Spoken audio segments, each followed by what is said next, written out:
Yamagana phone na kwa bagana Montie so ne woni 100.9. Meba just how show mrena. No numera ba pa osema na miensa. Meaning the Maggerio say adwuma de friend Ghana Montie. Meba ba be kan ko pay me say no do e be ba pay mo. En sama ko do aye ba be twa na dwendwen ho enne anope. Ye de ni nyina be bro ni 100.9. Menoka say MPP phobia petition aye womo aye national executive and the general secretary the petition akwa national council adanya aye owusu bempa aboa papo oye deputy communication officer the man MPP almost wo mutu na dey so because akoka nsembi waka nsembi dey afa MPP ho say MPP wa hono woman no garam say no woman ni moral right bia o woman ni moral right bia say e dey say woman can be fa aye garam say fight ho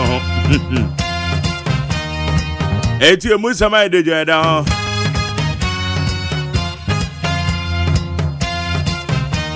MPP krona mo eye former CEO at the Makoko board on the Dr. Brian Champon former agri minister. One more so banter better omuntem. Hey, adaya. Yes, syndicated loan na ye can ho asem syndicated loan so no. Dr. Brian Champos on the buy. And na aye orabwan in do so say there be aden there me na me de buy you free ma me brain child. And also agwa ko fan sem aba really internal politics.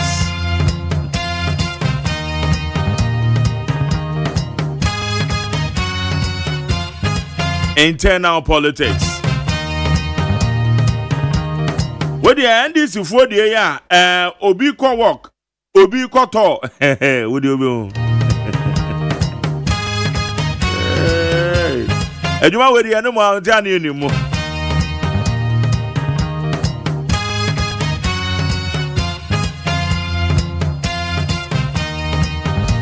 Meba jo sorry na kwada ne be ko school yan in time sorry be ko adwuma say yan in time sorry waka sorry wake up ade e chen kwada mesre wo na ade na fa won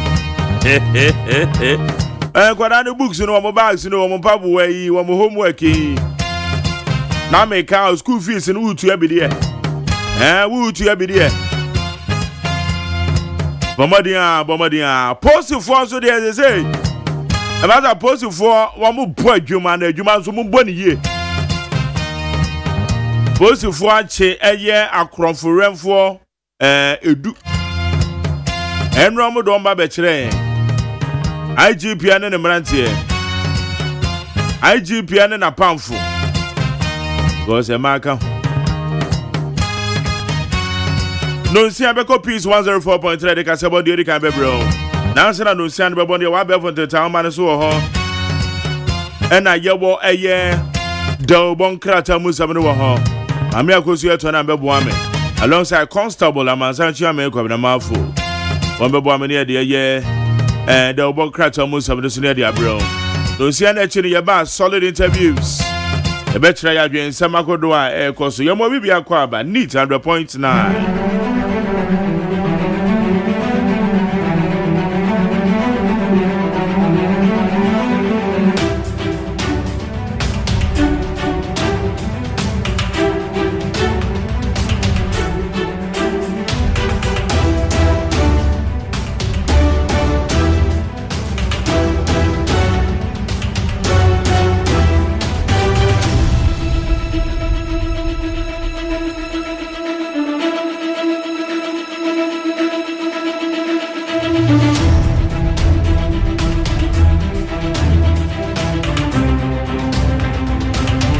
Yedi Asadame Peace from online.com, citynewsroom.com, myjoyonline.com, checkoutghana.com, Star FMGH, any other relevant news portals. Woman a boy yan bear for the town man so yedi somehow the Edinburgh will need 100.9 so Yadi Adra Yedra said ya no meko. Yanko any many and shay said ya and someone else here ne anope. MPP refers petitions against Ousu Bempa to National Council. A new patriotic party has referred petitions against its Deputy Director of Communications, Ernesto Usubempa, to the party's National Council for consideration. Mepacho Ernesto Usubempa, or your Deputy Communication Director, the MPP. And I'm next time I can be in for the petition. I quarantine to home, one with the Quacoman penny for General Secretary General Mamranaso, or the Ama, with General Party Maranaso, at the Aman National Council. It's your moon seminal. I pray Nana Opoku Agyeman becomes Ghana's first female president. Haruna Idrisu. A minister, a minister of education, Haruna Idrisu, has expressed his goodwill for Vice President Professor Nana Opoku Agyeman, praying that she will one day become Ghana's first female president. Ebusia mepacho ora Haruna Idrisu na obo eye Professor Nana Opoku Agyeman abaso se oba wadwuma penti na ni so ade hunu ne se nyame bemia na nyina che na waba be Ghana mampanyin a odikai a oyo ba intidi no nso apie no Dafiamakpo as a CUGBA to break association's monopoly over lawyers. A constitutional lawsuit has been filed at the Supreme Court by Member of Parliament for Southern, Roxanne Nelson Dafiamakpo, a private legal practitioner, Israel Tete, and the Ghana Law Society, challenging the exclusive constitutional powers granted to the Ghana Bar Association. Ala afonka bom kwa yenya yekosuya law ni bini yakwa ka hu bie. Eno ena owura Dafiamakpo wabomodin a one aye Tete ne afofre ka ho. One day, in some of the court said, to me, Ghana Constitution, the Ghana Bar Association, sad to me, no. Sad to me, no. Almost in 3 years. Almost in 3 years. It's one more pinch the moon or Supreme Court. We urge government to hold receiving deportees until ratification by Parliament. Abuja Napo. Former Minister for Lands and Natural Resources and Member of Parliament for Damongo, Samuel Abujinapo, has urged the government to suspend what he describes as an unconstitutional agreement to receive deported West African nationals from the United States. Obeka Ghana, Yeji Awok will be from US. No, and Samuel Abujinapo say, hey, Nadia Yakatre, Okujo to a black was 120. I didn't hear parliamentary approval. Eje parliamentary ratification. And sana sebeju ma yaji mo. And say odiji woman. Media Sedama Peace FMonline.com, citynewsroom.com, myjoyonline.com, check out Ghana.com, Star FMGH, Class FMonline.com, and other relevant news portals. Mami akosu atona mache. My Jeremy Joseph. Mami to say Nyame na dumpa. Na wonso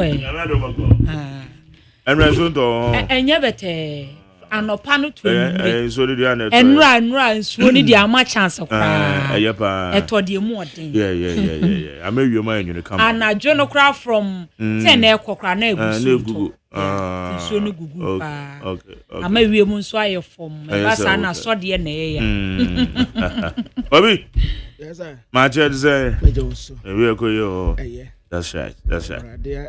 We'll be a quine dear, near Cricrum. Yes. A crack, paper. Young quine, the miniature cats and the Musa. I was here for the Bokra telegraphic near the Mamuatiama Quaba. And Raposi for Boyamania. And Robertsia woman take Ghana for pa edu. A posi for Dosukwa Quati unum. A mummy and Sakra de Ebo one mutiokum. Ya posi for. Boyamania. Vice President Professor Nana Opoku Agyeman, Wakwa Probo, Minister of Education, said the bear this year betum ponti, and wade man phony abatua. Yasi Access Bank for your new empty. Na and you will be say, Yasi a friend of Pearl and Kroma. After G-Tech for, and Yasi Oman Restore Services ya. Na wo UCC University of Cape Coast na mansutie bi ekoso but sisi ade wo mu tese so far so good. The Chronicle Democrats na busiafo ye de to so ede amawo na koko syndication reform no ehon semsem no a ene Yewura Boahin Eidu atutu bi di amane Yewura Brian ya Chronicle so ede ho amanebo ede aba sisi ande Ghana police ene ode kokobo ede ama akromfo wono waye wanadwen se wo betete ade hye wo ma wemu ebebo kro no di tuo be ko pempempem krofo trisuo no wase wo mu enni dabre e wo ma wemu kra se wudi aguro bedu menam so ama posi akwachi nipa edu ya wo mu eye suspect ya wo mu ko wia e wo bank bi ya nipa miensa de wo mu atro nanu e wo nsie do sane se wo be se wo mu chia posi fo se wo mu ne mema enti wo mu atro nanu e wo nsie do wo mu ko ba womu ebesua bibi ede afrimu Chronicle Democrat anu anim heya ana ekua ye from CDM ana omode kokko mode ensemwe ede atudwa se omampanyi John Dramani Mahama adada Ghana fo bitwe Ghana fo pa gidia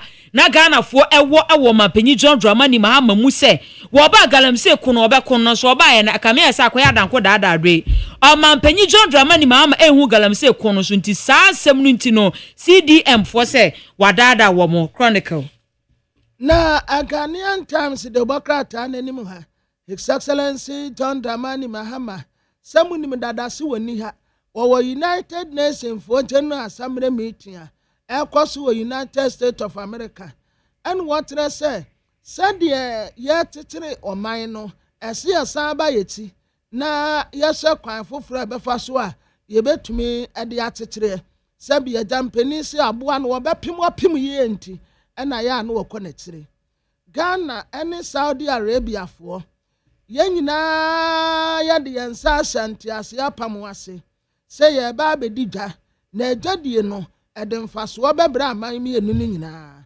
ambassadors no edaha midafo and yesi designated chief coordinator for global grant ya Vice President Professor Jena no Opoku Agyeman and what and saying and the suafo a wo maba indiscipline wo mu nia woseso ba akokra na nya ba akofo aduma ba akofo nsantumi nsu nyame ni katenti ye nyina yenka ye humbom ni yenye Ghana any UK ye de yansa senti ase apam wase aya restructuring agreement ya bilateral debt aya 256 million pounds wa anya pounds wa ya dollars ya sa sika nyina begu ya kofesi mu a ye kotokuo bebomma awusia for my father daily guard Democrat anu and the justice get to talk on what new phone ababeto a eno se attorney general na wo kope hwehwemu ede afa asu ewo Supreme Court penchiremu pa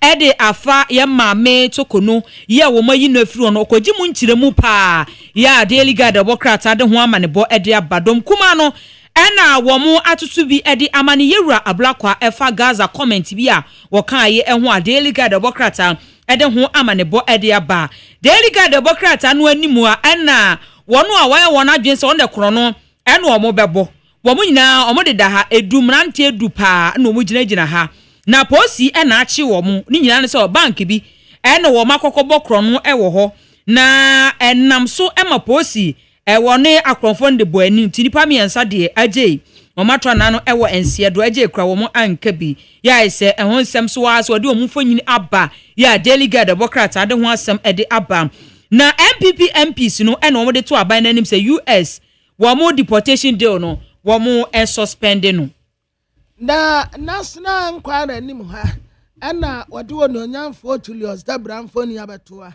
woni Ghana hanum se wo wa abrochire United States of America wono so wo hono mu a tumedi ekoso wodi nani onyam ta kire bie wotre sa de ba ko betumi asesa Ghana sebre aya science and innovation yanye na wa tu golden tassel na golden tassel ya meka ho asem Dr. Abdul Rashid Hassan Pepu, Minister for Labor, Jobs and Employment order ha and the Minister for Lands and Natural Resources ononyamfo Emmanuel Amakofibua and what the sabro for the ama wonumi ni say they are golden tassels ni mantofo yesi asoja de egu omutiri so say ye fra bibi waka severance ewo ahafo ede na wo mo ye de afa ho His Excellency John Dramani Mahama ɛne yɛse wɔbɔ Bible Society fo aba so woman ya 60 years afei wɔsan frɛ national renewal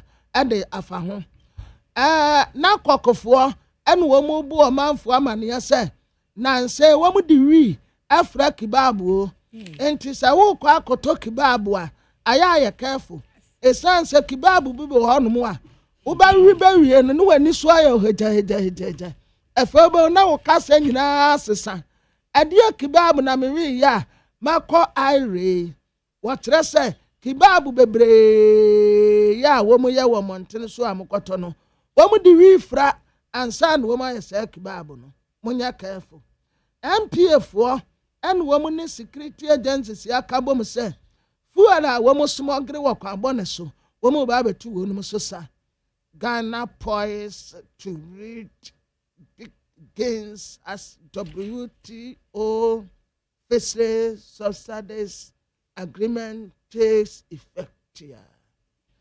GPK Chief Executive Officer or a broad stakeholders input our new investment barrier and also EBA national inquiry. I was here for the catalyst the Democrat no ena ye twaso ede amawo ena wo bo amane no se National Anti-Illegal Mining Operation Secretariat no ena wo mo atwani officers for kra 280 wo sunyane ya kyese wo mo ede babehwe magalamse kono wo matimi atu ase a the catalyst the Democrat ede ho amane bo ede abam na wo hwe the catalyst the Democrat no anim ha na wo bo amane wo se gold board ena wo ma donate 2 million ede akwakogu Mahama Care account mu ya kyese eba beboa na yade no a yetu ase no atimi awie payo a the catalyst the Democrat ede ho amane bo ede aba na ayabeko peace 104.3 FM so na ena yeda yawada ewrade ya adoma wotena weekend na ye kwa akwaje ya ho mebio ma tere wo saatman atena kunwa yebe saba ente bia. We'll be right back.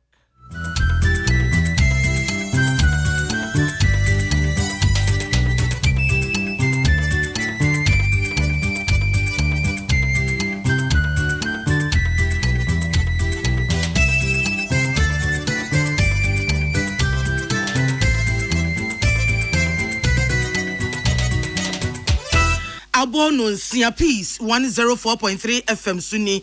On my ma yamamachi.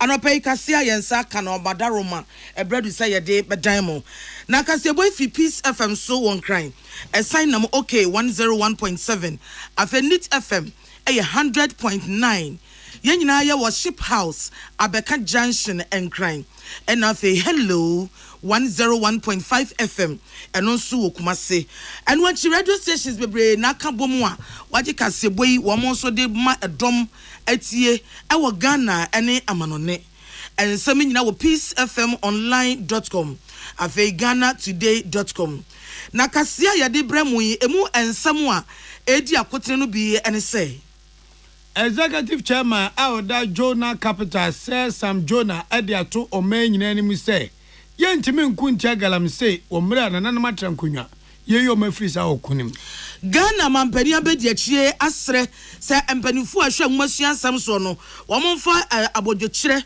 ene odwo enkasa nkyira wofo a womani hantwo epe kwan ewonto asosuku mu ama womma TUC empanifu so de kokobo ama aban se hwe bebusumi ni da toso aduasa adwumafo aye adwuma railways na ebosumi maku edu eye mienu nie omakatua nkoda no onkotua anyesa na so behye eye aba panifu omoteda amamaya no becha first ladies ewo bibremu mantemu no omo nyina ahia mu adwendwene ho se ewiemu nsakraye bobre no ehaw ban na de bebre wiase okọ eye agudie mu nsam so a lawyer Safu Duku eye kasamafo edima Kumasi Asante Kotoko ode abetudwa che Ghana fo nya botre Kotoko kwa mu kwa Nigeria eye win any qualification eno modeba wei eni nsema aka ne aka bomu anopa yi a yade ebesomo se no nsia kasebo na moma yentie enwumaku a womo adaroma wo so yasene me yade kasebo yi abremu ne din asin so no mu ye ban 20 disinfectant yes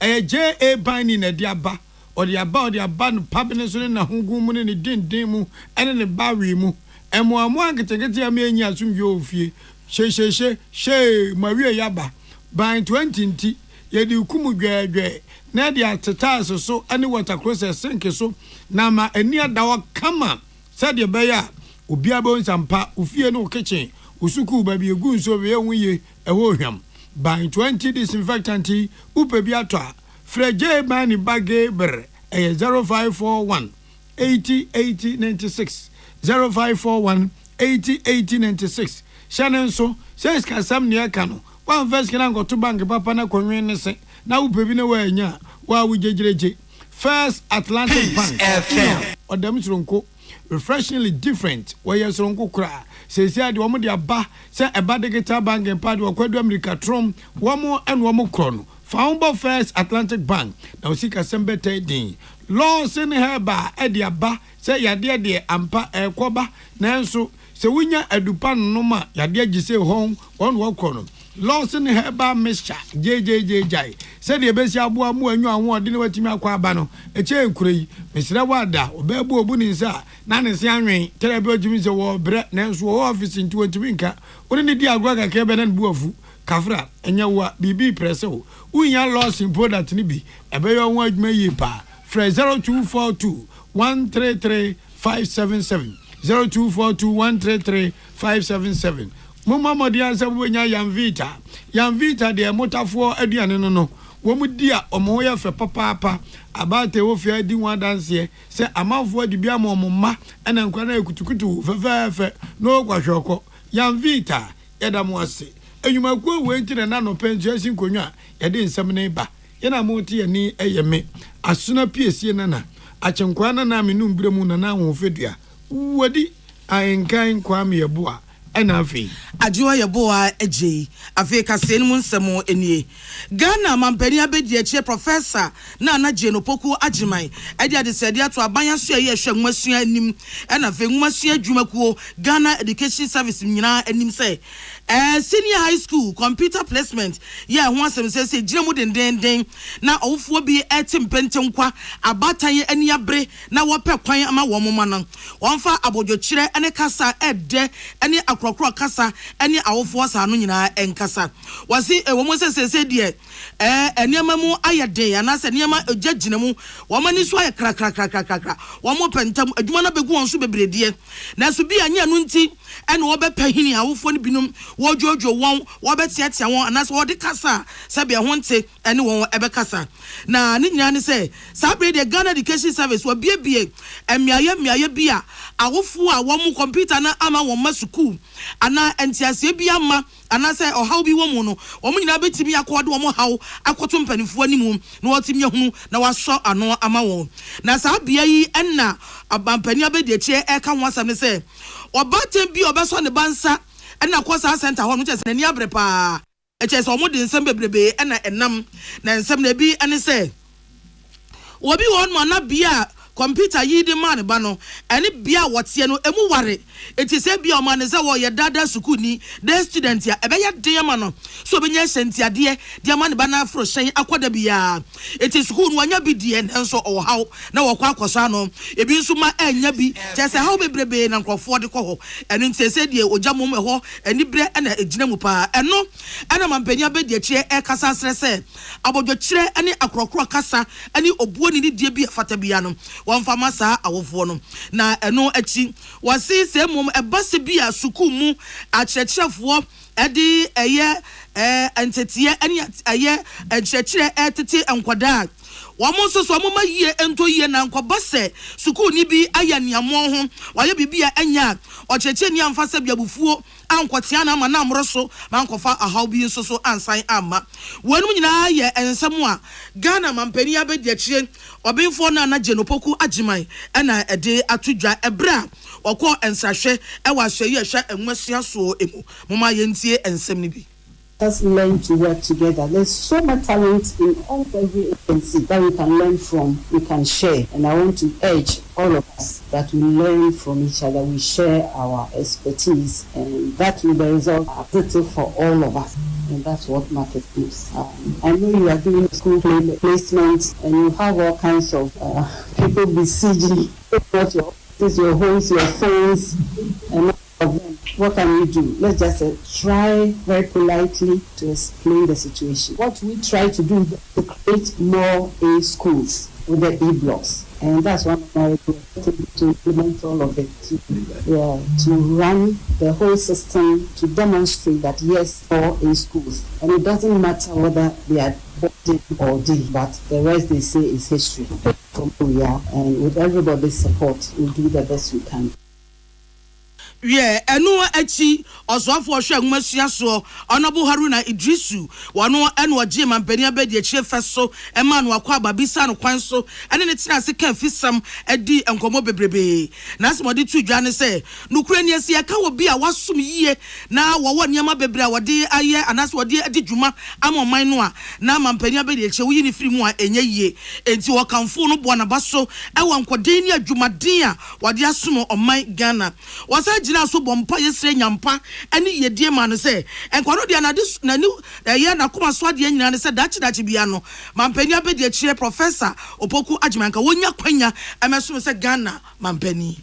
In grace, we want to welcome you back to the Ministry of Education, this time in an elevated capacity as the first female Vice President of our But it's my prayer that God will give you long life and good health, that probably you will be elevated to become the first president. That Allah grants you the strength for I've been in cabinet with you, and this is the first section of second session of the cabinet. And I can say without your contradiction that you remain an unquestioned champion of education, gender rights, and access, and inclusiveness generally in the pursuit of cabinet policy.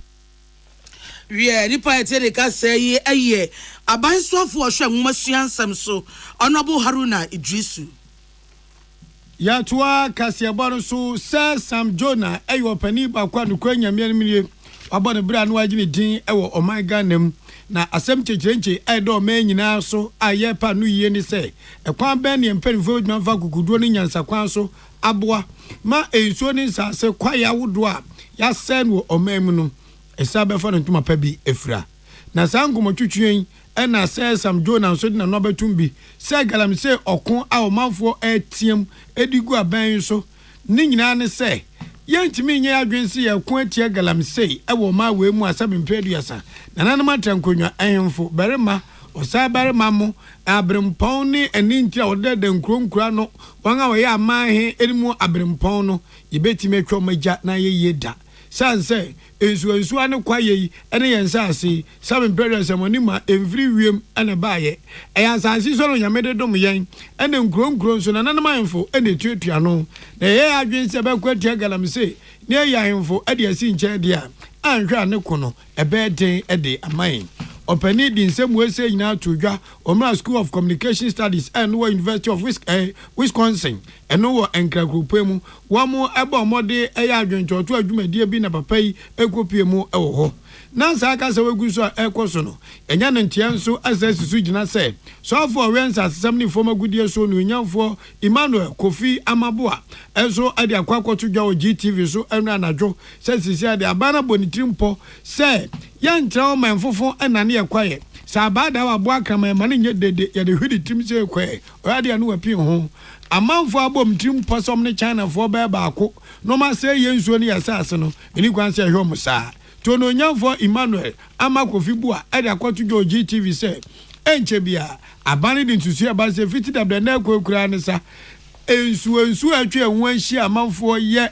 galamse wo mu no asojafo akwaji aboso ye declare wa security zone inti abambofo akwaji wo nyina aboso wa be ma konsuom so ukotu gold ukotu diamond obate obabole bobo ewo ho osi saade we betimi aboa ma edihu aba behye amanfo mu se so ya nsobra che ya sabe ye nti obia no okonsuo nso okosa so obre mu akope eye gold na diamond ahwa de bedina chi no enifu ene de bebe fie sanka bo nso magana fo edmam de se ene aban obetu asempa ne no ena amanfo nso kasa se aba we eba bedi ade no mu susu sanga wodi milikatente ebe sori atia galamse sanse mra no onya bamba mu no ensema wo ka bi di cha banda da no kra se galamse akudie se omampani ni ho awu a awoni mi de wo yo a na eche na so omampani ni bon number pa no woni mi de wo yo a enko acha kwa na wotwemienu obetima ko atia galamse enso aban ba bosume nkuru ekodumu eni ekwakwa wure ontime nkunti agalamse tamanfo nyina ne asofo eni gidie mu mpanfo nyina asore kasati aban se onye bibi sanse ensu aye nom no ade achi ade sen se ya na esei yeah to akasiye no eso United Nations General Assembly ekoso ewo New York ewo America man mu no esa nso so na first lady fo wo nyina so abomu ahia omo so yomo so nhia mu ewo nchen ewo New York ho abi na won de wo kasa fa ho no ewiemu nsakra ye bobre ye sese de body say climate change esunsun sanso bone a ede eba adasama so ani nipa setena mu no ho adwendwen na wo mo efa na eno ana sa adwumadie na se no aye African first ladies and one fafo aka mu nyina be hia mu no wototo adwene ehwe se ewiemu nsakra na ankoyie ana se climate change ni aka ho sunsanso a emma ene mayua ena ehunu ho amane ana se te ho pentenkwa kese pa eno nti wo mo toato adwene ahwa kwan a wo nyina betimi aka bom na obi ane famu de na akade ene akyade a obo ade de doma amaman bia mu no ya gina eno so ade aye niam yie amabobre enso etimi aye yie na emu sunsanso no titru emma ene emayu anketoa etimi nyamu mfaso wose titru kra na eye aman a akon kwaso ya tutu atuo ene ha bebrebe kwaso no emu mayu ene mama ne a omo hunu no ni nyina ho adwendwen ekasa first ladies for enkabomu koyi a omo friend say Organization of African First Ladies for Development ehun hyemu omo ye ewo New York no ne nyina eka ehun bi na sa hyemu na se no na opani ba ko ofi Namibia wo ye eho first ladies for ni bi ekasa ye no de tudwa se Ghana oba pani Mami Lodina Dramani Mahama wase wo bo no mmode papa na bre bi mpo ekuyi ono na oyi etitire ni na sa wo hwankode a wo ko ye na ne den wo de ne nansi fom ebo atoto nyema yiye pre emma ne nkwada yiye dia na chese osefata se wo bo no abaso mama yentie emu nsem no ebi.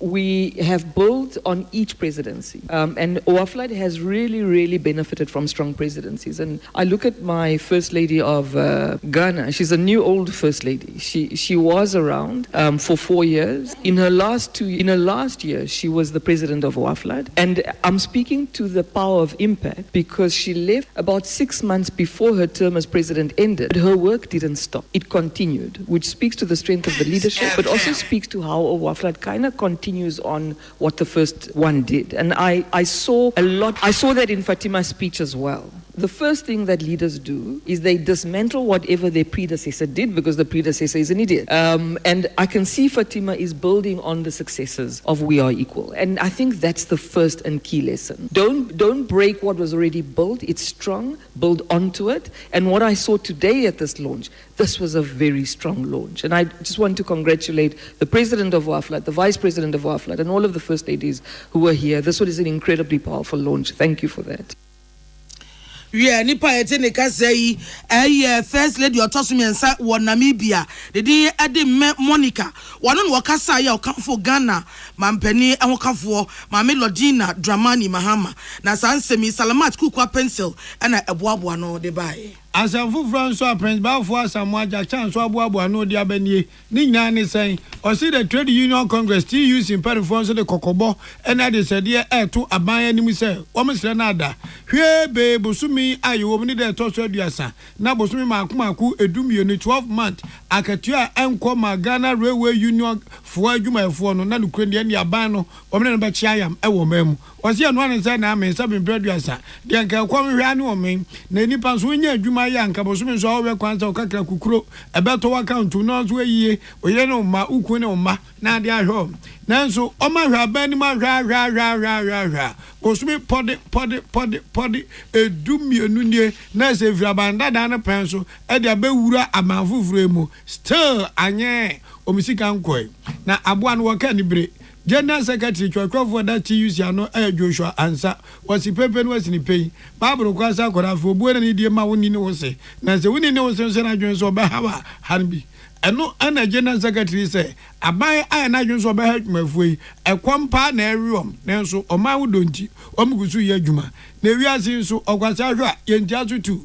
One more trauma common quom. In Jomo catcher a mine say, September Busumini del Trosso Diosa, a do Nabusumi, a dumio no catiano, and choir, and your banny betty, or so much one catera come so for a quantum pom, and answer a chance so our mem, Bepimine, on Shadanya be Papa Bianca Chomania to so, Tom Domo Commaster chance and Trough for say, so mutia, Ghana ha. Nancy and Grover ya pamucho munkwa omunfi obi a sanse ekom eya ya kapa TUC no railway na ya ti bosom pol dumie no work railway company have not been paid ya na be ya actual letters are call abem we actual ministry ya but no say bia na ya de bia assurance no say onya bosom metia ama insama haships aba workers no masa nya kakra ye na no etito abem say ene no run so one person ko strike no if we say ya adwun papa na o ma fa na edwunesie pa say yam fa ya no antumi yam bo wo mo a nti once o mo ye member na ya see workers ni bread from ene ha from no sa ni na no dia and accuse the taxer ban say woman yemba they are affiliate into almost body so obucho tax and said that one strike no the bus support na say to number 3 omba kwata machi TUC for asem no Joshua Ansan said to dwabiem say was ban papa say abanye adwumafo aye adwumama de omunyina ye oma enya yipamu na enya de bi nso eboa say nipa ye adwuma boso makumaku edumienu na katua mai asitram bed dem pan we asem period as beka se wakwa champagne ontimi mobra nanso na ne kakrawa na akodi aban ho woman am notice almost started 30th of this month September it's about 30th days woman to am kan woman ko strike no nti yan so aban se na be ya nka strike wo no emback no omo body na unhwe ska no untia for eka na pe bibia obi an e betu na America severally woman kasa union aye railway management aye TUC yankasa so they are not to ya de bia assurances nkwa na so for minister media press no can also they are doing everything to pay the workers. So if you are doing everything to pay the workers, they are near payments on management term. Now, one can 12 months into our car. Can you survive in this country? Urging. Any amutie TUC open your church for that one. I know Joshua Ansa and Wejama Kasama Railway Workers Union. So omobre abanye bibi mom. Abusanfo mutie kase fi Peace FM so won kran yesra mo kwan ni akoto nkra enche ebesan yaba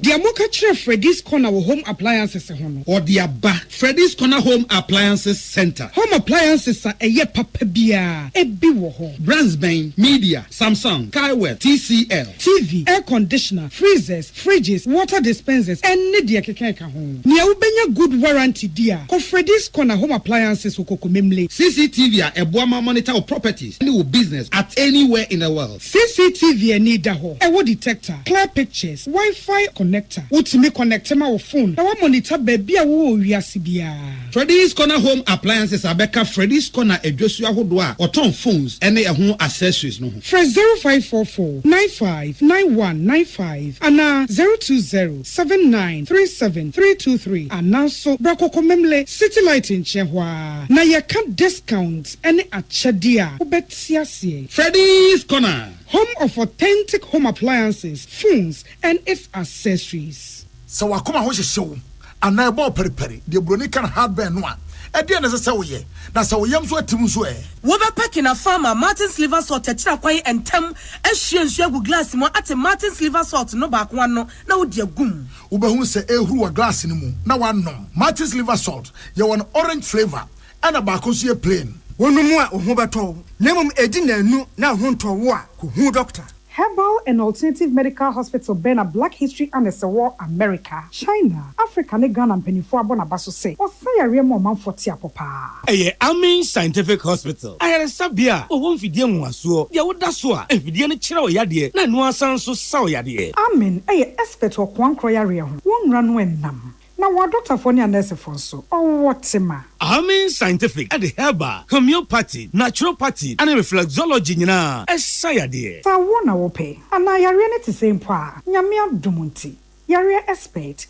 Amen Scientific ebeboama inshallah ohwato na wonso di adanse se de Ghana for ne abrochefo bi di adanse no Accra Amen Scientific e wodome Obersnet Flats and Alashibinso our Klagon Eben Shaman Road under bridge ope o krabata p free non sure de ben wo 0245275254 ana 0207229505 Amen Scientific Herbal and Alternative Medical Hospital Allow Shafi nyamene yaresafo.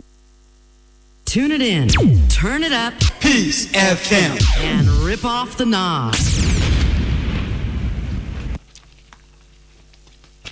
Wie abusia ye mamo akwaba ye to akase no eso enche ye bia na woto mampani aba wo Malawi man emu na mampani a ono abedi akonwa ne bie na ne braso no wakro wase aba abegina pre wono eno wasa abedi nkunim ne de edi o mampani Peter Mutarika na ochiremu a wanya finsia aduawatwenum 85 years ezo no ena manfo ne se wo mo epe no mampani Lazarus Chakwera wono enya emanu ohamu nchemu aduasamiensa wono oti akonwa so onya 33% ena de wabedi akonwa ne pen no wakọ no wo san ba preview no obenya 57% eti mampani dada no na sign abedi akonwa ne bio ebra na omo ye campaign no mampani asese wasan ababiewu Peter Mutarika no wan sada nya campaign dudu bia do kan ya ne se samafeme meboa asem ye nu pe ya no kan ye ampamanfo no safe no to masan to aba no e de ama no asem na wo mu a ene ni nyina ade ba akoso e kaditia no anse wanyini wani ahoden wagogo waya kwakura wo ba betonko wate ho anu woda pajame kosi awiem omokeka ansem bebre nanso ni nyina achi Malawi fo no ato aba no san e de ama no yakọ agudie mu nsem yenim papa pasa na watwa wie ye Ghana e ka de kiedie dokono kwa o ball bom ni nyina ne san se bibia ne Gold Stars ana sha asia memene da e won kan go pramaso bibia ne Gold Stars gina mu ma Ghana CAF Champions League competition yadwene se ko mbobo gun chodo na ahye kotoko ngrai no mso mde akwa gum enso ya no amane sa nyina se bibia ni trafie emeye bo meka mienu omantimi ante omani ase ni suo sisi omo kwa kopiem e wo Nigeria mama se bekoyie se nkoyie nyame nenim adeche kwasi ara nso kotoko di ginem nesu wani tase e kade kire agrupa no so ye de papa kotoko ebo karma akuma enan na kwara United fuei so mu free Nigeria oga mi fuei ete ma akuma miensa e ma no kwa ya mhihye se kotoko ipa sa na mote ya dwene se beta ma chi makaja mabagum chodo na de ni jakofia akwa enan miensa ti ama ayam hihye aba enam so ama director of communication opani oton kradema Kumasi Asante kotoko lawyer Safuduku edi ababa tudwa se mo obi ayihim ni chichi ni kotoko chitafo osise kwarafo ba timbe she ka miense ti akotoko makotoko shemu 9 dia bibia dia dance se kwa mu kwa Nigeria yinso kotoko badima kwa she enai ama kwarafo awiawia ti amafo se kotoko awie ya banya de bekoyie ni ade no osi da bi enye sa kotoko ayakado papa se akina ene na de kye ne memenda kwasi ada so panyan omugo piemu awo Nigeria agro FM kotoko etreni awo astrotef so sanse akwa Nigeria ebia na kofada kwa gina parka eso totro na uru bonu but kotoko start etenu o parka eso tro so ti akonom de yakwa wiemu omde yakwa hio egegraw yakwa bomb na yasa de ni atre yaman Ghana ne abetwen work of Morocco for wokɔ apuama ntam so a Eastern region asem and American Yankupon Aduma Congress ne baba so bosuma ye bewuram ne de toso edunsia Congress na chire no na Eastern region division 2 league matches ne so no won be che da de babobo na e nsampa ya tiasim se kukuro ya ne yakoro na nsuma teams na start pre-season matches in the eguso ekoso Ankan Football Academy nyame adba kwasi ade abai ewo achim kede empire ebedwa ewo ho womni kede academy Football Club and a day equipim so na eba so awia no mienu apawsima aduasa ewo kade achim kade Roman Park no na Ankan Football Academy starting pre-season match etoso miensa anomu koboi match di kan mo she ka miensa aditia team no de etoso mienu so som sa she miensa de etoso miensa ana za kwa miensa kade Ma United say Yankopon ya adoma ochina achi kwasia da ebe no eye 2:30 PM na match na ekoso na emom no wombaji gate fee na 5 Ghana cedis.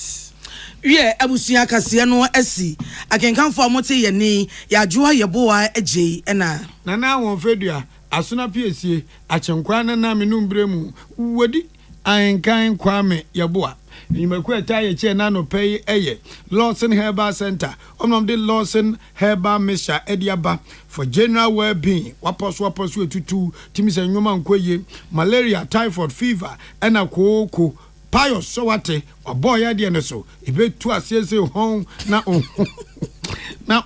ato into move 0242 133 577 esika sam dia na First Atlantic Bank we dey ese make actual say we do ho babom na ya proud of the bank because enyom be dia ma internet banking bibia di dem tote mobile app no so de boss kukuro na edem buying 20 disinfectant ye di two feeling keka wase ye boa mefie ni aboboa no ate say wan JA Binding Company Limited Melcom shops awodo wo kope ubenya bi ato yam vita abata yirim dia yeka akura bi wa obi anye no sabini tira ya rodo koshoko na ye no mani yam vita ni obeve fe kama obi abagina agro ma me papa kwa wo ko nsuo enye wo ko mpuo ni bi mesere wa da kope papa no na abrofore nya binne yada mase yamamummo enitie we your friend dikan de toss me ni de bonkata na poso ya homeso ye ba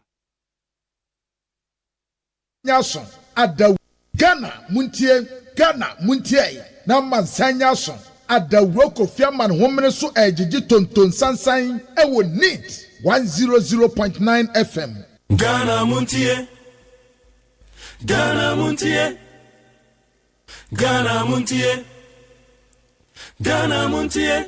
Hey, catch it. List ni nie. And you ma beto to dia me baba no hwade no. Hwem so betumi a. Hey, now beka. Ya John to ma miensa duku portmanteau. This way chocolate drink. Na kan wo hwe afibian so beri ni waware ni a. This way chocolate drink. Na kan sia.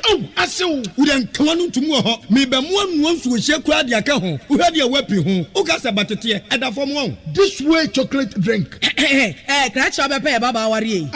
Ye fi ase this way chocolate drink. Ya sorry anopa no ne yenom ye bi hye fridge nom no se snack ye nya hoho a no ne de serve wo mo ye didi wie ne ye pe bibia bogu ya de so a this way chocolate drink ne yenom and this way no ti ano a he se kire wom koko wom brick wom bibia wom ade wo hia ne so hye this way chocolate drink de wo hia ani so hye FDA ahwehwe se adwede nkratoe mo agye atum se eye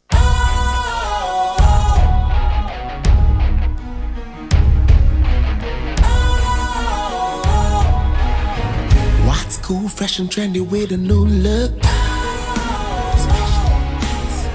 Makes you feel real good, that refreshing vibe. Satisfies you right just the way you like. Do you know?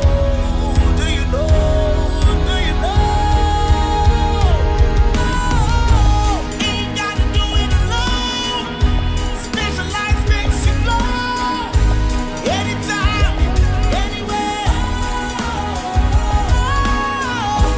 Specialized, feel different.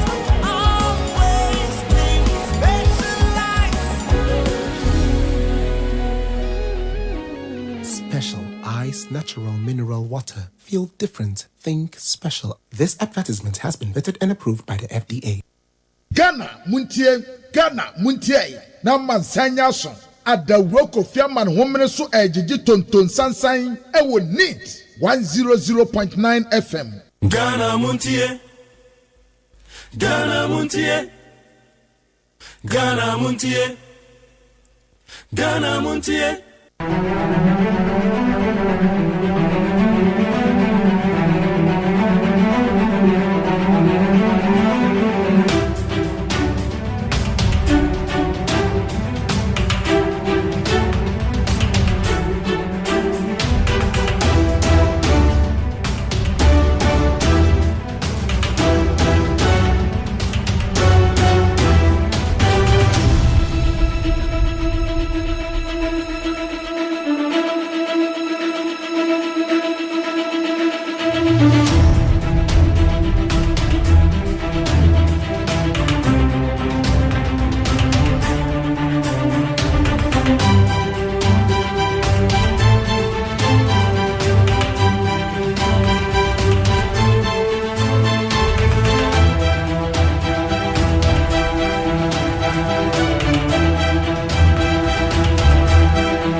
Yamo akwa be the bandit 100.9 Ghana Montie so ne.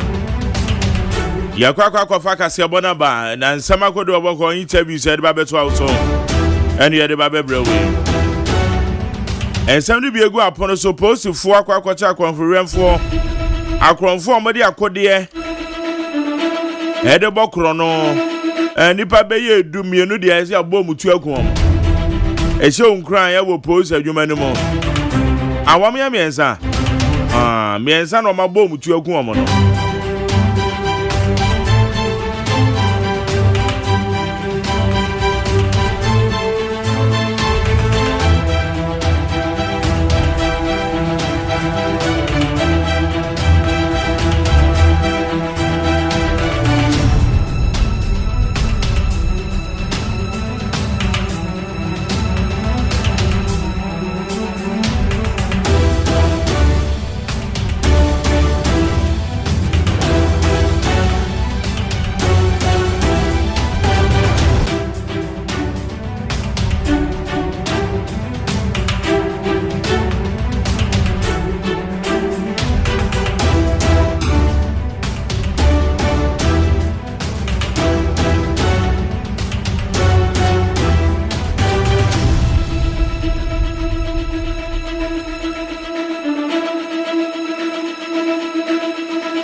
Entina mi bisanse so far wo hwe post for na mo awon matui edin kranhye bia de brewa na eye IGP wura Christian Tete Yohuno ene na pamfo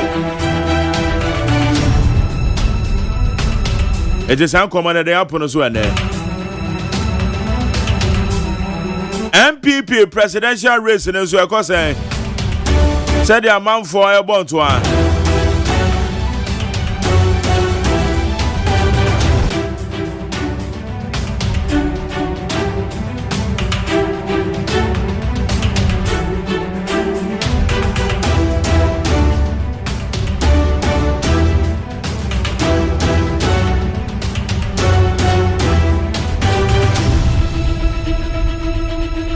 to abone ni amunsem na internal politics ne de wa no tua te say ya kan aya aboa papon aya fa Ernesto Uzo Bempa ono so say MPP money the moral rights say galam say won komo no betima de bie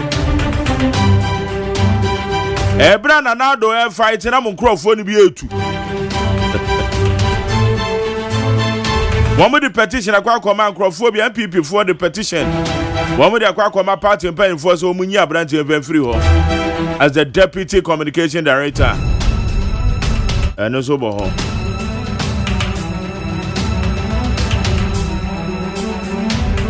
Ghana National Small Scale Miners Association One more upper where you one more task force. One more Bible one, one more quality egg, I'm saying. It's an issue, besides, so far, and also, Moon Summit to say.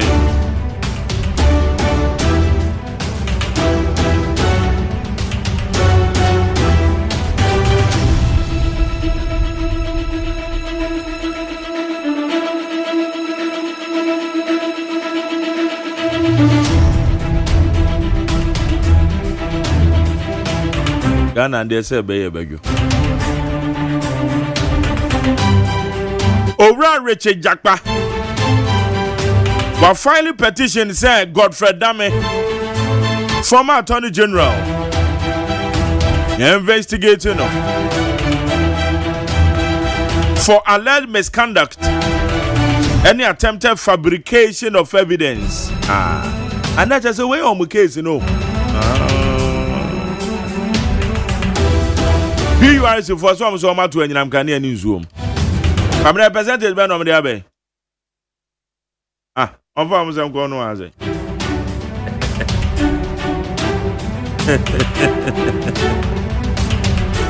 Light be no mutu mo.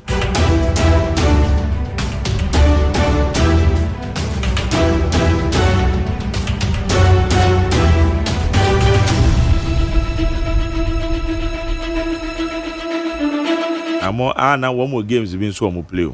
On say electricity for so mo hia be 200%. And we woman also 1.14% increase on electricity tariff. ATPURC, Wama 2.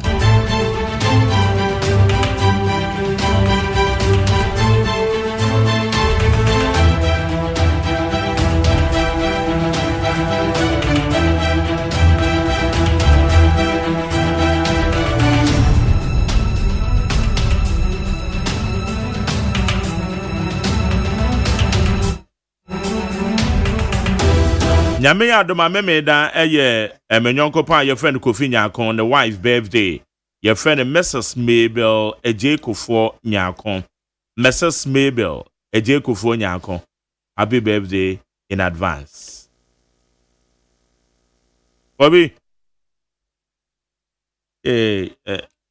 Bobby ne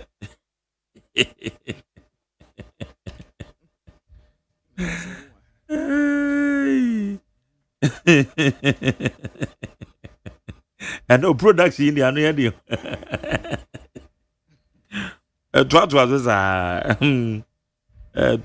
So where madam will be an avenue no conongo. I say, Uchebi no nama. Yeah, go at you. I say, so. We also private citizen petitions Yoko to arrest former CJ Tokono for causing financial loss to the state. Hey! Omunyaisa.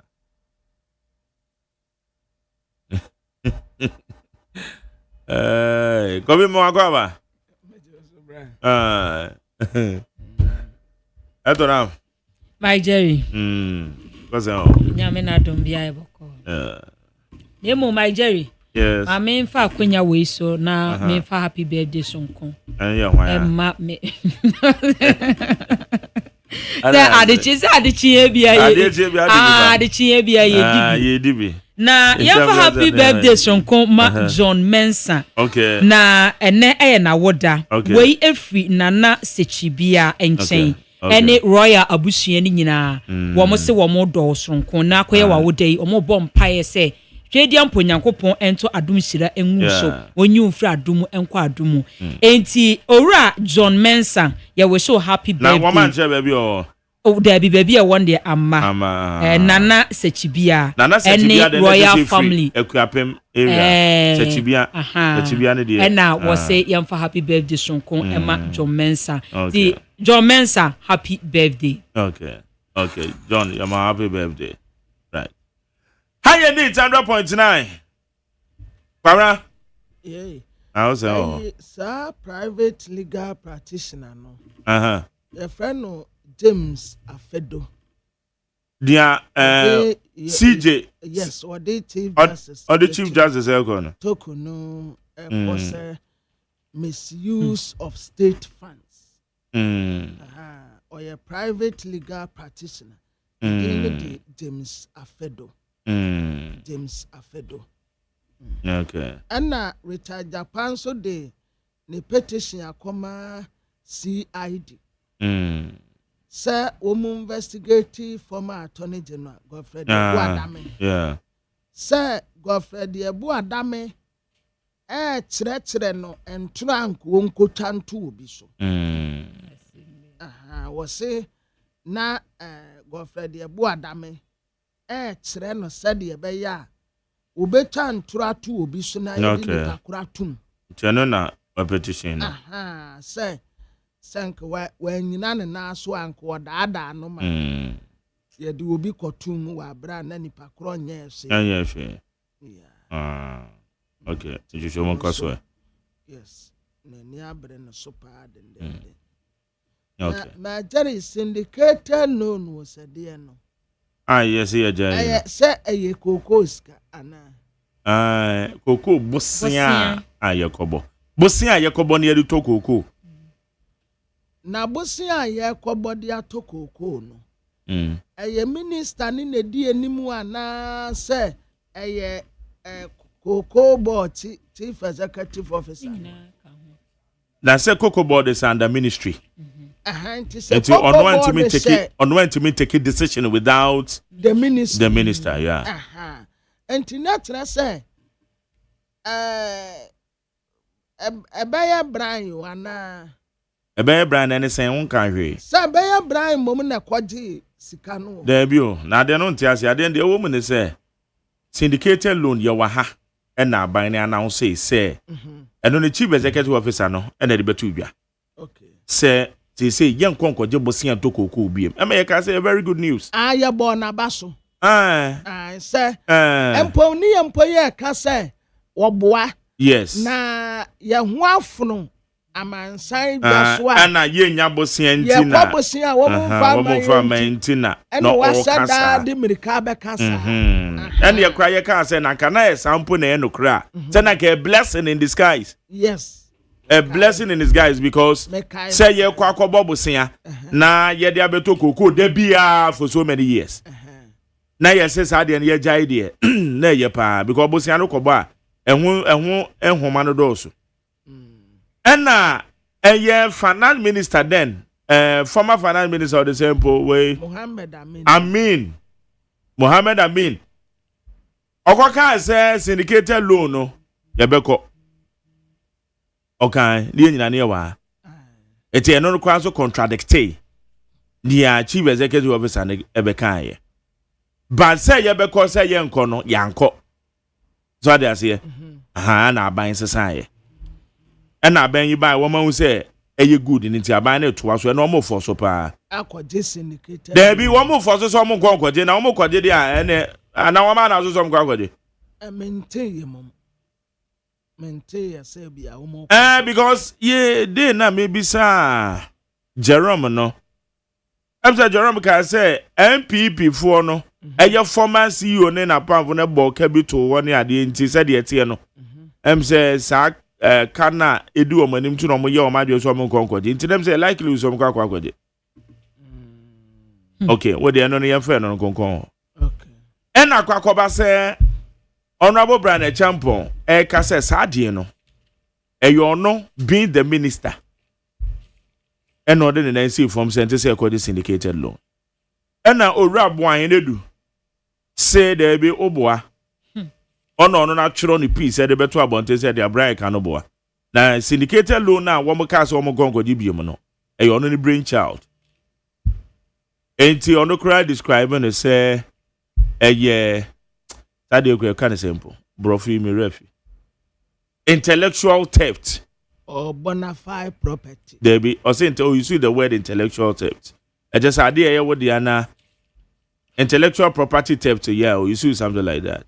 Idea what the ana ubi ababefa say, you brainchild. No, be ababefa. And Ora Brian said, now we are the subordinate. Or no substantive minister. Na say decision be bye e be free subordinate no one na say minister na or in charge.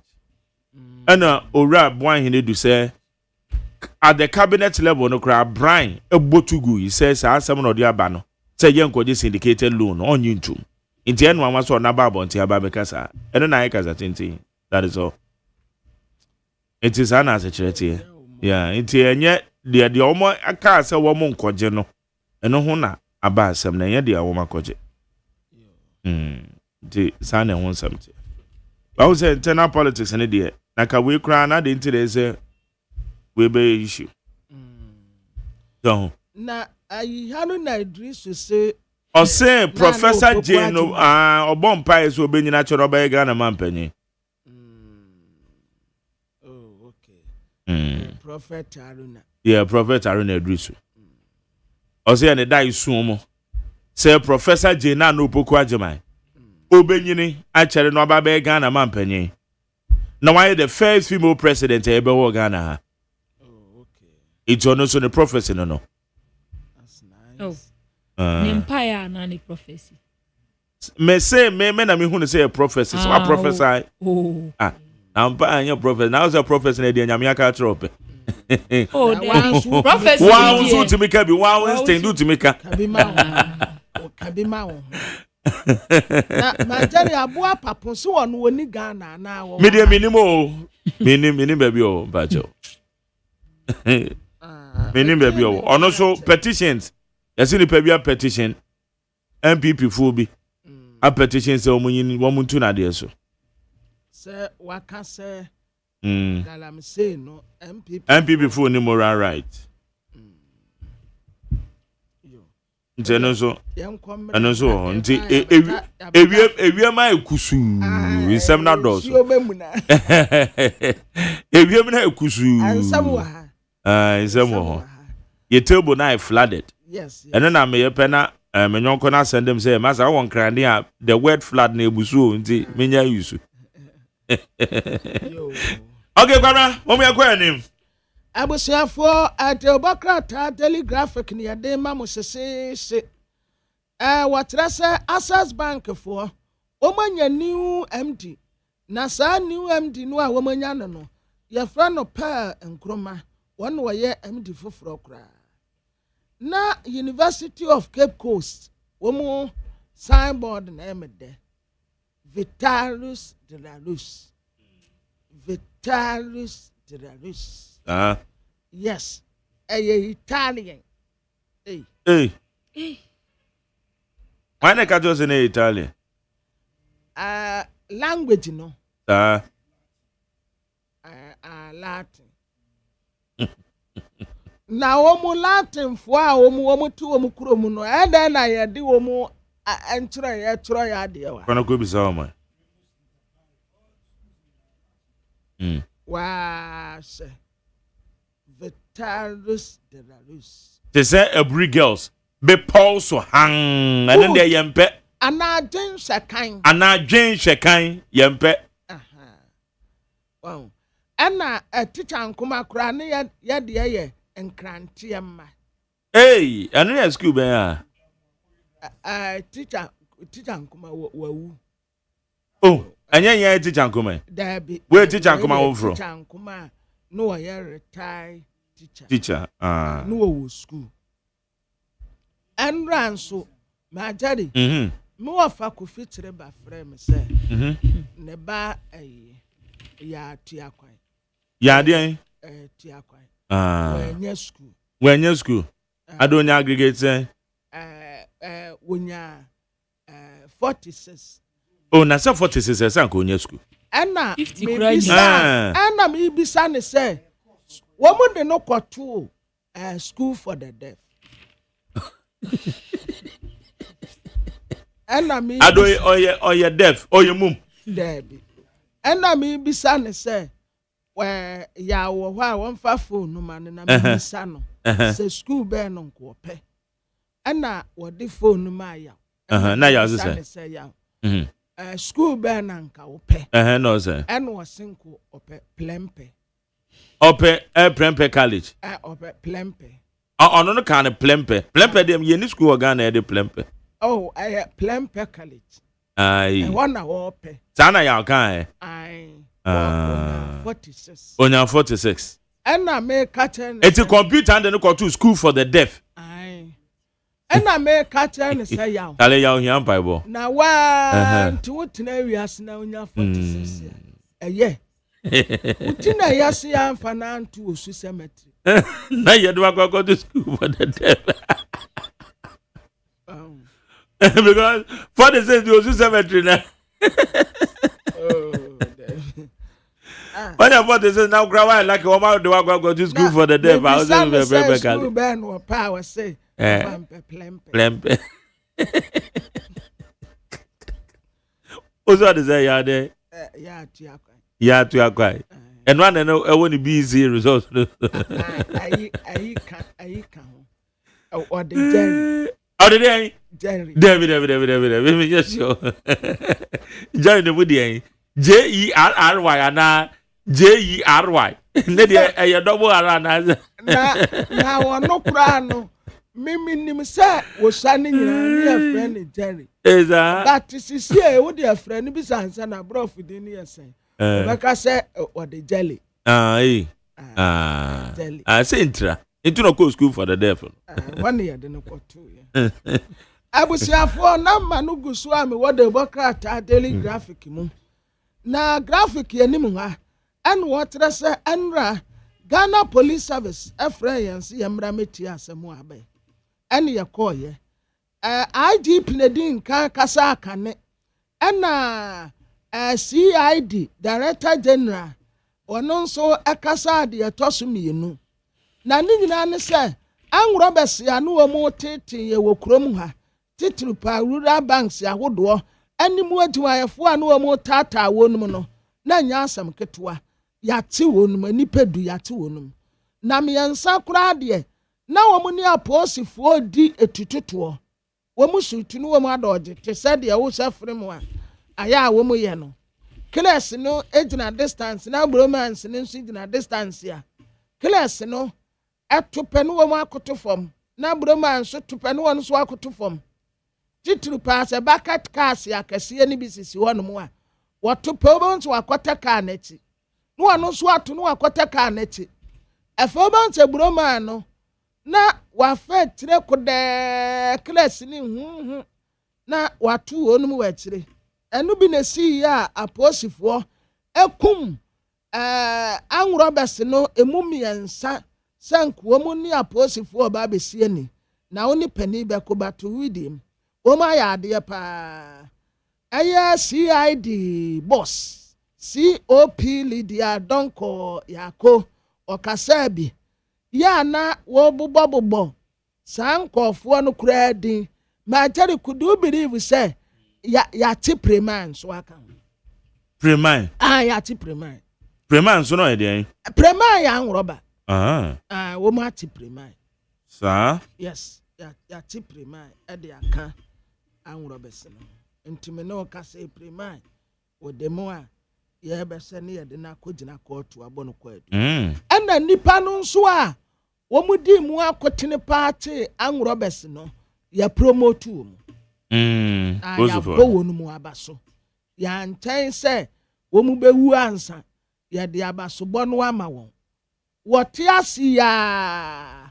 ye promote mu ti wo mu aya de pa na wotre se Vice President Professor Jena no Opoku Agyeman wokoto ewo Education Ministry na bra wokoye no ene wokate wonu se stem no omu be boost no pa na ba be ye number 1 yesi ya World Pharmacists Day into the special supplement be as the Obokrata animua UDS University of Development Studies omu nimbo papa Federation of International University Sports or ekoso eye University World Cup Football Tournament ekoso ewo Dalian na China no Oma ya dia papa progress kwa nimu a asanye ni onyampa UDS kudos na mamemfa daily guide the Democrat ano ento aso abusuafo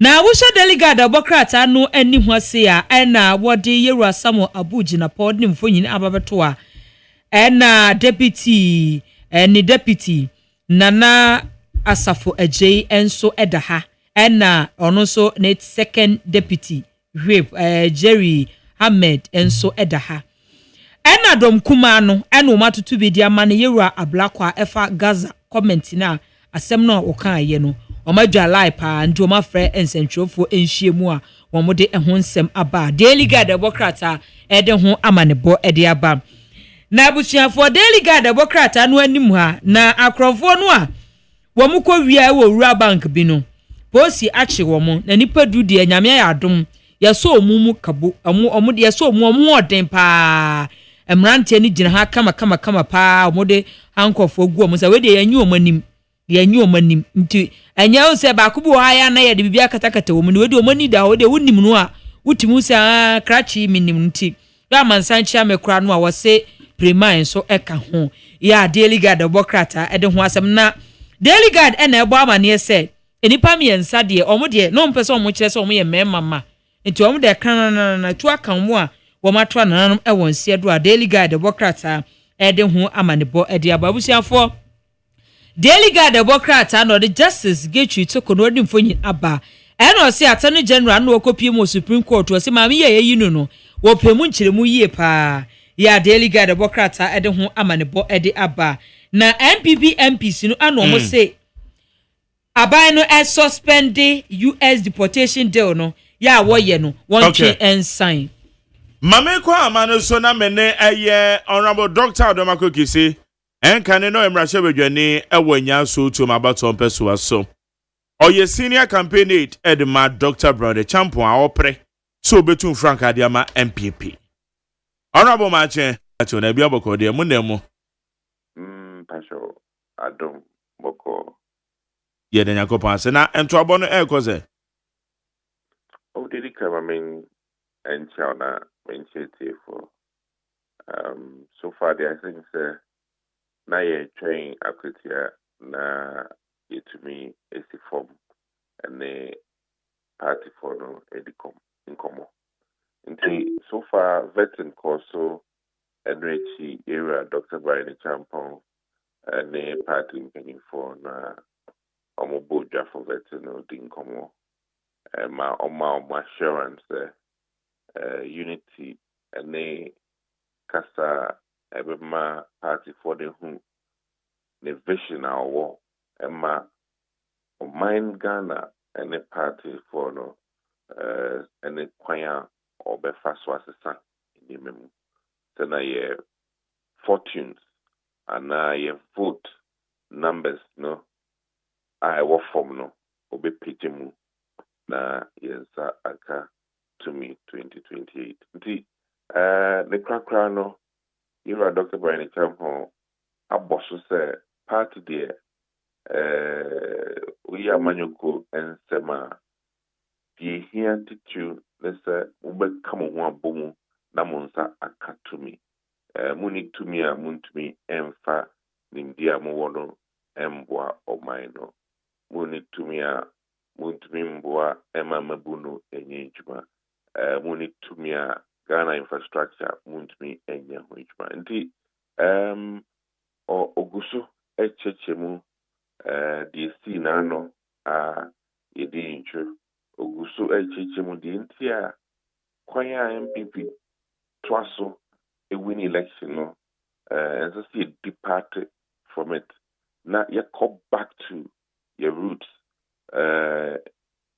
Bruno almost at tight here it mean the win elections no na ye yom ho adwuma na yetumi asa peja yemubium aba obi kan ye past glory into by and large Dr. Brian Champion focus I don't know na numu na okoka se syndicated loan na omen se nkomodi anye ene ye sha se yidi se identikura na se yakobo bosinya de tutokoko also na penso obeye minister no eno hwede gigina mu se syndicated loan yentwam ana owura eye boahinedu eso babo ntia beka se eno wanwana eye na hodwiri se ade a eye ono no the brain child the free ono akasa ne ho Dr. Brian Champon kura no botugu ye ewo cabinet level or because one the buy o say no ma akwa yen komo aden yo edikan mpempi na aban juma a continuous nti me to me aka actually etifo a mpempi ni mpi wo ha yerakufo ehye N1 ase atamils na be commission ye do atamils a commission ye no nkofo pibes me ka say kofo brands ni start here but the canopia na the commission ye no embrace na esiye enti nyeme pi wa ban mu a ubeto a the here na say why pencil why pencil no dimu pa enti say ubehwa ideas ni the pi now but why pencil na fears just by Nanado. Wine pencil na NHIS by Irakufo. As a minister, no, you are Dr. Brian Champon. Kasi so say Ghana abako semuno ne pencil and na syndicated loan. Yeah, tremu. Na ne krakra no. Say me me aka bibi kakra fa yera Dr. Brian Champon. Yeah. Odi ade to the nima obe pensem mu na eno nkyere se o abotu what man say o person defend of na me gidi wo me madwem se right in kontahudie na e course no na yera do feel say bia but na eno nkyere se wa bogu no as a minister obi the idea be show say pia call parliament ne pia call cabinet na yenjin tumu a so timu nsemase pensem na sa exercise no one here obejin so onya akono empewasem and some page me di now yet na ne krakra no yira Dr. Brian Champon say technical people are a age round ministry no omutia wo minister no waboboano na esi omo ya de a wo minister no waboboano na esi because una oda omuna ano sie ka na so omuna ehwase na nka enya sema obi a so bi ase de se insempaisia na o boss na kaso me penso na yes ade anka enye nsembia anka opie mba bontin na wabekasa na okasa na senya semumpo a press conference akoso etia cocoa board p anka se odisa wode ni bi eyeden ekotia press conference ahofo a akoso na nsempasing every cocoa aba one cocoa prices osha NDC by umuntu mpege mu to say na Yera Brian Emery so page mu wahu enti sade ro no na nke say CEO no former CEO no obo na Ghana fu say ampa abrenya na ye person ke page cocoa price mu the Koba and say at the end of the day, Ocean Minister of Agric for Abasinkwa, you are Dr. Brian Champon pencil pet and now you the highest jump in terms of cocoa pricing. So we are seeing now prices necessary you say inflation and they buy you at the end of the day, Dr. Brian Champon Emerson and the Pija cocoa price move the highest in our history. Now, the demo Dr. Brian Champon ebufu here. What father say CEO no akodom one portion within the party. Inti ohun say internal politicking. Na ne krakra no asem passing de anke ba anke nuanom yina ye hoahoa ho na ya magana fo na ehu say oh yes ya manyoko no ya anye kra no ye boa ye man no sika abedi NDC aban mu no largely because of ye modern bo during ye mreso eno na nkeye asabihia eno na nkeye asamde ebehye party for the crime nti this is how yeah, because no say ye mu bi ejina echira na ebisa say na ade na say we be issue because a party back mu and is it because of the internal contest ekoso it bi akoka say okay me ma penso me na me hwe mi gina me na so say ye betwa syndicated loan mu that say obi so ba be yi ano say there be intenesa na me ene me brain child I didn't grant that to say issue. Because say a cosa quite also there. Minister for Communication and started so casa the other is any year about codagement and I say you know honorable is the Uzbek also they any brain child. But you make an answer and no name what because we have Ghana card. Ghana starts here Ghana card which Nana Danko Kufado Pensuna finally a year into fruition. So I must say no chance a buying for Phoebe a year for start here Ghana card which it took so many years on Sana Nana Danko Kufado Penso Eba Eternal Sebeka see you know Enfano Kwedie and your door and internal politicking because every minister will come or be a no by Mubia Mibaba candidate. So that's my saying. Sieka, head of economic management team, on us with America, they be an pencil. Forex exchange was this. Na bonabaso, and as an pencil inflation. Net that saying the code that said, yeah, bonabaso. It drew hoping the because I don't know me fan say in your man was so nti baby I could do no ubia chair the bobre yeah it ran the shed and son due to me yeah nti I really think it was not necessary.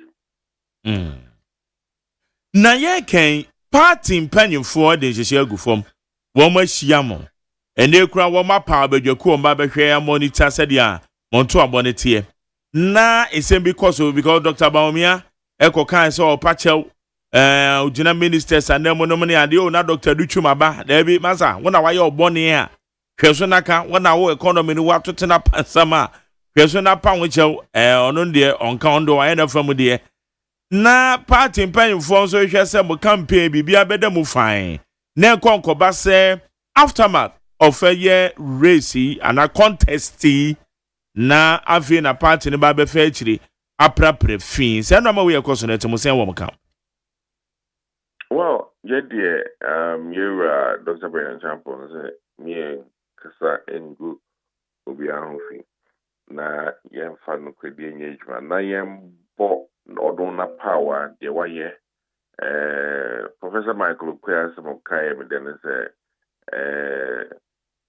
mankofo hu de waye brawabo uwi so anu amaye contribution na wayama part no now they see her now what sign abode oba ubetmi ayama you know Ghana a mining and a party for so now and not saying I did back me a told me team from here Dr. Brian Champon say on and go for delete direct now we dia kusi obiso and sad am be so pepi no here unkrata e de peja omukra no na or therefore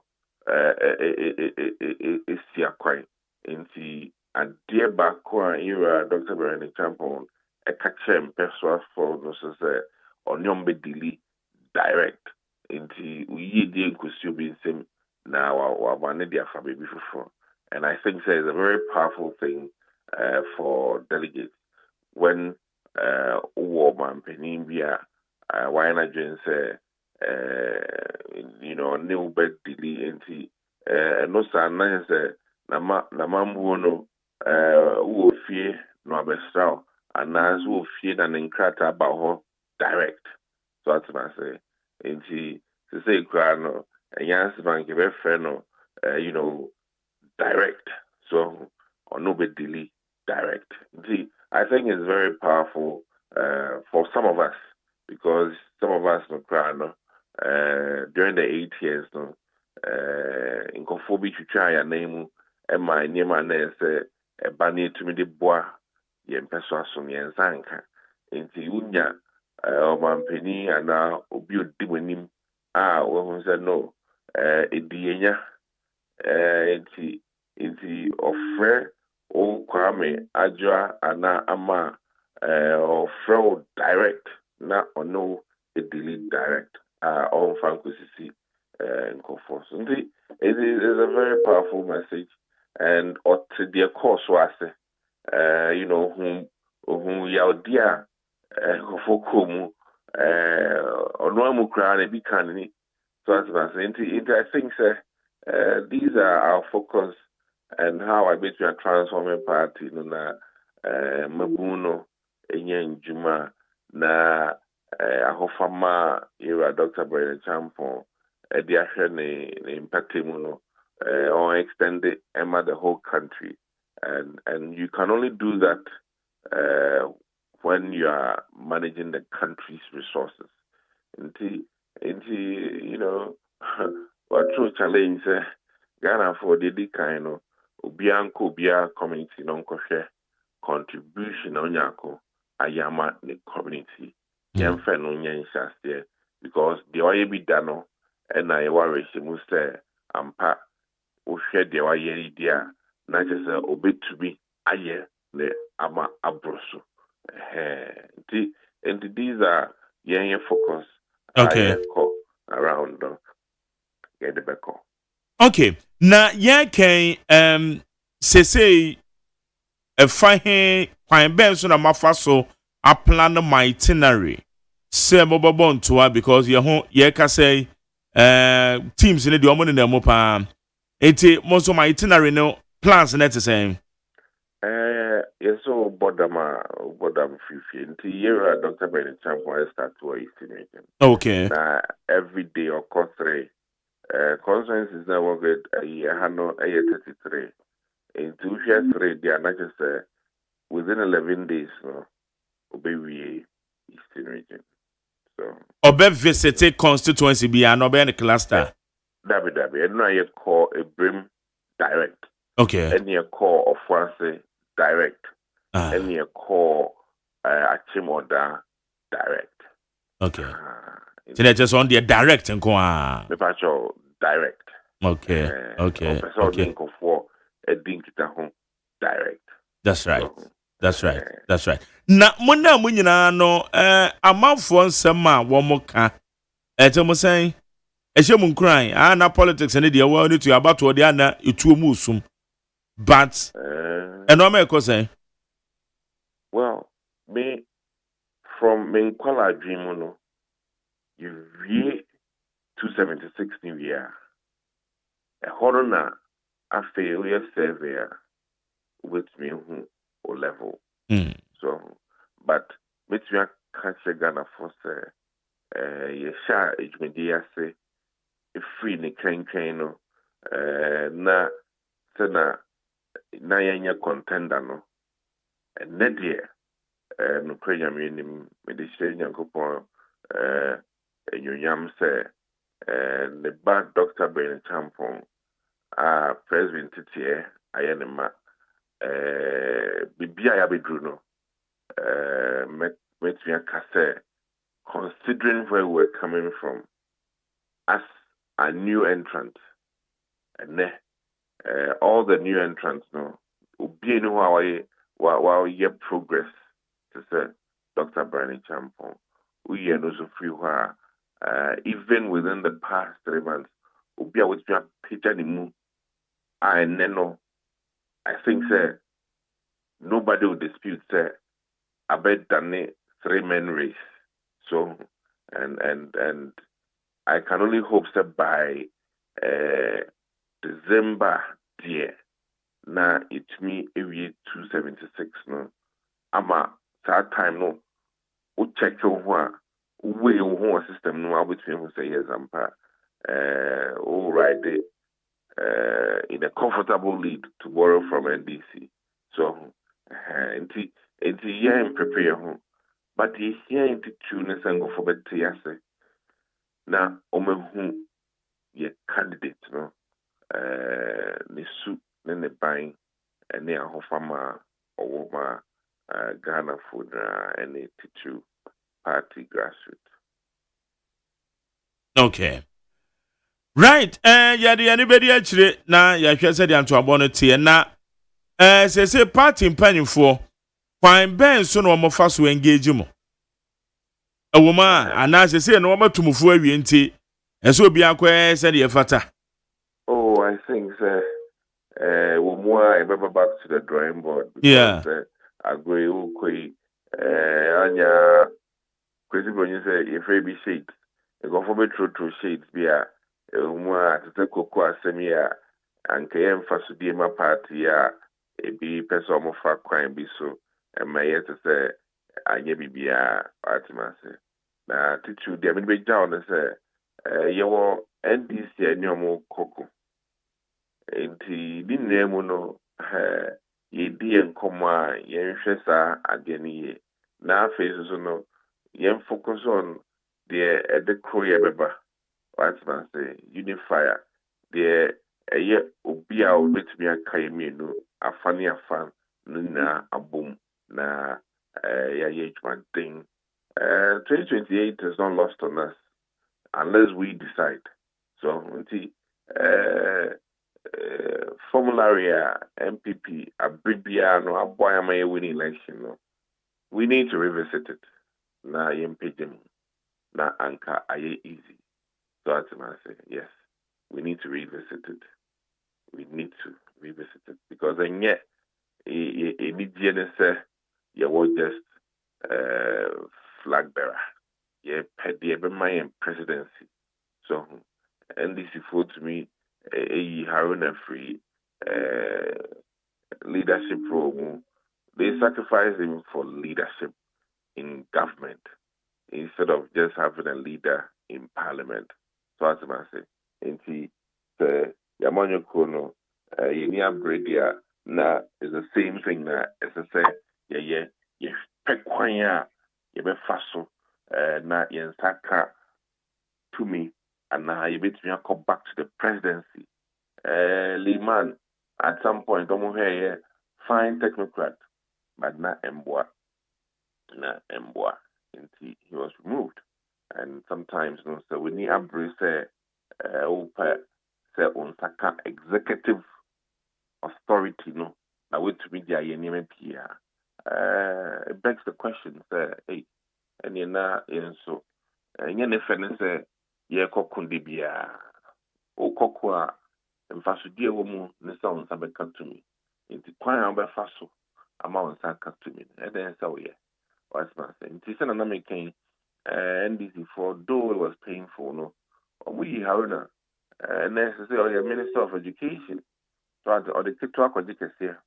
So see, I told the beer, these are the hard sacrifices as the party national. Yeah, Saka to be. Saka to me, yeah. And yes, be a habit to me in your baby. So kaka.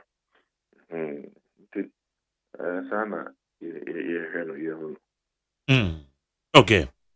Honorable Dr. Adomaku Kisi, Senior Campaign Aide, Edema Dr. Brian Champon, Nakache. Yeah, that's a sound you're doing command of pay. You paying, Miss Medalas. Yamin Hopa. Mepa chon yene eye enkane mrashebedwani ewo eye nyaso tuom. So ko Dr. Brian Champo de campa o senior yido ho no. Ena yene no edi enkomo no. Na digina mo said o mo bo mo nto a efa apuemantema o ma hyase and said the anamon A2 MPP presidential race and matters are rising. Well, when you say internal politics there, and Muslim Edija Ghana Montie Senior will need 100.9. Ghana Montie, Ghana Montie, Ghana Montie, Ghana Montie. Jankwa and money and share what do I get in 0201162 0201162 Yabeke Kamba. Kwabi, yana mame. Yo. Ya go anywhere. Abusiafo de ya de to amoso aye the hawk de bokrata anwa. Wo wure your friend lawyer Good Love Ejay. And what I say, His Excellency the former president, Nana the Danko Akufo-Addo. Nana, ana no udru ayi na sena nkofo ma fancy o. Oh, na omo jeje oso. No omo jeje oso. The Obokra say papa ne si yankwala town. Empie enkwa baby ya nkwa campaign mu obi a. Nasa ube di MPP campaign bi enu asasa ube ho. Esan say papa ne na eko wo trasa wo ya Ghana fo ahi. Aha. Waso wo ya Ghana fo ahi pa. Enti wo mu nkwala town to say the affairs no COVID ba ya. Ya tenkofo a ne yakwala town wo mu no. Sa pepepe wo mu si enya ubi. Said the Abaya woman MPP campaign. MPA for asam no amedi nkanka say woman security service ya would work abom said the Abaya fuel smuggling no ye betumi etu ase no or the ho asam waba. Yes Ghana ye ka ye de a drop kakra. About 44.9% ya. IMF for said the na woman ni no krampo yetumi ayama na brosa. Ononyamfo Brian Tampon ne sante no wate babia Brian sante no jumpo Brian Tampon the next flag bearer of new patriotic party Majari Enra Eastern region Sawu humra semejafo no ba ku 15 Omusu omotru omu support to ama Dr. Bawumia. Ya kan wo Peace FM 6 News. Eastern region. Omu ya I think 20 something. Yes. Ayi kura na na di womanim. Omu a womu ka ho no, wa ho. Protos waka ho ana kojo pon kroma ka ho ana ye womudoso an franka no dompre ano ye list no well no ebe me so waka ho I'm stancing collection, but me sure say okamu. Anna I protozo adema bonidi. Anna Kennedy bibi. Osenyako. Yes. Kennedy Osenyako. Yes. Ebem so no kra. Emra sebejafo no womu ye 15. Ana womu bro sample. Me pamotel mu amunim no mu amekakra wate mo de mo nsan ne mra ma tari wo mu so mo atuo mu support de ama Dr. Bawumia yes o mo atuo mu support don't say me say de we me so nti me wo mo ya na me no mo nya adwe oh say ayi mo right me say me nka say nya o mo right me say me so I don't subscribe to that So we are national executive person. Now we are hold on. Ukuta position wa party mo. We are mrashe internal contest koso. What's me sorry me through me support me yimenim. Me so. I don't subscribe to that. Almost 15 out of the 23. Out of 23. Into 15 when your names no. Names in the main. Omudin ewo ho. Na sanko for 15 no. Emrasebedafo nso. Samia ukuka ho. Samia ukuko jo pon kroma anodom pre Kofia Nkramafo. Charles Suyako Oredu. Charles Oredu Kinsley Agyeman. Kwesi Akwa. Aida Ajo Siedu.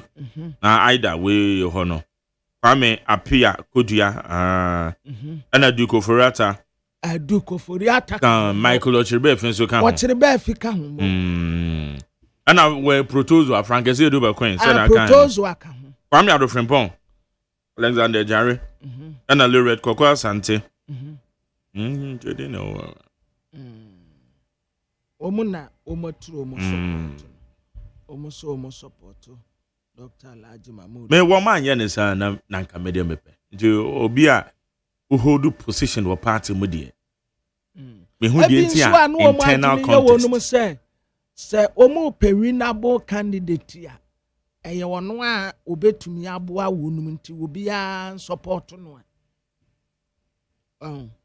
Na make say kwa na nya boni so obi be support obi o. But obi a okuta position wa party.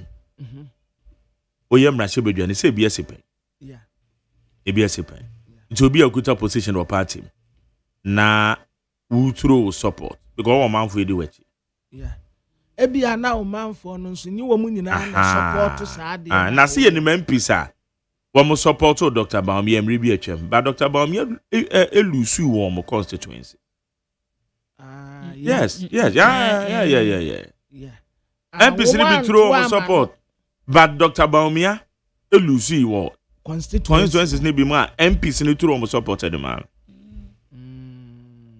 Enti sadia ne de me info asunti. Na samra sebedafo no nso se wudi agora o next primaries no. Se o constituency for na nye wo mo da o mbeto atia. Yes. Enti I don't subscribe to that honestly. Obi a party baby a bit ma support obi. They say Honorable Dr. Adomako Kisi or your former MP. Yeah. So, on a good position be we are betting about one more equita position. Or better near say regional chairman I come home boom. Support. One support to be internal contest. Oh. Youth organizers. One more support to your forms. Isaac Obenen and Crawford, Salah Mustafa and Crawford. Youth organizers, I got forms a movie. I don't subscribe to it. Yes. So we crop position wa party ni mua. Yeah. And I says here, menu anya asem na father bahana, father baby jina wechia. How? Asemba ye be there. Asemba ye be zini aka. Menu anya asem. Ye nyina ye penye ne father. Ono wa support. Ono support. And now de ye mfa kwesi abuaje, ono ye channel manager. Na Kwesi Abuaje ona etise ofa o sha asem ne ka no de koma fada na Kwesi Abuaje menu anya asem na Kwesi Abuaje ba ya wentie masem na Kwesi Abuaje ba ya o say no aba be gina wachi me support no banisa na edede na de be adwuma no ti me sa de ne de I don't subscribe to it. That is my personal opinion. Wo mu jaya nkeye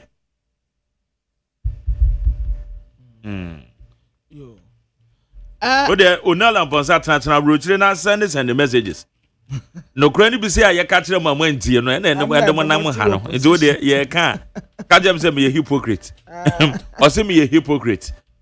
Yo ode jai ode ya no dia ye nim no munnim. O now dia ye nim no. Wo mo kra wo mo pere no. Wo mo e pere eye ye fe ni say kwabne. Nipa 5 na omo pere no. Ade a omo de chen yen so omo ska chen yen. Apart from that information be anu a yeah wa. ade o mo de chance ebia wo mo age ebia wo mo fie no nyini cha binum za de bi ni to bia eyo wo mo nyini sa o oh nipa 5 no na Dr. Brian Brown wo 50 early 50s o ana wo kwabna wo age ne za wo me no take wo mu no presidential no ka no presidential na me ka no okay me chance o me pre no presidential nipa 5 no ade abi o me de be chen aboro so ye wo mo ska chen ana se wo mani chen wo mo ska chen ye nyina ye prepare no I don't know say be o me go be betu go be na wo nipa wo ya rich that's right. I saw video Charlie.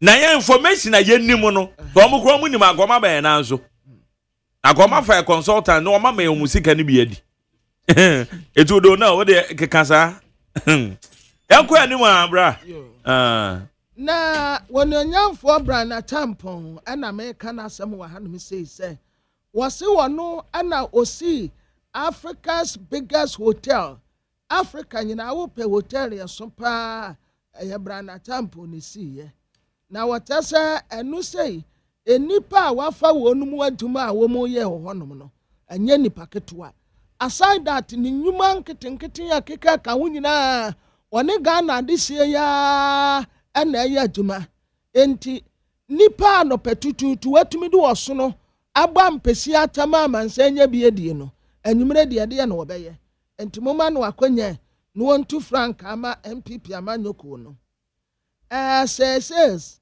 yes a 2025 passport power list na top ye says for yeso ma ya ade pa Jama says island no mo kai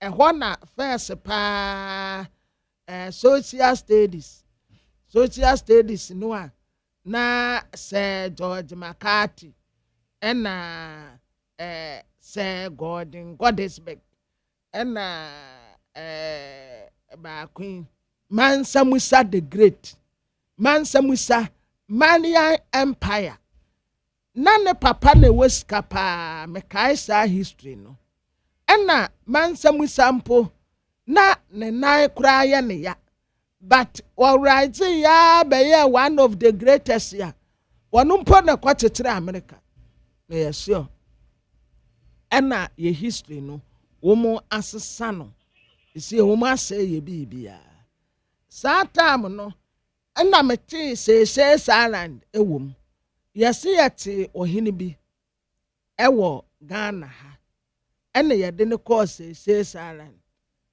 ena that time kurako okay the bond of 1844 aye Commander Hill aye gonna the days you na the history ne party we the history na odi go no kwabna ma Jerry na ma bin se ja oh ani anokure hey maza me ye gonna remember this boy no ma bin se ja the bond of 1844 was signed by Commander Hill Sir Gordon Goddesbeck no way Bruni that time no pa grant kwabna pa he akokokoko na mpre me ka me miene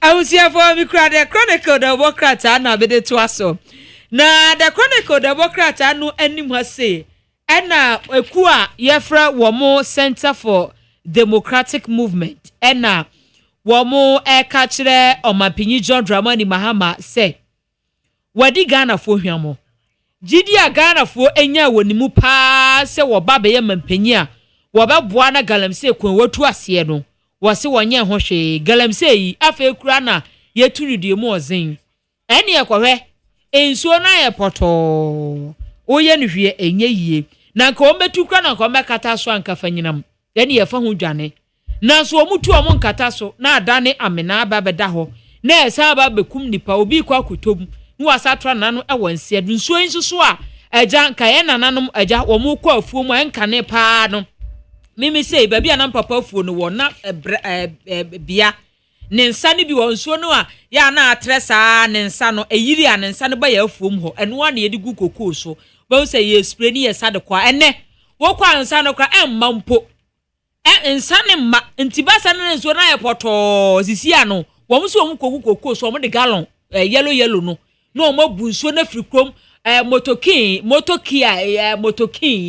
na wo mo de nsuo na gum na no so kra no ya se a charge wo nsuo wo di kogogo afuo so keke no gise wo sapa bu firi krom na wase adia wo han na wasa adia kwa akura na se na wase ne di oha akura ne amane hunu nie enti sa ha wo no nyina na sorry na Center for Democratic Movement for say Oma peyi John Dramani Mahama di Ghana for him pop wabi twe Ghana for so ogalam se kono obae so nka obetu asenso ekonko honye ho hwe na Chronicle Democrat anu anim ha na Ghana bosia ya ne yakwaje ne yebeto kokoo no kokoo ya ne yakwaje bosia ti wo se kokoo season no 2025-2026 kokoo season ne ede akwa akoto enti sa na omoje no na sa bosia no omotwam abadada no adawuruma omuso omu nkwaje bosia ne biom na no ana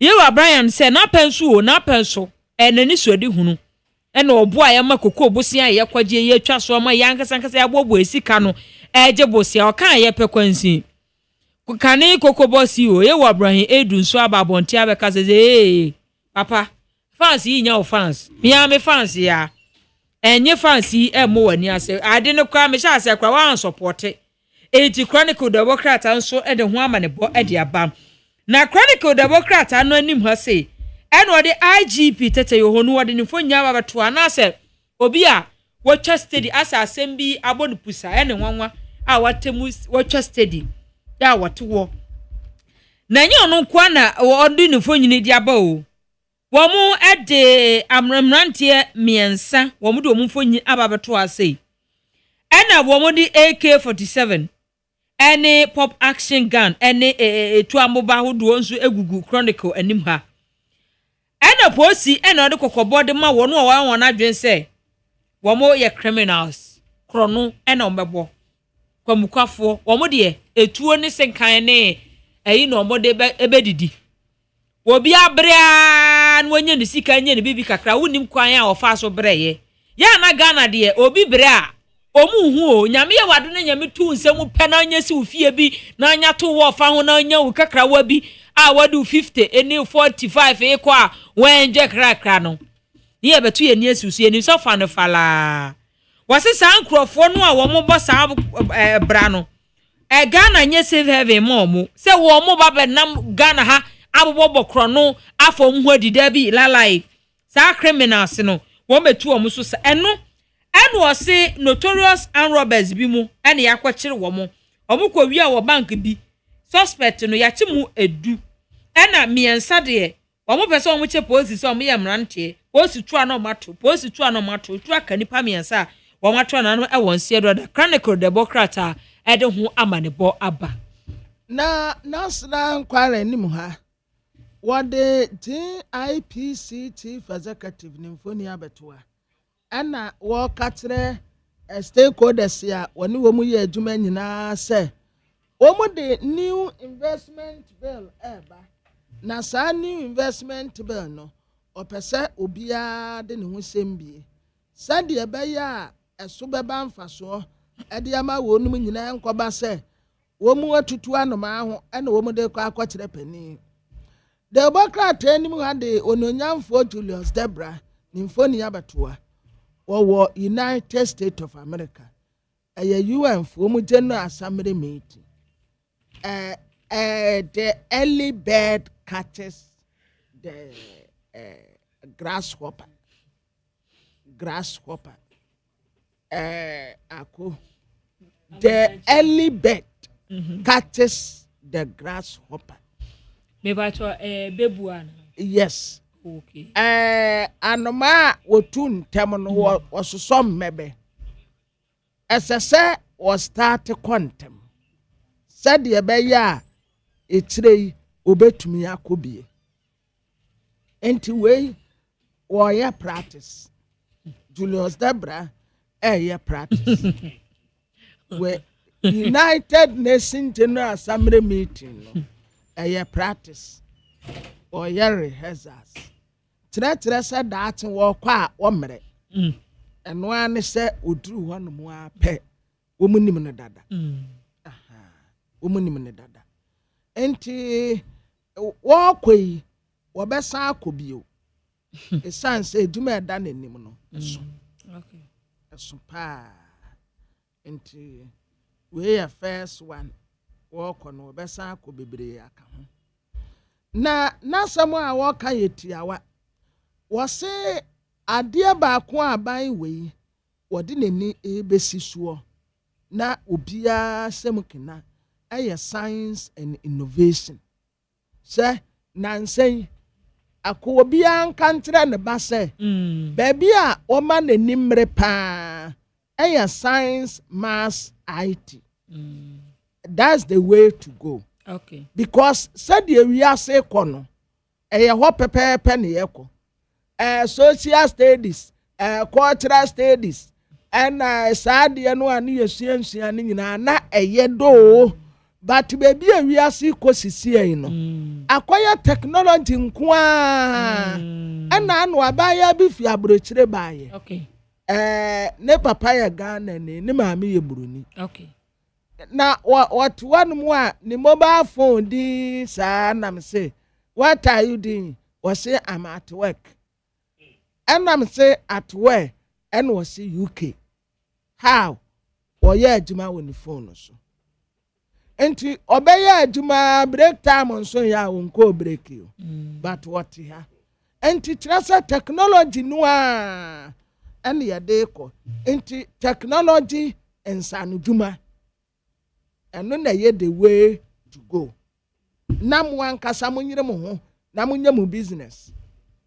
Abaya Juma, yo, said the Biame Cateremo. Panama me kwa manusuni and Godwin ama ya yenua. Oh yeah, to for penny the ma Ghana National Small Scale Miners Association. Wama pow task force be. And Rakra Naminya Yanka will be son say. A task force obeying no. Okay. Godwin me wache. Yo me jo so many. Na bibia boko. Bibia boko. Aduma muswa. Adwuma mboko me did say studio bi ahoye. Oh nyame adom. O dia che. Na ne yenim say most small scale miners there. Aya na mo task force eboa edi kutia galamse.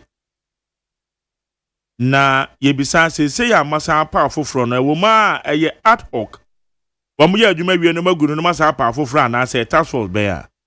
Yo, me that eti fu na they say wa we be a question. The Ghana National Association of Small Scale Miners there. Your task force a word that you send your kind no. You do juma wo insure so for a very long time. Now Abanfu Probai, because the 2013 year 4 months task force with the help of Honorable Inusa Fuseni or Takwa. And the main objectives ni say ye behwe ni aboa na baby a obi edwuma M1 na ya hwese ne be na waye edwuma ni bi nso ho a ye be draw aban attention to some of the issues cause.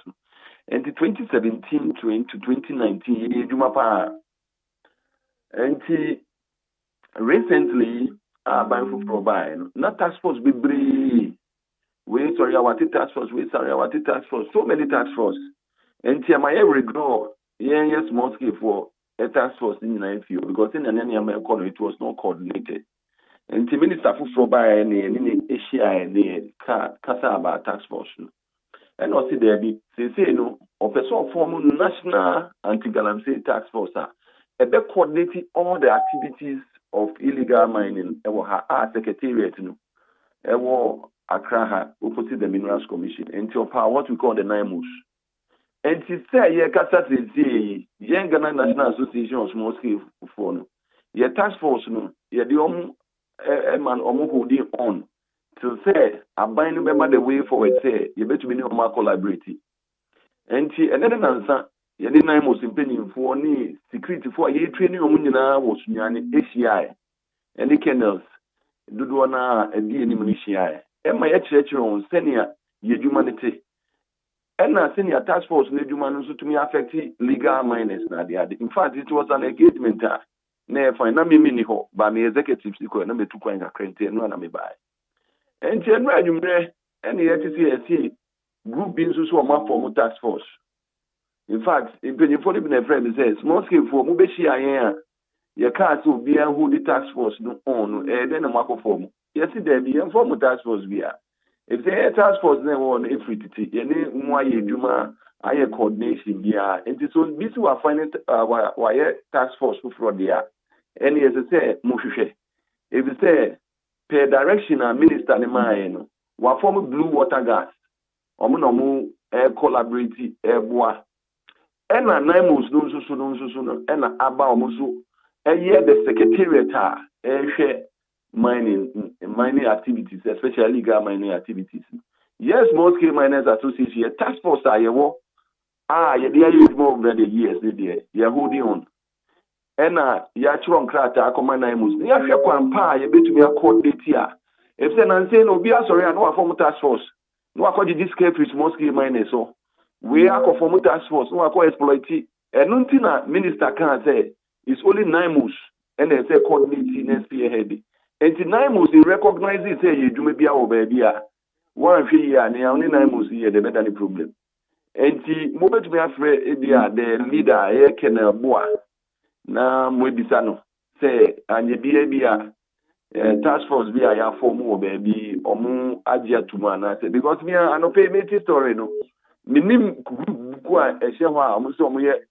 If said the Ghana National Small Scale Association the MA bad time kwa eshe mining I work room na your man na. And the minim the pakwa and I say group kwa or mark for task force and I say I really don't know, but the Americans say your launching task force be your name military ni United in penny for in Asia, I and any answer. Ni share the way forward. And so be a fetch the Akoye Bibia. And they say every first and Nipana. Near Bisa the NT also work for Musa task force. Oh, okay. The okay, the name one my said sorry, let me appear about this. I know. It is a Momo task force in India, one more do Juma at once. Yeah, the Juma to answer. Okay. If they so follow lay down procedure, task force be away Jumediano. Who ye Juma within a space. Your rules and regulations I so follow. And you share ministers or share the reason here or say who be holding the task force on Usha National Security Task Force, even police, IGP task force, the so many coordinating into the secretariat now. The National Anti-Galamsey Task Force now, former the 9 months led by Kenneth Boa. Na Yembisai into illegal mining and one more field.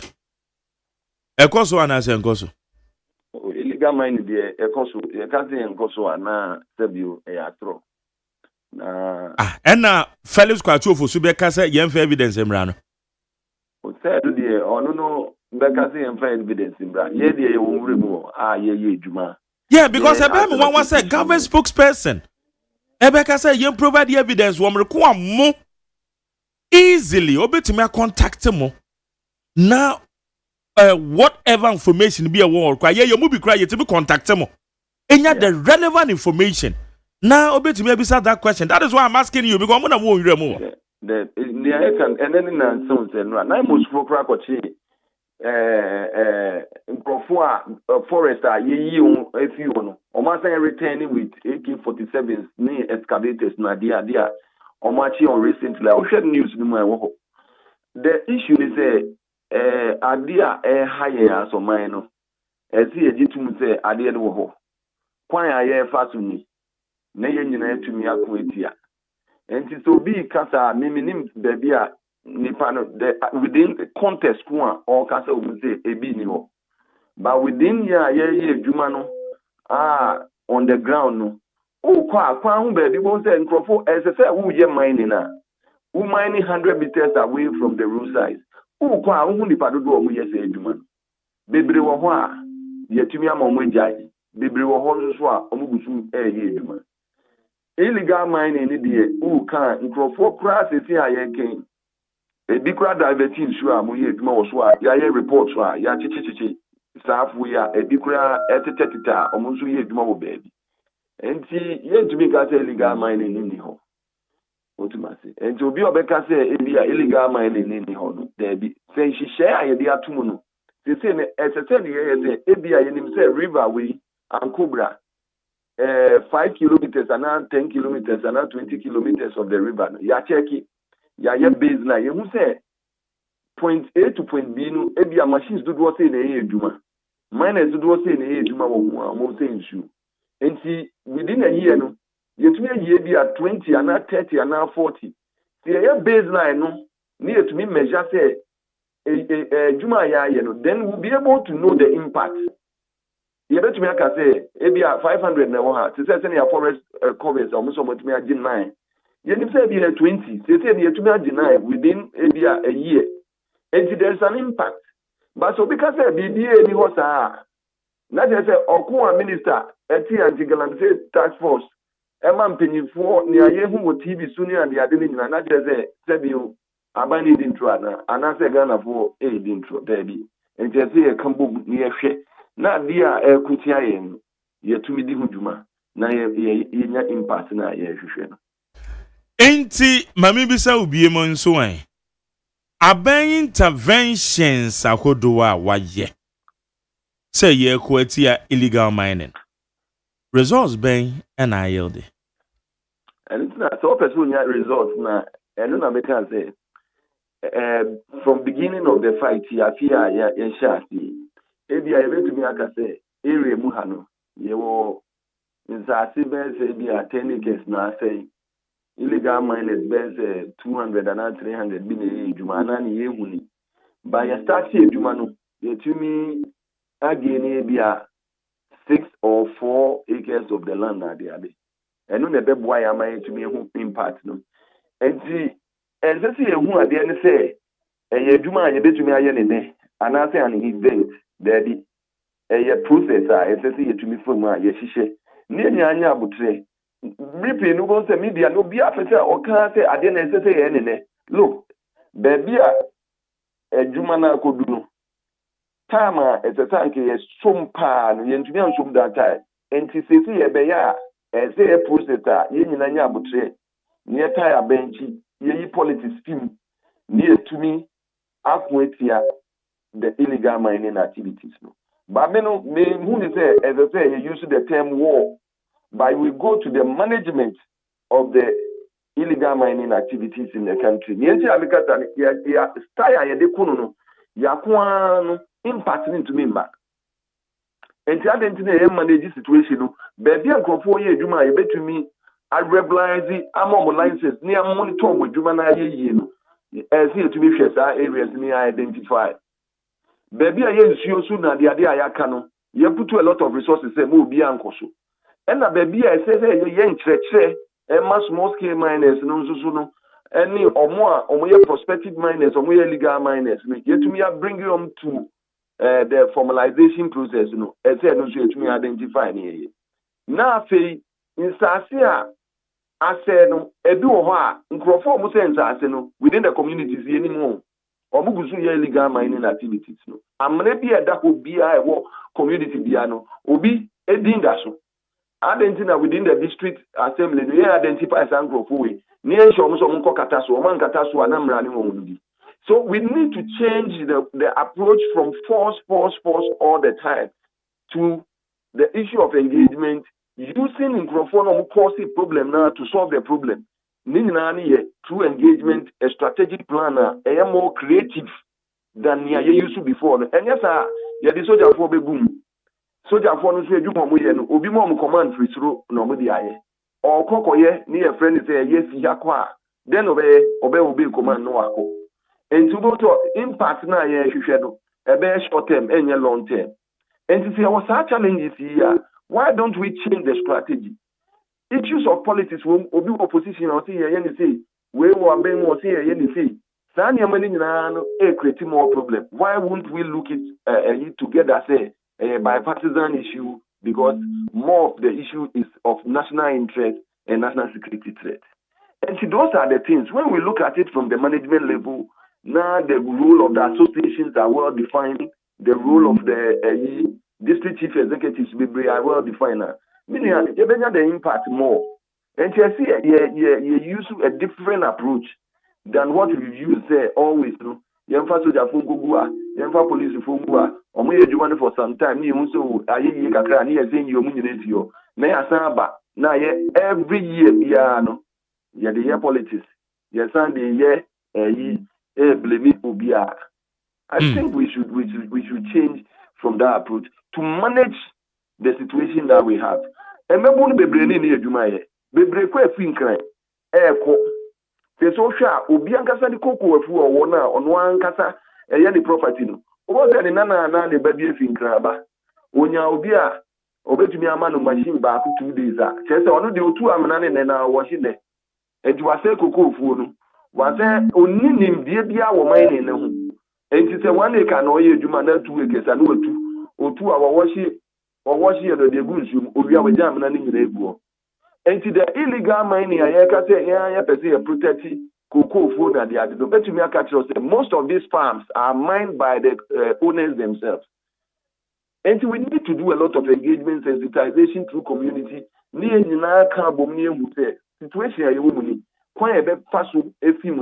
so it's a management concept that we need to put in place than to say it's an everyday war. We see the state of emergency. We see no, I say so be a cast out of emotion, but the real issue is confronting us. And association, we want to come out with some of the different solutions. You feel say you created that a year. I bet me a boy from the old ways. You feel say I bet me tackle the issue.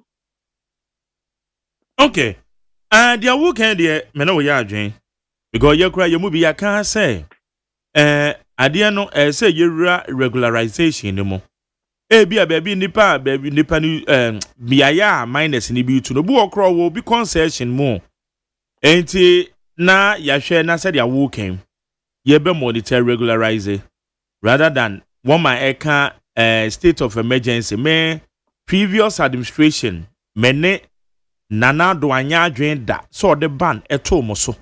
Because mumubi yene mobo kapapa esuna mona genuinely no bukra mo license amoye adwuma enti now dia ye bisane say such engagements no te say yeye say yakwakoba say we suggest we can say shoot and kill and the keka ho. Where do we start? And to say you free who said the whole challenge I want by categorizing into one, the issue of education, enforcement, engineering, ultimately empowerment and attitudinal change. The 4 years in a way as and your areas as enforcement, and this should be sustained enforcement. See, I say forest reserve in Kohua, a no go area. Say forest guards, then omumpeni for woman.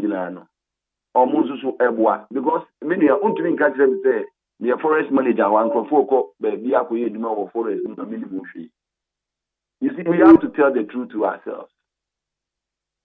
And sa areas here woman baby in Fidie so we need to get some whistleblowers. To say a good board iron.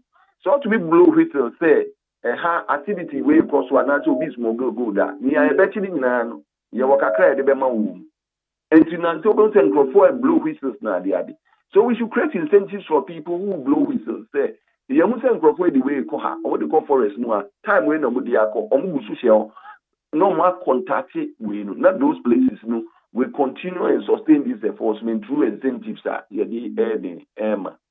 And the issue of say your best sign license, near renew license for license holders no and say a paramount.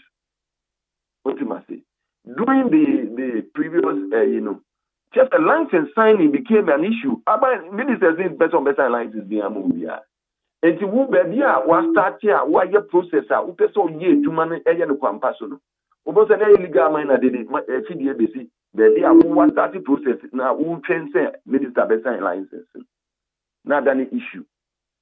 And the issue of decentralization of the license regime is very important.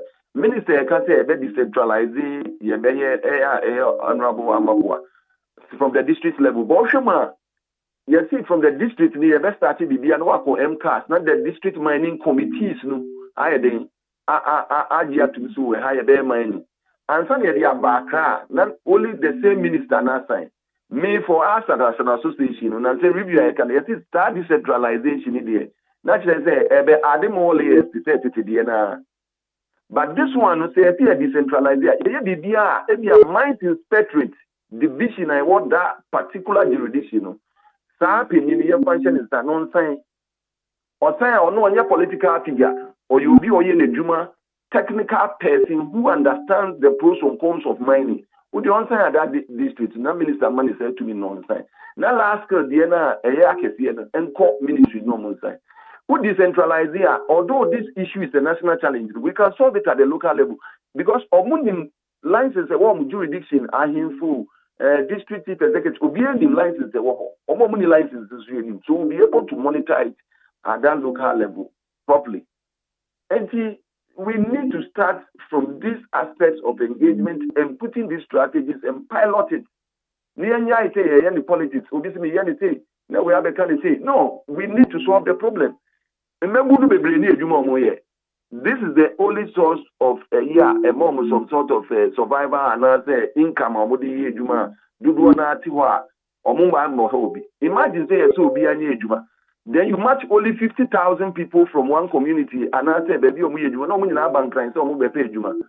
will be a disaster for the nation. And economic benefits or mining benefiting from the sector. And also idea as here to be striking the balance between that and also the environment. And there are so many things. At the right time, you may invite media, then the reportage that comes from the media houses and some things I see as I want to cry there, Mamma Samramway. Me betra ha kan say aya na sabio manushe sumunam yetetenkran na ye ka mining activities na say un visit typical mining site ne ye wonte ase because they said dia wo kan ya say ye wo nkrofo kra wo mo say ni honom ne ade na ni nyina ne ye wuduru a akonsuom but anya no kre Moso amonga wonhwe. Godwin. No, that see, anyamani bi wo ha mo kana. Obi to me e kasa asem no. And out of emotions no. Unse ade bi wo ha it should be backed by science and data. That's right. That's right. Penny ba ku bi research bi. And or the bar out. Or the bar out no kola ya won see. Question be bi say say. Research ya wa see why no. I really know. You bet me I can say we be a one of the conclusions now, but also where you primary near my you need more money to go into it. And some you to me I can say way. So and see because the honorable Kweku Trebe the late Dr. Trebe or yeah they want the document you are. Or your research be on the Brim River because those days there are activities because 97 they say go there 2012 2013 those days no na president Amen so on the Brim or miners so that time it also show the impact of mercury on the water bodies and or starting and attack and conclusion mercury won't show them and rule the WHO acceptable level. Yeah. To be said, any man. But when you know reportage about better bonting, and see, as I said, on mine, what say, and the Yama be to a bontia, a do is not backed by science. Not a fact.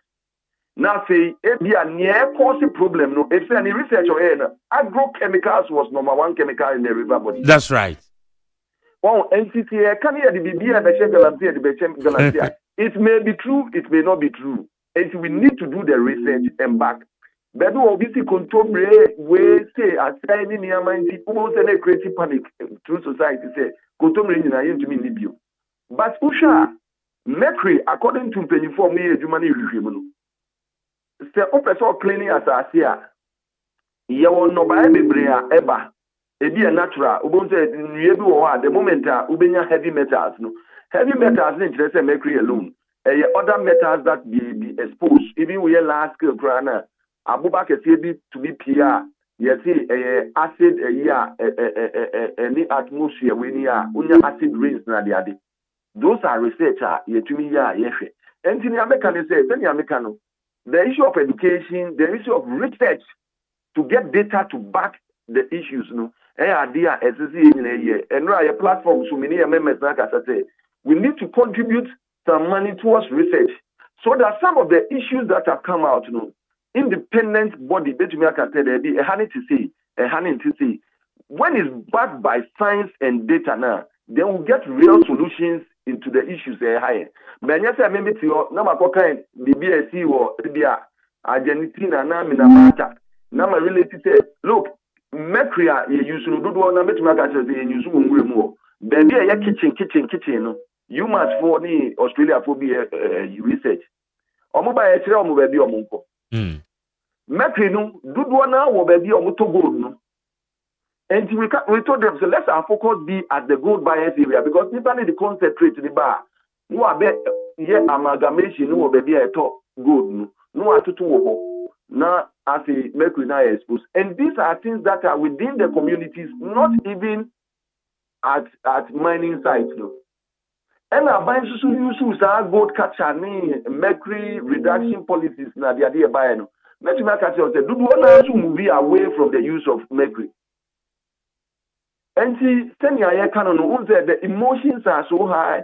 Reportage last time you be by site, you be a ye all bodies there go no or say moya galamsey I don't know what be assassin and let me say how do you mind without opening the belly of the earth do a good in the honor o shall last scale o share or would you draw I'm not going to kakra sana mining o feti ye mining you should know that there will be some impact but what steps do we put in place to mitigate those impacts? They're very important. And see there be a drew and say you're looking at the science, and say you're taking emotions out of it, and say you're taking politics out of it, and confront the issue using the same people who caused the problem to solve the problem, and then other means of policies are buying so they by the entirety.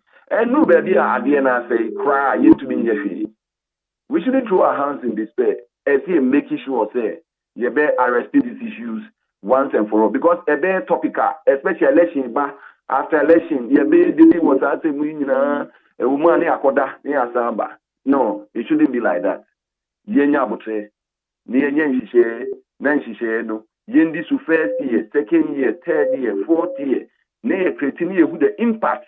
Oh, a honey year saying when you see a beer in year 5,000, in year 5,000 and even a hina to survive like green gun and tie the bar sweet. You see a reclamation. Reclamation now I hear no soon. In the area, no, Yakoshe. I hear Sika edition, the benefit. And I said, they are near to Sikeguma. Now, at the end of the day, no, I have a to be accounted. We should fight the galamsey, we should manage the galamsey, but we shouldn't pretend to fight in fighting galamsey. Na adia ba ko a eno sudi enya. Yo beti ni ase amona bi ebu. Nipa be 30 omo hyase. Obeti ni ase o amona bi ebu. Enipa sei ekun omo. Ensu wenum nyina ye korikori fuo ya. Yetu amona ya nkata so nti na omo so akwa akosi ye kire. Eno se be ne de. Ni nyina ye hihye no eno na meka se obi ye adwuma na wo krata na odi ye adwuma onhwe left and right. We formalize the sector na nipa ni ye adwuma. The engineering aspect of the kind said some of the challenges in engineering. Underground now, or stability ben why baby to send him na safety issues are. nipa na ɔyɛ sɛ adwuma dodoɔ na baabi ebubu no ɔmo ne license ɔmo de yɛ adwuma eti owia ne ho na ɔde akɔyɛ adwuma no owia ne ho ayɛ adwuma no ɔndwen safety da ɔpɛ ne obenya sesi a sɛnea obi amɛkye no wadwane akɔ dodoɔ na ayɛ dɛ na akɔkɔ so saa problem no ɛna ɔmo atu amena nso ɔmo agye ato hɔ no obi tumi kotom amena wo a woyɛ man ne ɛno na beka sɛ obi wɔ hɔ a ɔyɛ farmer ne nana bi efi baabi aba esan sɛ yɛn hyehyɛ ne yɛn enforcement no yɛntumi nni so nti ɔno nso ba wɔbɛbie pit 2 acres ɛhemfa na ɔbɛyɛ recycling pond eti otu amena na no wafuro egu owie a ɛtɔ de bi a gold dodo office obenya wɔ no onya oni sika ɔde bɛkata so no edwane kɔ odwane kɔ a obi ebi a aboa bi obi yɛn no akotom nkɔla yɛ kɔ afuom anaasɛ obi a oni medwane ɔsɛ onsuo da obi kotom ne nyinaa yɛ den ayɛ but if we are able to do it at the local level na yɛ ni mo krata obi de yɛ adwuma no na yɛ monitor mo activity ya una na efu okura nkyerɛ sɛ wo na obɛkɔ akotu because of surface right but oni mineral right and the enforcement na stem no ɛyɛ adeɛ baako a ɛsisi ɛhwɛ at the district level and the community level ɔkono ɛsi ɛsesa fight this to the management aspect using various techniques ɛnyɛ fɛn to be going in. Okay. Godwin, yɛda sɛ wani yɛde nkɔmmɔ na so far gold board nso wɔ mo dwumadie wohwɛ nkyerɛmu a mode ba ne mo nso a mofa kwan papa so ade tu fam agudie ɛne sɛ de anhyehyɛ ne te ɛboa mo. Oh, gold board adwuma ne deɛ sɛ ka sɛ mmoa na yɛboa gold board nhyehyɛ no wohwɛ gold price baabi edu ɛna wohwɛ sɛnea trade ne kɔ ɛne sɛnea gold board for ɛboa with some bonuses and all that for miners na encourage miners na ɔmbɛyɛ adwuma ne yie na wohwɛ forex nso ɛbɛ mu a bɛtumi aka sɛ gold board by yes small scale miners support why the man aban and other stakeholders no and aboa palma they say every week run on the average yet we have 7 tons of gold on the average make us on the average Emma from January ABC the 4th month the first quarter crown gold were in forest buying over 2.7 billion a bar system no to be the demand of the supply of dollar in the system some impact no ewo yesika say mu a utumu say the whole economy na nkasa no obi o import omo to talk as menu ya say we dey talk utumu duties na they are na baba from amanka system and gold board concept there is something that is miners we all support areas been na man for can say price na ba form na they are now so sanity se o export wa se o see the week na local currency ni week onye sika bebre na the moment ye export to ya nya more no wo say na cedi no na ho de na epeja akosro ma esa ne say adwuma ye no eye dollar dependent in terms of payment no usesa na o sika na eketwa no ntina na amanfo e ka say gold board ACC na de ade no but yes, cedi no anya asa ahomodin from 17 cedis na dollar na cedi na about 10.45 usisa nia unya time 17 cedis na ebe short enti na affect minus ni yeduma e say input id yeduma nyina na esonte eno ti ye di gold board ye engagement nsusu no yenya price stability kakra wo mu a eboa enti say na ekọ no. This is the first year of the activities of gold board. By him say, see a year more on Beboa. She says, so much boom, no more informalization. That is one thing I had here. There were more, minus, support to the gold board, year do more, say. Say, to me, this say, can ba na parliament approve. You better share mining in a different way. We hard rock underground, or Munis can develop in year. They will partner them with the Minerals Commission, any Ghana Geological Authority, and the Ministry of Lands and Natural Resources. Ni identify areas na veins ni pano. Ni etumi aboa. Na etumi enya baby a belt na nkasa woni etumi aye adwuma no.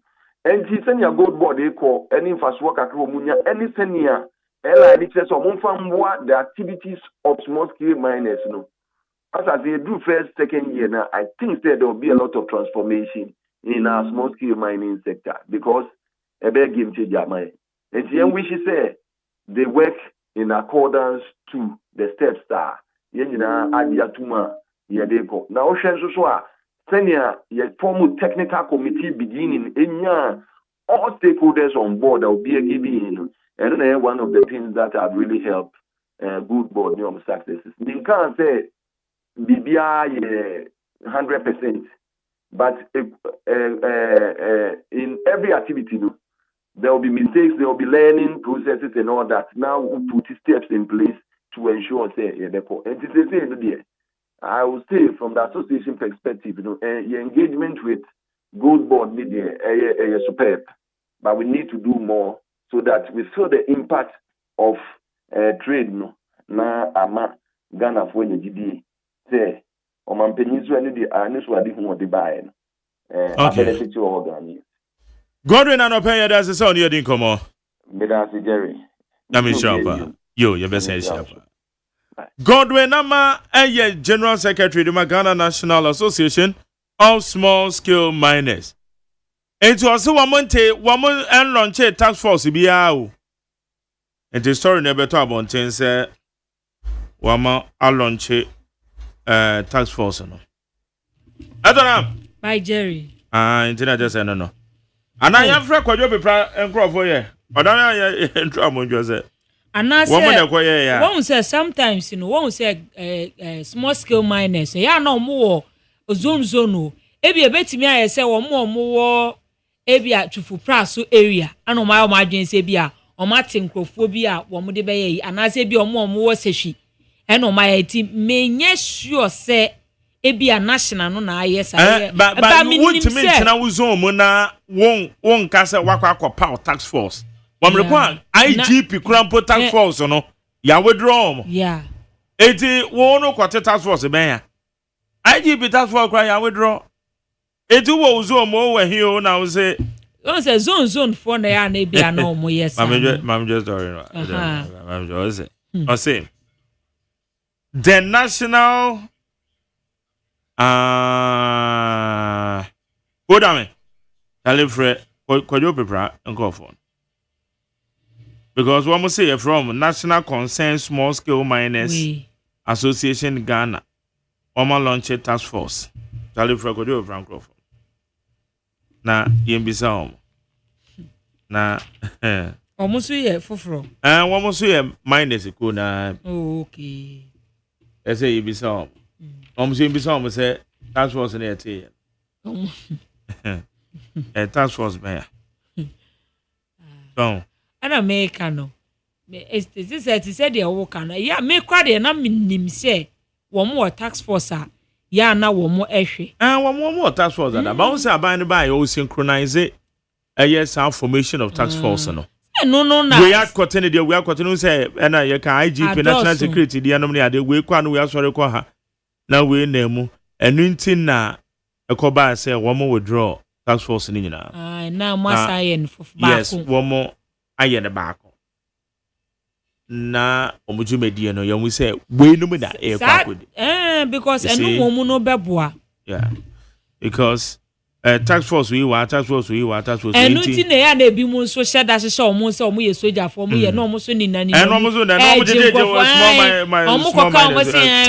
small miners evidence is there asrafo no ana say galamsey task force abejiska wo mo ye na echichichi bi mu wo mo so a wo mo ni omo nya galamsey task force the woman is say okuya ye okun wo eto na ya dia ete say ye jitum say ye mfa nya amanyosem dabi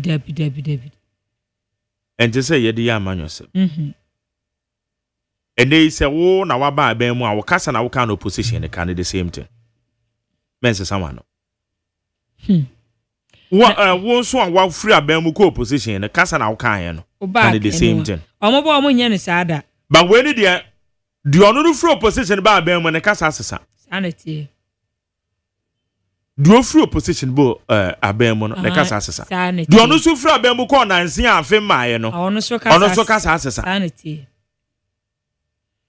So who position? It's another bad sana near can fin. say ye Ghana for no one or money e di agro no we ba we ade foforo kra no my but in your Kasana ye can opposition ye be can abem the ye wa abem a ye ko opposition ye ko can the same thing because fight we no enye fighter yes suban ye betimi de akon no opposition no or opposition can say na city or ba abem no obo defense entina ye mu bi he ebra na na do apenso de ban e ba ye no me de na nya adweda me kan wa ka na ban ne koso nya na krofo tu ana krofo tu na tu ya sem ketwa wo so de ban ato so na wo ma genuine wo mu tu fam agudie na wo mo boka na wo mu tifie na wo mo boka na wo mo ye galamsey na galamsey fo na ka say tu yes ye de ban ato so o na say satam ya na ye to gold na gold koso anything na name so bi ka your friend saying state of emergency I disagree with whoever because the man say genuinely one me two from a good year no na one my affected they say the state of emergency ne kra ba galamsey boys omo so mutu galamsey omo be koso atu oni mo omo youth no baby omo mutu galamsey oni wo mani bra abre no wo hu Michael Kwadwo Pepra president National Consent Small Scale Miners Association Kwadwo ma che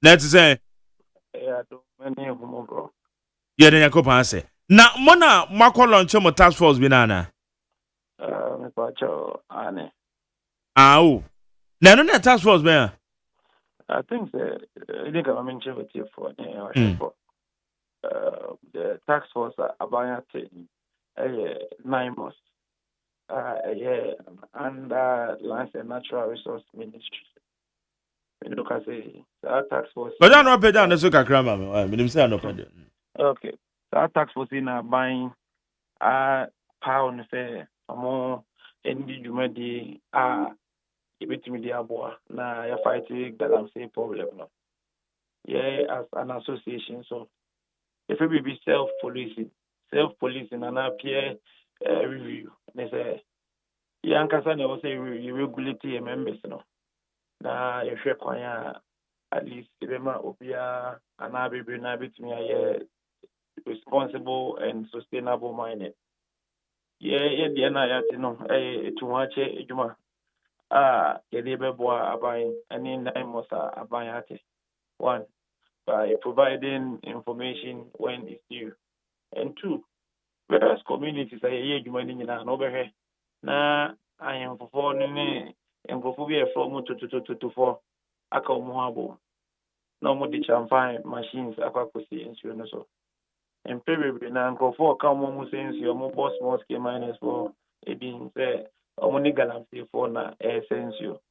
And see there, yeah, as an association, yeah, say to me, acquire a speedboat, Sabi, you be making sure say BBI members, you know, a many various district committees are here to one.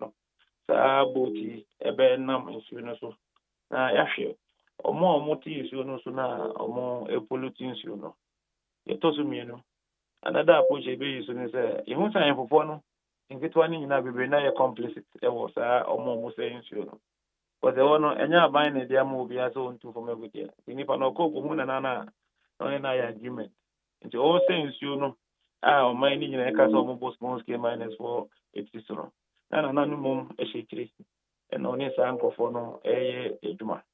So what we do is that we are going to have community engagement in various communities are eduma. Now point of call here for no. Now ya share you know na nanom nyina atnase. Ya mo mat ya say insurance and this is what I buy empe. And what we can do collectively ni say na nanom nyina mbodeo. Say nipa oti insurance so ye eduma ne de. Sa for also to be free acronym and insurance. Na yes ana bia tax force no ehu you made your mood there. 1, we can easily arrest all these people. They are reported anonymous. But this one, we want to include the chiefs. In a sense, as a chief or more sense, you know, chiefs no so no. It me I'm a man so new because there's nowhere or any better room, no be better saying, you know, because only more and from your information here, research I know the chiefs mostly are complicit in it. Yet means no my way more. na yɛn hwɛ sɛ nkɔfo ɛnsɛe ɔman no na ɔmo mfa hyɛ yie no ma sɛ bi yɛtumi mine responsibly and sustainably. No, that is the reason why this self policing no aba. Now we any para tax force, baby. Yeah, na yetu you say government is minimum miedo. It is a baby koso na yeshene emwa omena yenyina no we need to contribute to make sure that in the way you feel. Okay. Na kwajo yenyina yenim say tax force we wo beti na say yes tax force we tax force we nam so kra ma wo hwe IGP kra ne tax force for our withdraw wo synchronize tax forces ni nyina na ye de benya nine mo se o mo ye adwuma enti aden na say bibi sa wo ho a mo collaborate with the sector minister or the ministry na necessary action roadmap bi wo ha wo mo tax force for ne na intime moi. I think so it's loud about your kind, you know.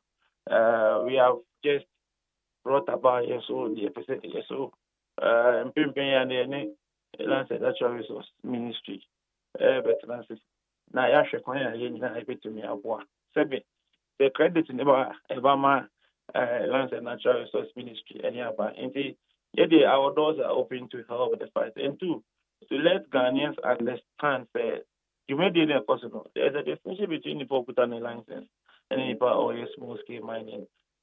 People or galamsey. Galamseys are different. They say will be your teams also. Maybe you were boss and nipa no and say unfortunate use no say no. Will be all forest reserve. Small scale mining you cannot do it in the forest reserve. And not now a person Ghana for say look, tax was native be paying.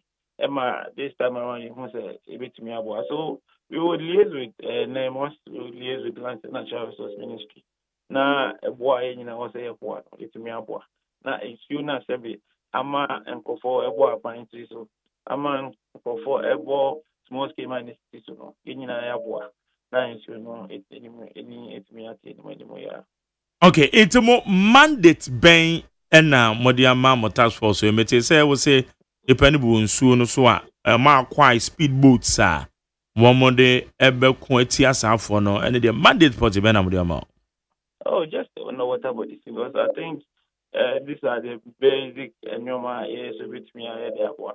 And so I see so new forest in the buying and hello Kojo. Land and Natural Resource Ministry. Na yenyina no collectively no. Ya complement each other. We know because say you made the blue water gas AAB already, but we just wanted to as well help as a social responsibility. You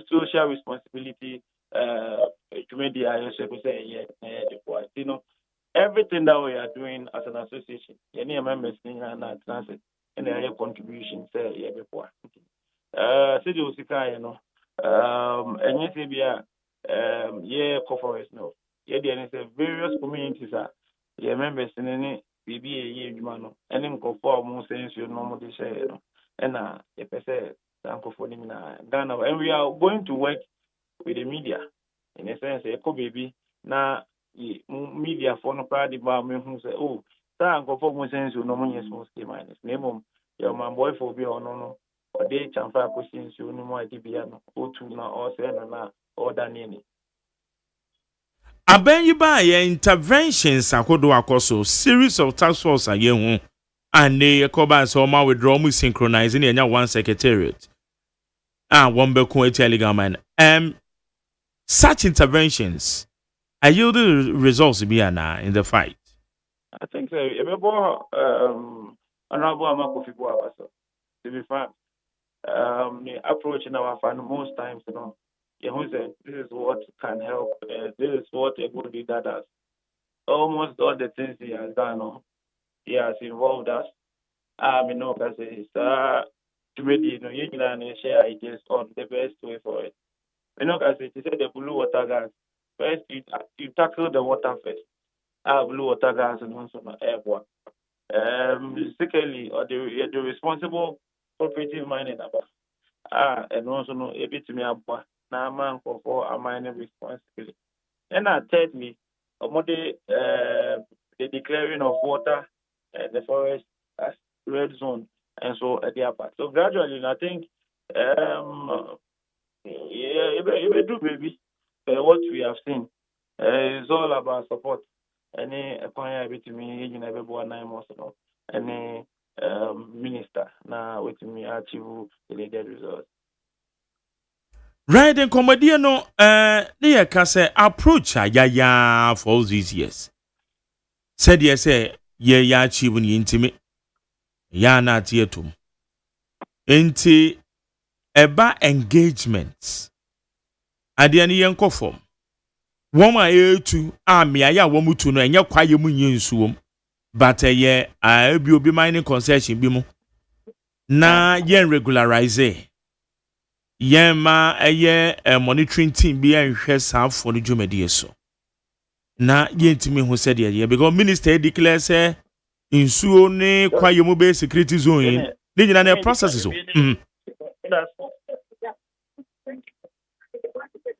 Wadon ba cho me ton kapa okay etina bisa say engagements no eno no more small the concerned small scale miners.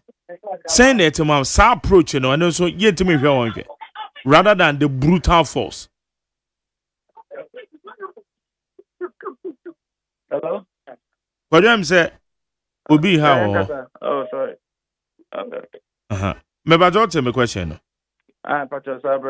Okay, the enemy be say you're the force, you're the wurem, rather than a series of engagements and regularization. I think this is the best approach. Preaching. Now, you should say, I'm a day, not so.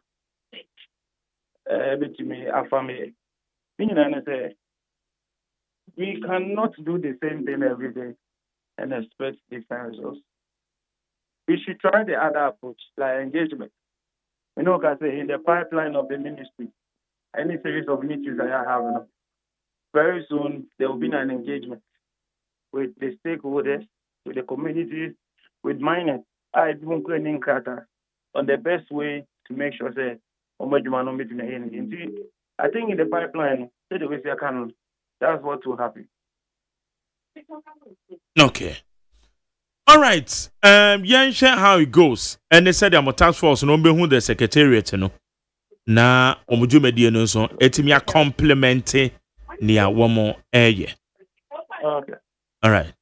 That's fine. Me sure people. Yo, what's your that's pa, you that's it.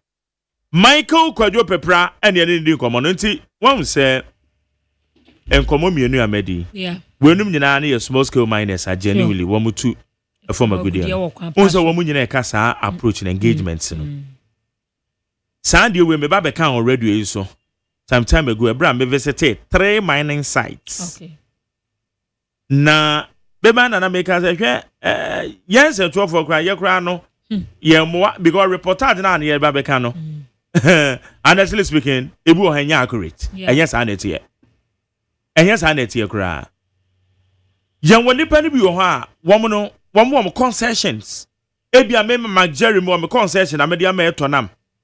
Etonam na wo mfidie no na e finance a chale me concession e agani o na betuma me etimi tu ewo me concession mu ankasa eye minerals commission am me license eti ade na say ye say ye hwe medwumadie na mankwa nkotu enya amona enoma mienu ena ye agudie ewo eye galamsey illegal mining mo ba ko ne say womo ebetu asensuo mienu ne se wombetu amana na womagya ne ho omonkata so dia yakeka ni nyina na emoguo ena obi kwawe na ne ban se ni ho na mercury ni leather ye nsuo mu ma mepato boa enye sa na tie because mercury na emenzuo no womo fa mercury nya washing na hu ni nyina na nsuo na omobogum eto na onim na womo dia washing nsuo na normal water na ya no mo so we should identify the real problems ni enya normal bi ye create problem ni nyina no waka no se obi betu champagne obetu nsuo nsuo se de be obi nya nsuo fa nya ni ndi ni dwuma enne se obetu na won kata so eno no and one problem galamsey yeah can because to na mo mutu no mo fa mercury nko nsuo ni mo any any baby there baby na ha adwene say oh say farmlands no nipa na nya to awie nti no eno no ka ho hwe a wono no office na asase wo beton ba ye be ka che om say asase no wo mo ton a me so de ana me omo aye amode asase ne ma omo hwe say asase na me ne wo to me ne wa kwante ase apam maton de ama uwi akata so wo mo so wo so omo hwe obi timi ton e bia 1 acre e de manipa no owi a watu awie no a won kata so no asa ton foforo de ama no ebe ye den na wo kra no wa wo ton asase no kwa wo na wo boa enti wo ton first one na ma na wie no asase no kra ka engagement a ye ken se a me no ka say minim ni pen bia o makwa akoto concessions ai baby asase no akoto na concession no enye say asase yanta be da wo keke dabi enti ne de so be pen feed no kwakwa ye na adwuma because we be kwa minerals commission no a genuine concession by adwuma na kwakwa na say ye ne di akire na wo nkonkosi nsuo bi mu nkonkosi nsuo na wo nkotu amana wo beja ho na wo nkata so eno na obehwe na korikorifo na kwakwa ase na wo mu dwudwu ya na amana na bua ku wo mimi nim baby a yetu galamsey wo western north na wonim de oba ahema ne ye wo concession ya jetum but wonim se ko utu wi a ono abehwe se wakata so de wo dwifre akire ni ba no behwe se obekata so anse na wako wani ma ontwe ma okra enti no se bi mu so panyifo ni bi ahemfo no so bi be de beto wo so se wo mbehwe se wo concession fa ba na ma no ontimi nya no hwi ma ne nyeye ba wo so ohen no e wasede se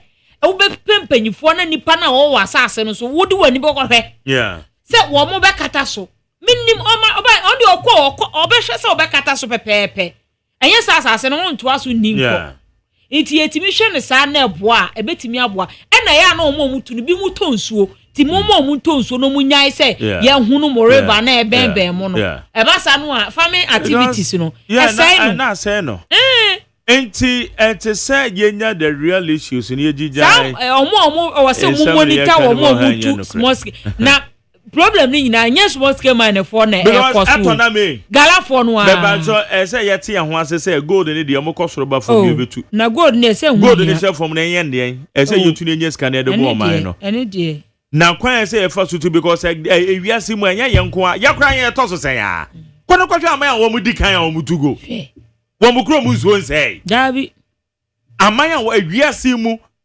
one more top countries pa one more two from a good other no mo zo say to mo ye ni ye other no mo de obi yente so obi agotu amona bi da baby it go in the mo kosoro ba for say yetu ye di nya mfaso de ye tim ka say ye je etu enche for mo for what it say yetu ye fa kwan papa so ne ye di tu sure ye fa kwan papa so di tu a na enu na timi aboa one mo kata asase ne so ya utimi duadua me ne ade kra wo so ma ne ye ma ne ye eti kwan papa na ese ye twase e befa so na dia ye kan politics wo and obi emotions no obi candidate na ye jeboi masa na Nigeria former budi a ye kan ho asem life skill foi enye omu no mutu na life skill for no kwa amena ya na omutuo e de aboba eya na ehu o se bebi se bibia ni eya omu ye bi wo ho Newmont site na ko bebia ni Ashanti Gold omu ye bi wo ho na wo sa wo ben kwan no omo de na ben kwan no kakra na wo utu ani hwe akire wa eson but omo ye ni ye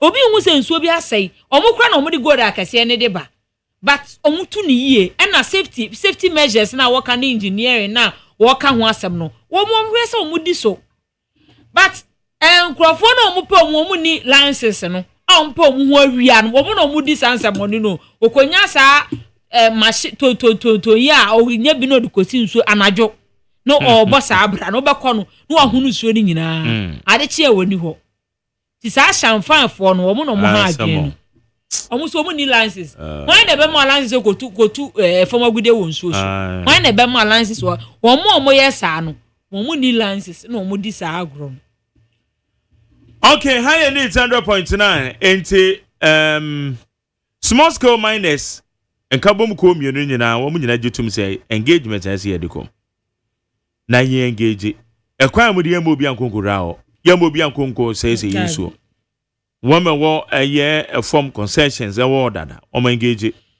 na ye hu kwan pa ye betimi afaso From Adrian Chenifa 0201162746. 0201162746. Na me susu biem. Wo na wo position. The aka fa mine ne ho. Awaba abem ho ma aka sanye pe. Wo na wa abem the aka fa ho ani wa ko position. Se wo kasa na yehwe. Na se yese ye nya ne saade a ene ibedi edokono kwa. Eto na me yenko anim. Abusiafo yentu aso ewo de obokrata no emu ma mentu aso ewo de catalyst de obokrata no ena ekura me ena wo bo amane wasi gold board ena wo mu edi sika akoya yeye edi akokoto Mahama Care account mu na Mahama Care si eye account a wo mu ebehwe na yade wa hodo a etete ye wo ma we ma yade bi mu se kidney mu ne liver cancer mo kokram yade akese no ha wo de support se de be ye beboa na no na gold board se de bi ontimi ntina se ema Mahama Care project yi entimi nyina ho kwa nti wo mu de sika 2 million Ghana cedis ade akokoto mu se wo munye na wo mu fan support na ya sabia ene yade ho nsem kaye no yentimi nka na wie pe ya da catalyst de bokrata na de hu amanebo ede abandi check ya wo mo de koye eno ne wa fefefe ya ye de ema wo mu a wo mu eje handshake nyina koso wo mu a de catalyst de bokrata ede hu amanebo ede aba na NPA boss ena wone security agencies akabomu wo mu ewia fango a yes smuggle na yeso o ma we mu de bibia yes smuggle nkofo timi bo ohumode ase bi o ma smuggle nkofo bi smuggle fango fri o ma we mu etu mu o mo smuggle fango no sisi ano de mu lazy mu boot we da sem betu mu fo no mo jai ana se yesa so mu a mrana ne ubedi ni nyunu sisi ano MPA boss any security agencies na ka bo mu o mo smuggle task for o mo smuggle fuo no wo mo eba betu o mo so sa the catalyst the bokrata enso ede hu amanebo ede aba na abusia for the catalyst the bokrata no ede wo se aban no ya wapa wo hwe wo mo a wo mo eba behwe na efama gudi a yetunu kwambo no so no wo betu wo mo so sa no aban no asan so alanche ama wo mo asan so ada foforo adi kura we new offensive war ya wo mo wo mo apa ya wo mabehwe na wo matimi ahwe na wo mutu galamsey no wo matu wo so sa na National Anti-Illegal Mining Operations Secretariat ena wo apa wo ya wo mbedi djuma na we ya foforo kra 280 officers ena wo madan wo edi osunyane ya wo mabehwe magalamsey yetimi atu ase ya the catalyst the bokrata enso ede ho amanebo ede aba na the catalyst the bokrata no ena o se Vice President ena wose wode niema egu akwam aban no hihye niema yie pa se de be ya ye betimi aboa ma ye nwuma sua atimi agina nanso se ye nwuma sua na be ko next level o enkoye kanetete ntiwa mpo no da bi zizia no wo sua ni nyina no na wo sua ansa no nwuma aka ho aha stem no obeba no na obetimi aye bibi wo mewie school metena fie se wo sua cake ni ye no engineer no beba no na wonim se de esi wo ya dan wonim se de o ka ase ya obetimi aye enye engineer wo bebo na wote ho o ka ase ekra wonim ba bi a wo hihye no de o hihye fi na sa engineer sensem no a me yonko bi papa bi a menim no o Ghana ha na onya akonya eko kata so o mo se o mo hia engineers wa apply o ba no su o free kata ba no su Osi ma bo engineer kwa osi da bi omo so wonya adwuma na o hihye fidi onu so engineer book mu de yi bia me say sa so we so ba radio no so satan na me wo the beat fm no ayi wese no about no so ka na kosem anti o de be se de ba na asempa no na osi na re wo sem ti o ka che mabunu se enye book nko o se wa kwa ye engineer de osi wo ko kata okopa adwuma se no ya mofra bi eko is it US eko ye competition bi eto omo ba sabra na nado na president eno mo de omo di omo kunibidi no crew an kokko kire no na mom de omo kan ne se yen hwe se education no ye bema eye the practical aspect, I am the more. technical and vocational aspect. Ebe more because omo and sad you need Papa, Sanka Mutimi, Diomon Sasu Timia Bibia. Na on my ben pa na watum pon. Ewo ewiase mu a eye book hwehwehwehwe you the monati the mo utro wiasa o man be Japan na I just say Ghana ana China na dabi ana se Germany ana no mo kwa ana se de no mo abukuru kwa musia de me se ye penhwe han o yetimi tina wane ya hwe han na de na giagu wunim se anfe ne ni ba ye ho se technical and vocational education ya de ho hia and then I'm so Eddie Abel kwan yes STEM science technology engineering mathematics and so ababeka hu and then your book me de na say ye ka hu na yes ade ye de yensa ye bibi and ye ka hu asem yeti adwuma mu hai me ba chewo adwuma mu hai eno ma ewa adwuma mu a emu de pa na eye book mu say nipa ne to won wa twetwera na microphone ababesi yo emu de ya ne camera na say ko Dabi na se ni na ye hihye ana akonya na ate so na Dabi ni pansa no adwuma ana kwara mafo bagi bibia ye ni bibi ye ni pansa ye ni pansa ye machine no adwen no ye bibi omaya ne yetimu a etonam obi ko technical education ne yesre yes I oko me kai me say me ya Greek wo SS ye ba no ye ni twitwim o friend o twitwim prakosi ni ye ya Greek na ye boa makua yo je wonya bi ye iti ye da bia ne no o mo koto kwase mo bo nko dan ni aduane na o mo kofom wo ho no enipa na adua ti ye pie pe na o mo sere ye hwe ya ma course bi eno ho na aba mfaso yi ya nhwe han a ye koye protect ya eno ana ni abisa wo wayi wo he urula we he ne adrodro saa so enka tete no na omobo ka minim akokra bia minim no ne carpenter wo sua no school mu form 4 for ni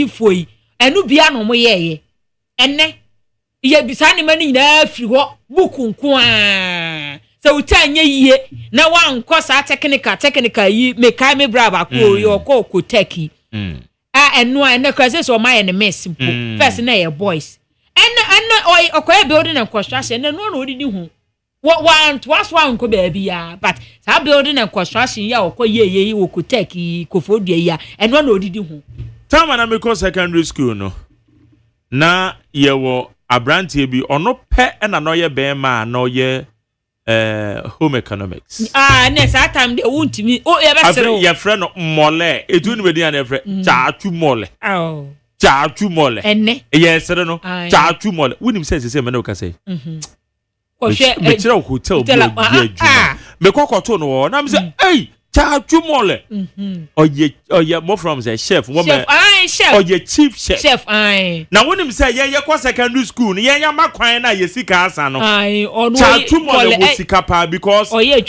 sheto say ye sheto sa ye school sika na ye mama ne papa dia ma ye koma no ti chaatu mole obeji sika na wa ye sheto dia ma edu weekend Saturdays sheto obeje no no wacheche obi aba beje ne de obi ama ne sika no bi aba beje de ono no wakipo ne de no wasanya mfaso otimi eno aduane no de ama e bia ye kondo enkwan bi a ye be ma chaatu mole aye ye fra chaatu mole no kwa na essence no ba ye be ma kwan bi a ye timi kono okobobosia me sa abre no kra de time o dwabe ne de sa abre no dwabe de se be ho na mefiri na wo ma ye ko kumase ne jaache pram so ne ade no wo no mbafruka wo me ko se hwe no just abre so say you we o wo mo kwa chaatu wo no ma kwa kobobosia no de interest account wo ba wetua wo ba ya wantua adwuma de be ono be koma headmaster be from no wa jini sika ba ko kra de so ntua anti school fees a oko tua no otua school fees na wo mo take chaatu de ne de ma no chaatu mole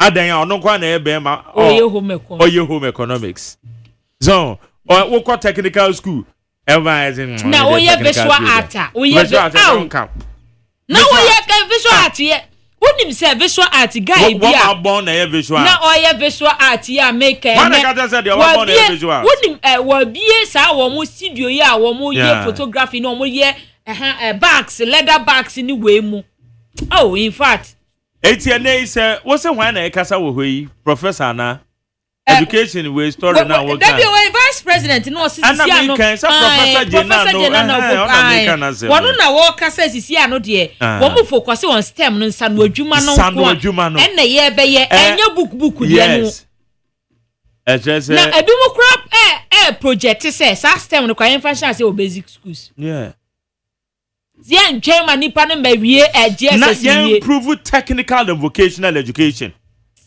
When you say abanda de twa mu no fa wo mo yade pa wo procure machines MVTI TVET no wo TVET education to me make kai pa say ben so abey wo mo nto aso sure na ye technical and vocational education no pen de betumi de asi yie because wo timi ka say wo kwa aeroplane wo say wo to na wo choro aeroplane ya de atwotwo na aeroplane o wa me da be kabro fa hello the record o ka kutra kwetre madam we be go US all free US o could just 2 weeks so all free US buy a Koruka Chalemaka am na Koruka internet na they dey Koruka now we go US buy also Koruka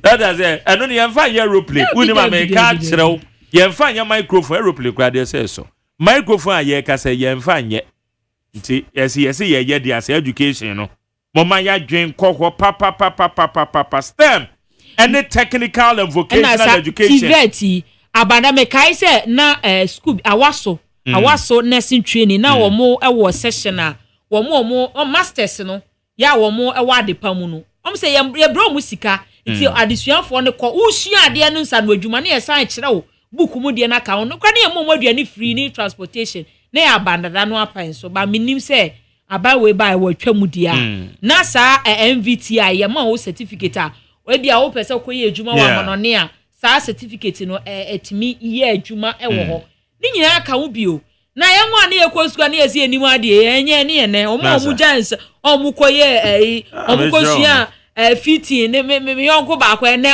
master o kwa kazi egu no nya asem keto si ni fie ne promo ko e promo ho ne e ho kro ba sisi o mu fie well ye no ye gusu ide me ka ma na Joshua mo ye gusu su ya ye and ye gusu su ya eto on and prince ata o mo ana o ma me wo school no ye gusu su ye nsu anwie tale me bra ba ko lawyer ni owo eye ni odan to customary land secretary eto kwa benya otie ondo no so lawyer no waka brofo anjo on dey and so odidi ho o ye lawyer ni and dey ye friend lawyer Asante Wiafe the lawyer onia baby a obi amechia opa le Asante Wiafe lawyers for nya omo de omo ahye sanu adwuma na mo mo kra ye sanu adwuma na business na ye te na ho na say obebo nko are esi ane de bibia sesa wo anything which a STEM education na previous government womo ayiro mo say no mo ye in fact womo ya de which STEM schools na ye go do Asante Gwaben kran so abako na wo STEM schools na ti mesra ben ya bei aban de ye to aso aban dada na STEM schools any TVET no said the aban dada na university with TVET in STEM no chale hotel kodu abe in America womo ya de pa nti womo to aso na ye ma TVET and STEM no enyina se TVET and STEM ni gina ye because she ye dem ha ene ye kan ye dem ha mesrew edem pa na ewo dem me kwa bi twa me ne me hu hwio o de yatade aye she de bi atade ye shere de na say ye sanu adwuma me pa cho waso ma de ye de aye sanu adwuma microphone ye de aye sanu adwuma camera ye su ye de aye sanu adwuma socket ne ye de ma de aye sanu adwuma 90 ye kra de ne ye ha ye hu but o man ye tena hwa na ke ye good technical and vocational education obi ko technical education ye so wabon why na ka to say wabon ye betena wa na ade na gu ye hwe han edi ye nya papa na eduga bi kwa no se wo bakra se okosuansa no adwuma wonim se me ye nua ba ko me chiri ba mienu ono owie Jesus wie no so onko school biom eni asi wonko school biom na so okosuansa no adwuma nka ba de sanko wie kra po no dada ye babu waku ni e ka chense da bi onko school eni e forso no na oni so ko school wie result no kwa so onko check wo se la okosua na o hye na adwuma wa wie bo ni sa enti no so sometimes no eya na ye no ana on say edu ba bi a ye kekanye ma bi na to utirimu na didi utirimu say ja o ma me say obi ne ba ne yonko ba na esi ni ye bi we ko posi ko bi Into wa school onya posi form nkoya onye hwe. Won ton hwe what. Where your mama vice president dey work can you know ya. 100%. Ne ye ka say abandada ne sisi STEM schools. To nso fa ne bi nka. Say me ba to winning baby ebi wa Santi Gabe me amekuro. Now so when say awaso. Etudu onim kra ya mane mienu. Ai. Wo mo kona mo konko. 8 the whole Ghana. Wo de ya mane mienu, wo de bia na onim wo de ya mane mienu. Ohu mienu na de aka no be hu aka. Wo mu follow na sa STEM schools no. Yen hyem kana na ye adwuma be da so. Yakwa enim dia na egusu agina the catalyst the obokrata no mu na wode IGP emfonyin ababeto ase Christian tete ho no ene wo se wo matimi acha kromfo du manipa miensa de wo mu ene posi abo ani nti wo mu de wo matro na ewansi edo na the catalyst the obokrata no do wo mpanyim John Dramani Mahama fonyin ababeto UN General Assembly meeting na course no at 80 no wo mu se wo mabona baso pa wo hye de wosi edi dwuma ewo ho no ansem a no odi tudwa no a na wose abasobode ya to say the catalyst the bokrata eden ho amanebo edi aba abusuafo Daily Post the bokrata ene krame no na ha de na nya asem ketu o mampanyi John Dramani Mahama ya wo kopie mu ewo USA ya to say omo chem say Ghana Executive Business wo mo round table wo mo eyeye ya chese wo mo se nya asem ketwa kra na no okoduru ho no edan ye ewo ho no mo project wo mampanyi John Dramani Mahama ne Ghana flag wo mo de ato dan no ho na efe pa na chese hunta ade efe Ghana frank na edi ahimsa na wo mo se o mampanyi John Dramani wa take over African CDC leadership no ya wo boa ma bibia atimi akoyi a Daily Post Democrats enso de ho amane bo ede aba na UN General Assembly at 80 no ya wo mo side event e course no mo chem the first ladies ahodo ya wo mo ewo abibre man mu nyina ekopie mu ewo ho na eno enenam so ma first lady Lodina Mahama so ekopie mu ewo ho ono mo say wa champion African wo chem say climate change climate change ya wiemu sacha ye ho nsem wa ye ka no wodi mutintiman pa ya bono abaso a Daily Post Democrat anso ede ho amanebo ede aba na Daily Post Democrat no animu ana o UN General Assembly meeting e course no na wo mo so mampanyi John Dramani Mahama abono ho moden ede efa enhihye a wo se Accra Reset Health enhihye no eno so kokan ho ensem wa Daily Post Democrat enso ede ho amanebo aba abusuafo daybreak ade achia bia en wo bo ama na 15 Eastern ana say MPs no a was 15 Eastern MPP MPs endorsed by Omia de na mo kanu a wo mo si wo mo de o mo ta na chi pop wo tu o metie mu wo mo si wo mo de o mo chi tante po e mantamu MPs e wo ho dunum wo mo so mo do mo support e de ama Dr. Mahmoud Bomia so mo ta na chi se wono eno tu frank ama amanyuko no a ebeboa na daybreak Democrat anu anim ha ena we na ekoko syndication loan no the way do the syndication na di buy ya was syndicated the way the syndication and semantic go ni na brofo obi ade ne di aba Brura na ba ku yes we ya no kan we say no ka brofo no yi ana wase bosia no ho bo no abandada no we adane wo we kan ye na we kan de anu wase doctor Bwahi Edu and wa respond ye wa Brian we say me na me de buy we say me de ba no kra wanfo aso ya we Dr. Brian e champo de nfonyi ababeto a daybreak do bokrat anso ede ho abade bo ede aba abusiafo daybreak mu ana migusu a megina ana o se kwan aposi fa aso a wo mu ko wia e wo rura bank no akronfo no an Roberts ye chi wo mo no kwan fa aso chi wo mo no daybreak do bokrat ano de ho asem ede aba de ho nsem so ewo ha na Ghana Armed Forces ena wo mani abere pa na wo mo se ebi mu wo ho a wo mo ya recruit wo mo awo Ghana Armed Forces ni security service ni mu ena wo mo eye anyam ho nsem wo mo kire mu se anyam a wo mo eye no wo mo atia security service womu emra no ntu ya pam womu misbehavior and misconduct no enti ya pam womu ma omu nye sojafuo biom na so wonim se womu afom ho atimi awura kuntra se asakowura security agencies fufuro mu eno mu se sankrofo yi ya pam womu ewo Ghana Armed Forces mu se womu aye misconduct na se misbehavior no omu ni ho kwan se wo so omu san wura security agencies bia mu enti wonim obi a why adwuma wo Ghana Armed Forces na bia bibinti a ya pam no ya ro na tade a wafa kudura se awura security agency bi mbebo ya mane na ya wa award se cash reward wutimi mbebo ma mane san bebo apa na ekohu amu nyina ase se da bi ebetimi aboa na ma Jeremy asamwe medin o se obi adi bone ewo yeyi nu na watimi anya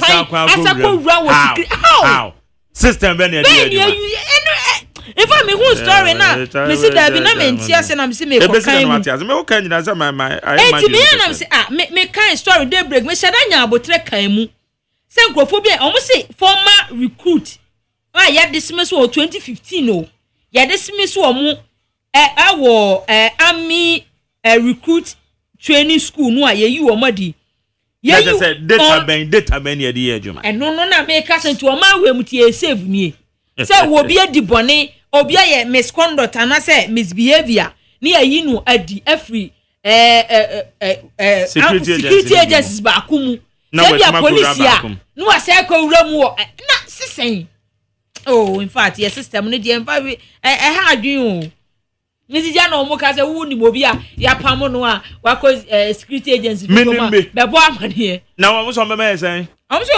scan dey se me se dan hu scan but am se cash reward enti wo be ma omo information no a masa omo mo scan yan hwe na se de be kwa well I said we scan dey me mani just scan so but yes cash reward wo nti woni mo bi sa no a na watimi abebo amane na ya bo abaso pa na de break the obokrata no animu a na what David Tamaklo wono eno your prem park omo president no mo say UN General Assembly meeting na question ono ekwa cover ya dey break the obokrata and so ede ho amane bo ede ababusiafo the insight na the insight and wakasa no say global capitalization ha ejuma pa se obi ebetimi aboa na wanya sika de aboa ne ho se edan a wode be ejuma machine product awodo obeye no wose saa ne man se obeboa no ha adwuma ha pa wose global war tete small medium small medium groups ahodo na enterprises ahodo no enyuma nketo ne adantamu no ha mo pa enti no na mechre socialist movement of Ghana SMG fo nso se ade ha adwinto obi afana no ntum se de be ye betimi aboa na saa ha no global capitalization no ye betimi ahwe ya hu bibi se de be ye enyuma ahodo no e betimi agina ne nan so na the insight nso na wode yewra Dr. Brian Echampo de nufo nya babeto a eno se one yewra edu wo no omugusu ka ho asem ya the inside democrat and so de ho amane body abam na the inside democrat ananim ha na obo amane no se vice president and wo assure Ghana for nyina se se activate no obehye mukena ni titru no wo tertiary education no wo mehwe na enkoye idemo na ti idemo ya ho nsem so wazi ya insight de ho amane body abam from messages ni bi enche mewa ha ye di 100.9 ma menhwe messages ni bia and so amanfo ede aba 0201162746 ne yoko enimini ntm. Well, it's a good morning to you, Mark Jerry, and thanks for the good work that you guys are doing for Mother Ghana. Please, there is one request I want you to do for me. We, the people of Nkwanta South, ask our Honorable MP, Geoffrey Kinney, what at all has he done for we, the people of Nkwanta South, so far?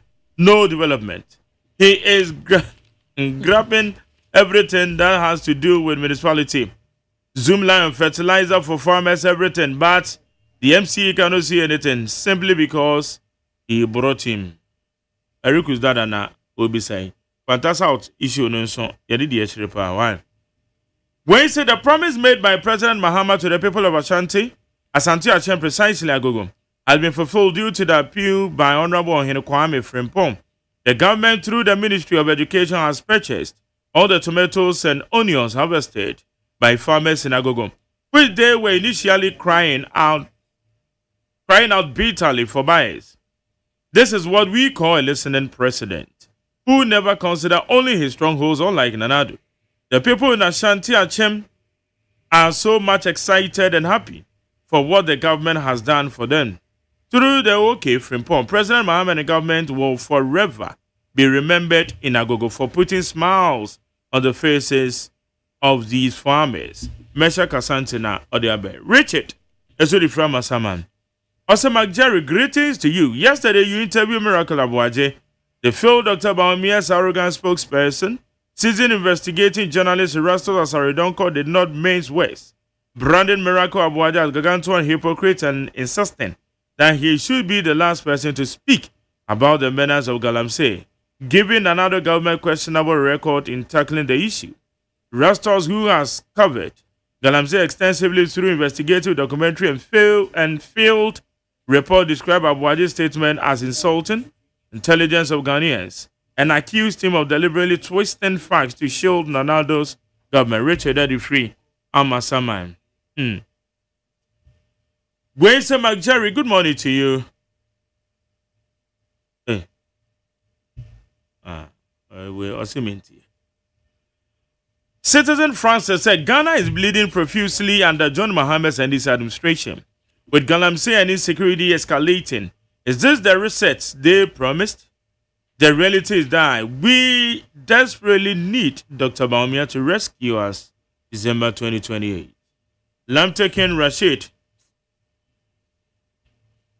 On say yesterday, upon reading my message, you categorically stated that I was lying on my statement that Alex Tete is not a member of the MPP.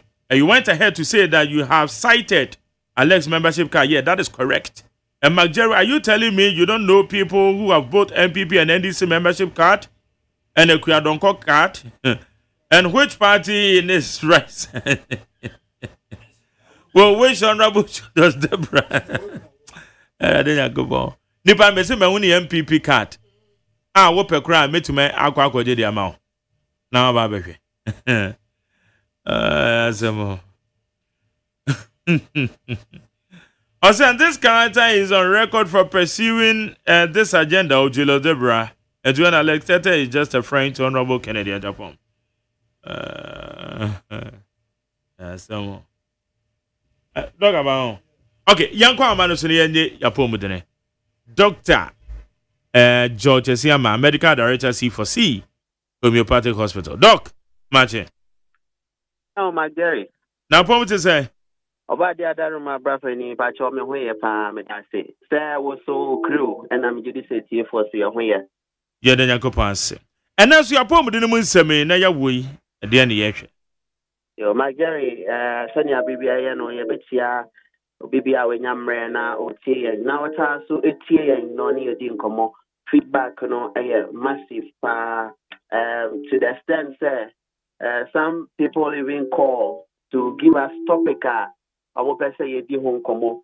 Sometimes topic ni bi o you discuss it, but on popular request no na your person yesan so chip in ye gidie pa ne say ye tedi akoso wo ye ni pedua ne mu a Ebeboy my home and a monthful friend was say you too.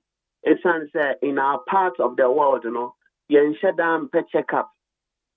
Yeah, dream we and say, me sorry, I no pa.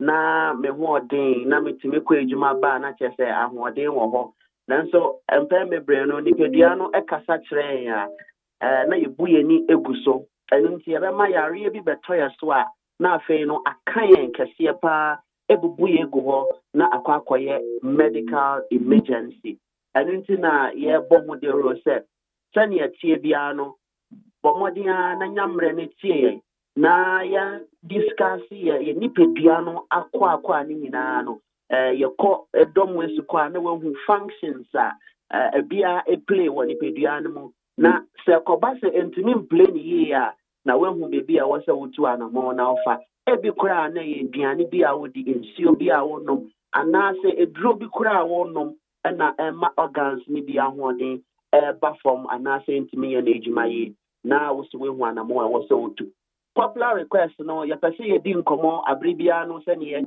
yɛtarget yɛ brɛboɔ no C4C deɛ yɛgyidie ne sɛ brɛboɔ no ho yɛ den a ɛboa ma organs ne nyinaa yɛ adwuma aduane kɔ yɛ nipadua no mu a aduane mu ahoɔden no nyinaa no ɛkɔ yɛ fon no mu na yɛ fon no ɛyɛ ne part break it down proteins ɛne carbohydrates ne fats bibiara wie a ɛwɔ sɛ mu ahoɔden no ɛkɔ yɛ mogya no mu na mogya no so ɛde kyekyɛ ma nipadua no na yɛntin nyɛ bi na yɛ muscles nyɛ bi na yɛ adwen nso nyɛ bi na yɛ kidney nso nyɛ bi nti sɛ organs nyinaa bɛhia ɛbɛnya mogya no a nutrients ahoɔden sonko wɔ mu deɛ a na ɛwɔ sɛ ɛho te nti sɛ ɛho bɛte deɛ a na ehia sɛ saa mogya no nyinaa kɔfa brɛboɔ no mu na brɛboɔ no ne ahoɔden sonko a nyankopɔn de ama no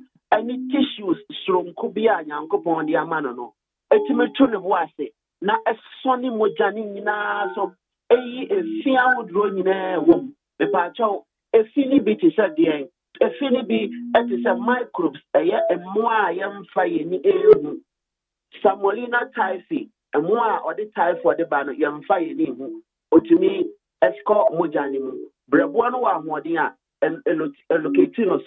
elocate no na aboa kyekyere na eyi n'efi sɛ ɛyɛ H pylori mmoa a ɛyɛ stomach ulcer so mmoa a brɛboɔ no ahoɔden no elocate no sɛ ɛyɛ malaria parasite mmoa a brɛboɔ no so elocate no sɛ ɛyɛ mmoa bi a ɛyɛ staphylococcus streptococcus aureus all these mmoa a wɔtumi ɛde UTI and infections a would ba brɛboɔ no elocate no allocate no wie a na ne special cell a yɛfrɛ no kappa cells no a ɛyɛ macrophage no akyekyere ɔmo in the process yɛfrɛ no phagocytosis na ɛyi afiri nipadua no sɛnea ɛbɛyɛ a wonya infections sɛnea ɛbɛyɛ a stomach ulcer ɛmmɛdi yɛfun no so anaa nipadua no ho ɛmfa sɛnea ɛbɛyɛ a typhoid ɛnkɔ nsa mma abere biara ma ho mbɛyɛ walking infected being na abere biara no na typhoid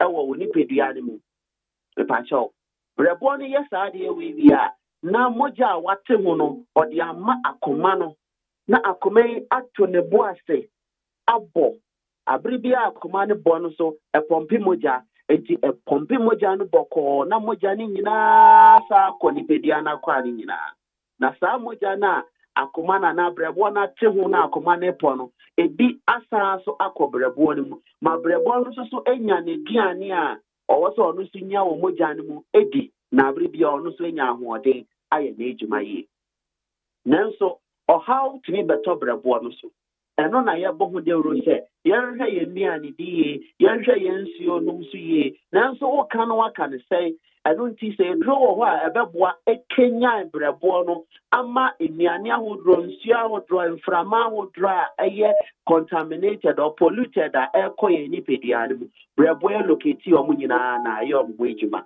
ɛno nti na C4C di livoton abadwa so sɛ livoton kenya brɛboɔ no ɛma ne dwuma bi a ɛwɔ sɛ ɔdi ne yie ɛma nipadua no tumi yɛ n'ahoɔden no tumi ayɛ nanso yare a yɛfɛ no hepatic steatosis a yɛtwa ne tie abere bi yɛka no fatty liver ɛtumi bɛha brɛboɔ no na ɛha brɛboɔ no a ɛtumi ma brɛboɔ no ahoɔden no ɛkɔ fam ɛma ne dwuma a ɛwɔ sɛ ɛdi no ɔntumi anni ne yie na ɛyɛ a ɛwɔ signs and symptoms bi ɛtumi da adi brɛboɔ no wɔ ahoɔden soronko bi a mepaakyɛw ɛserɛ sɛ wotwɛn ara sɛ brɛboɔ no bɛkae wo sɛ ɔyare a ɛneɛ mesrɛ wo woanhwɛ a brɛboɔ no bɛbɔ wo nkaeɛ sɛ ɔyare no na afei ayɛ serious ɛsiane sɛ ɔwɔ ahoɔden soronko bi a ɔyɛ the regeneration function ɔno atumi ɛsa ne ho yareɛ in fact ne part ne bi koraa no ɛɛsɛe a ɔno awɔ ahoɔden bi a otumi de regenerate saa ne tissues no ɛma wonya ahoɔden foforɔ ɛyɛ special gift a Nyankopɔn de ama brɛboɔ no because ne ho ɔde ɛna ne dwuma no so ɛdɔɔso it is a ne ho touch ma pe etimi ka nipadua kwa ni nyina oye bema etimi ka wa ho ode won pem oye oba etimi ma wa tenka kra ko oye oba bi ma etimi ma wo flow menstrual flow esisa oye bema kra so a etimi ma se bi omkwamo a sperm cells na wasa ho ode be mu a Sertoli cells any lining cells be it produces sperm cells ni nyina no quantity quality and ni production ni nyina so eba from it me affect fertility eno ti brebo ne de yankunja no na se brebo no ye disease a na doctors hwehwa a ya pembebre no fatty liver and ye common thing a yeta ho esa ne se eniane a ye dia ho dro no processed food raw, fatty food raw, and some bebre, cigarette bebre, illicit drugs bebre, and aphrodisiacs dry and sebi. Yet me any woke up for a implement grow for 3 hours, 4 hours, 5 hours, me pacho, cool nipediano. O cerebrebono because of indra what do you call brebono because brebono what the metabolism function or edrobia wono na wa ye ho adwuma na wa yi ho finefrim enso so o yes adwuma we cha etimi say no eti say ne ho tochi mu a na say wo kusu a wo fa san bro we ya na dan na wo ye nipedia na che say wo stay nipedia and it is a hepatic stenosis beba on nipedia no mu a na eye aduane ahodro and insan hodro and it is mama ye say ye wo alcoholic fatty liver disease. I just said, excessive intake of alcohol. But the question word was excessive intake of alcohol. But with the debia was a become. If you so come one and you can create out to say yes, me do at ram level and sana. Nina no oyano or say ni pediano say brebuano. Esan say brebuano. Our tissue be a friend and hepatocyte. Ono na ohwe san sani nyina na wa yi sani nyina free nipediano. In fact, a converting chemicals one some number into a carbon dioxide and water. Na yetimi ye free nipediano. It is a ono no bebre no brebo no so ye adwuma ne bebre no ono so ebre obra afi ono mu a ontimpo se wabo na chese o how ba betina nipediano. And yawo the metabolic dysfunction associated steatotic liver disease. If I tell fatemi pay, but can you know now your friend non-alcoholic fatty liver disease? No, say, oh no one sir. Obi wa say, look, can say alcoholic fatty liver disease and not fatty liver disease. Me no one sir in my whole life.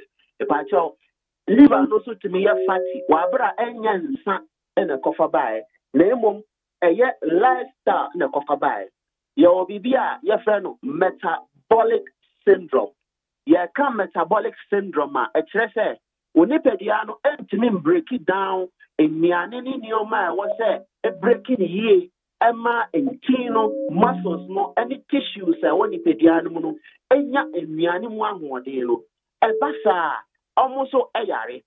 Yare no to me the fatigue eba nipediano so. A bit is obesity, kesiye bebre, but so you be a unimu BMI body mass index. Yakasa ya chaweni na share the nearest pharmacy. Na koho na ko check BMI. Kesiye bebre to me increase your chances of getting fatty liver disease. Ya kesiye bebre ya building new tissues. Iti ama akumane bre akomane mbre ne say was pump excessively na moja ko tissue fufuro bia wenya eti ebasa wan ho odin kura won pem etimete brebo na ho odin na wo so odin nya moja odro otimedi ejuma no etimi ba fom na ejuma no ebe kosuru bebre because emiane bi wo a entimi break down ye ti brebo no e wo say obomodin abre bia no oye ejuma ebi so type 2 diabetes say your resistance and answer insulin resistance you ni di any any carbonated drinks and draw it made the pressure but to your organ your friend pancreas so pancreas na yankopon de duani pedian misa bribi esichire be do so no or produce insulin on produce glucagon on produce somatostatin pancreatic polypeptide we nyina yɛ special hormones a pancreas ni produce na so ne brɛboɔ no na yɛ adwuma enti sɛ nnuane a yɛdi no ɛma pancreas no so adwuma kɔsoro bebree na afei insulin na ba bɛdɔɔso wɔ nipadua no mu a yɛntumi ɛyi so insulin ne bio mu a ɛtumi increase your chances because brɛboɔ no ɛgye esikyerɛ ne bi a adɔɔso wɔ nipadua no na wastɔ ama yɛn abra yɛnyia no wasa de ama yɛn nanso esikyerɛ ne bɛdɔɔso na brɛboɔ no ɛgye store bebree a ɛturn into fat. That fat, it move from 5 to 30% or 35% of a year brabon one. It may Emma Unya fatty liver, grade 1. According to about 60% of braboning now call grade 2, grade 3 fatty liver disease. Not just a brabono kakra, eba behono, abra fat asas atitreno, the pacho, the functions of braboy. Na saa yare ya atɔ brɛboɔ no so ɔntumi nde n'adwuma ɛba saa nipadua no ɛbrɛ ebi nso so wɔ hɔ no a na yɛ high blood cholesterol pakyɛw mesia asa te aseɛ sɛ cholesterol ɛnyɛ bad wɔ nipadua no mu saa adeɛ biara Nyankopɔn ɛde maa nipadua no ɛwɔ ne functions wɔ nipadua no mu yɛadwene no ɛfidi on the cholesterol but our range was injuries be by your tissues, maybe or cholesterol or mukra, a repair those issues. In fact, your hormones are who dry, you're producing cholesterol fat and a hormone. It's a bad sir. But then a bear too much when you pay anymore. Now the problem about Breboya biomuna produce two parts of the cholesterol. Oh yeah, our packaging into good or bad cholesterol.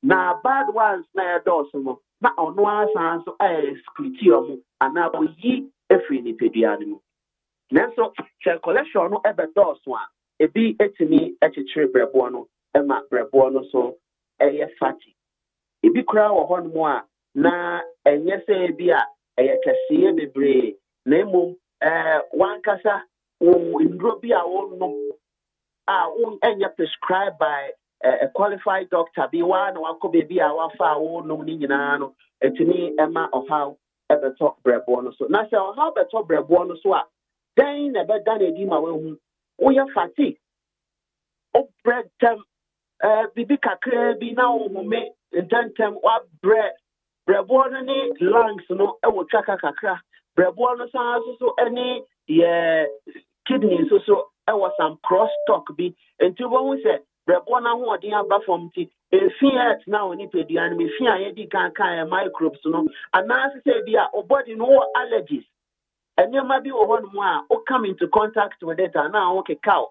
Now and my minimum cow was soon cow. We are allergic to these things.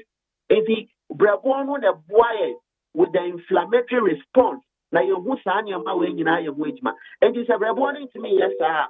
What to me now, okay, cabby braid. Want to make it cow the brain because most of the time crown ammonia build when you pedianum say ammonia so yes who say idea yes fear any concept na pedianum etnimwa etimi krama onda esesa etimi ma wadwen no ebre etimi ma body ni nyina mpo mre anti abribia na ayese why lethargic why melis general body pain na afei no why da odwen kra ensisiso enche na already fini ama bebre because you are tired nipa na body no ebre onya good sleep ni nyina no kai pains kra to me building in your right upper quadrant brebo ni located your right upper quadrant me pacho me try na ye kire say onfi mu wono right side onfi one side me pasro kakra bebi a oyefun right side bona na brebo no ne kase ni nti etre ye chi kakra bebi a kidney right kidneys no no enti we hu say unya some pains wo eni je say me say brebo no oni nerve or pain receptors into any quality of feeling pain. But so that is your pains or those areas and not just a muscles I want that area and a bone kaya say I said brebono huno kakra and I said brebono I fatty kakra and I say mpo brebono I kesia dodo and I say mpo brebono entimi nyamoja ye entimi nye nejuma ye ebasa etimi ma ensio ejina ni pedianum Brebono produce proteins I would be albumina, a balance the effort on cortic pressure, and when you pediatric. Then so the Brebono to me produce all these proteins here in sure to me Janani pediatric.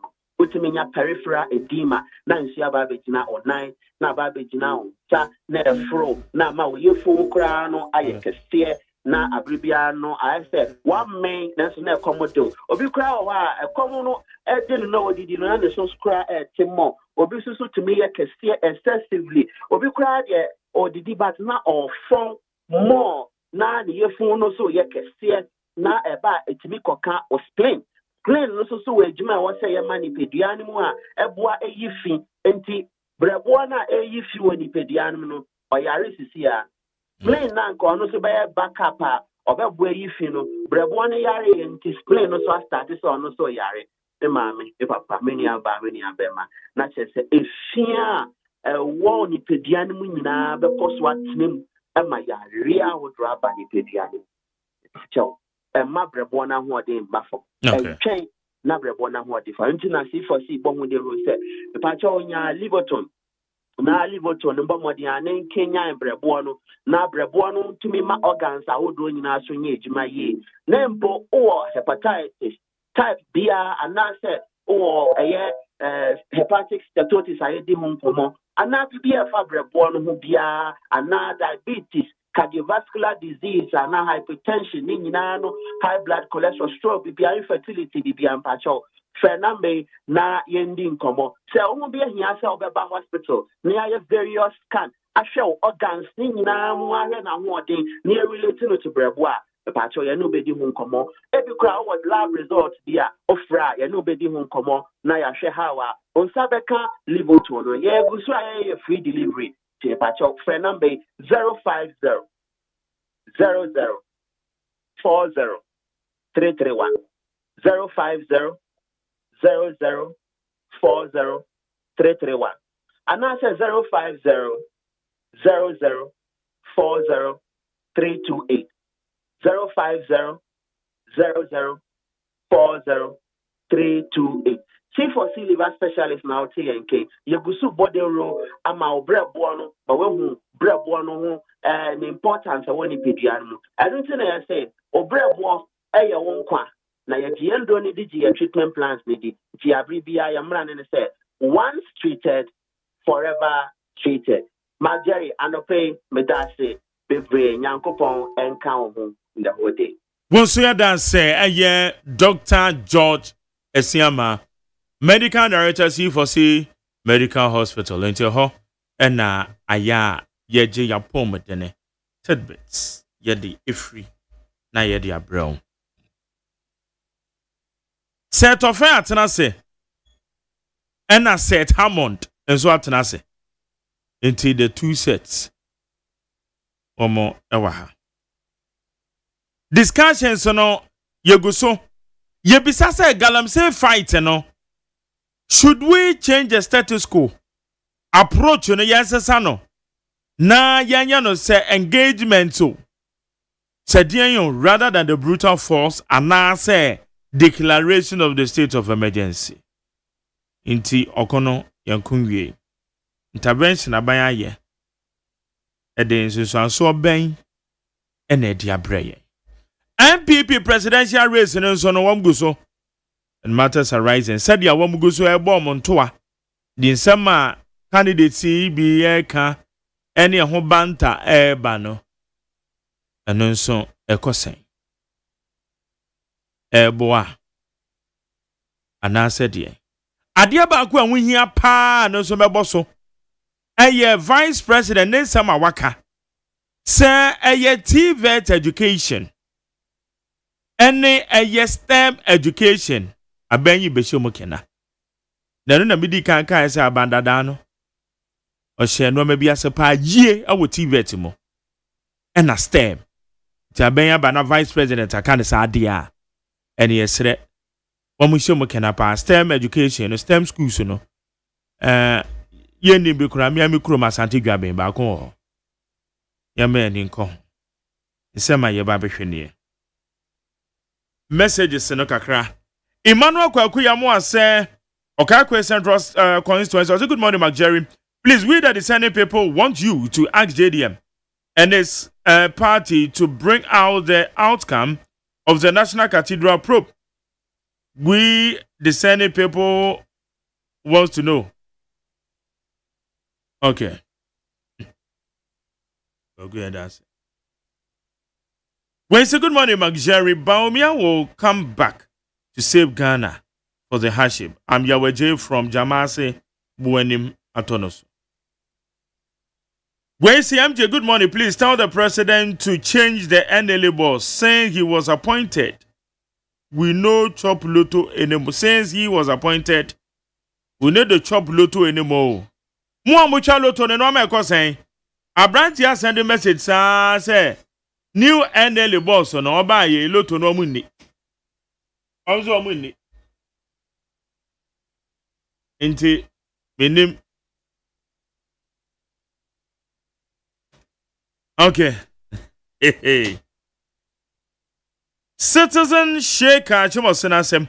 Also, good morning to you, Mark Jerry. Please ask the authority at St. Rose's Secondary School for me. What did they use to seize mobile phones for? It's alleged they sell those phones they took from students, and at the end the school sell them to people. Now at the end, what they mobile phone out, but secondary school so use mobile phones. So. And that's all the man about. Okay. Pablo Hypocrisy Bengal says MPP politicians will demonstrate. Ghanaians will not side with them because Ghanaians are aware of the money and the state properties that they have stolen, and their demonstration won't stop the national security from chasing them.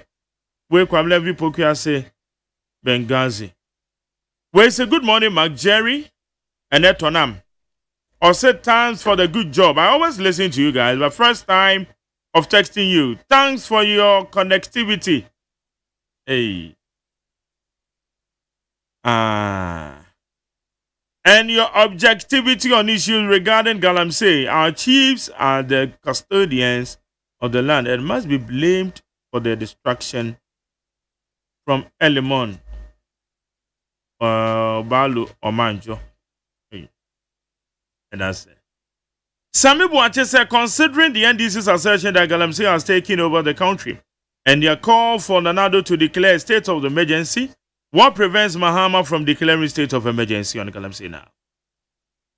And furthermore, why has Mahama remained silent on LGBTQ+?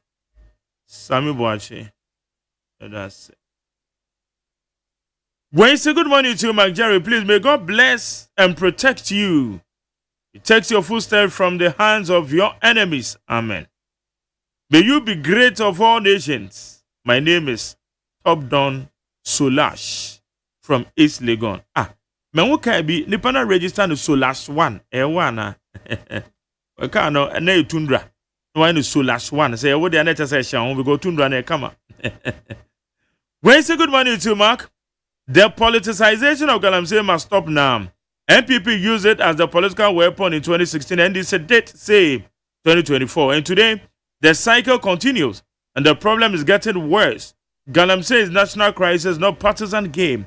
We need united decisive action, not more politics. If the president is supposed to act with the same urgency on Galamsey as he did removing the Chief Justice after the petition report, Ghana would be far better off in tackling illegal mining. We should put all our energy on Galamsey, and this one concerns every Ghanaian, no exceptions. Stop Galamsey now. And that's it. Okay, set. How much is it? Yamena domo. Mark. Watch it. Mark Michel. Okay. Yes. Set over. Senior Mark. Let's say. The be said America no. Ya sorry de ni sorry. Apomu de eye. Na kadiaka. Ene de mana yentia.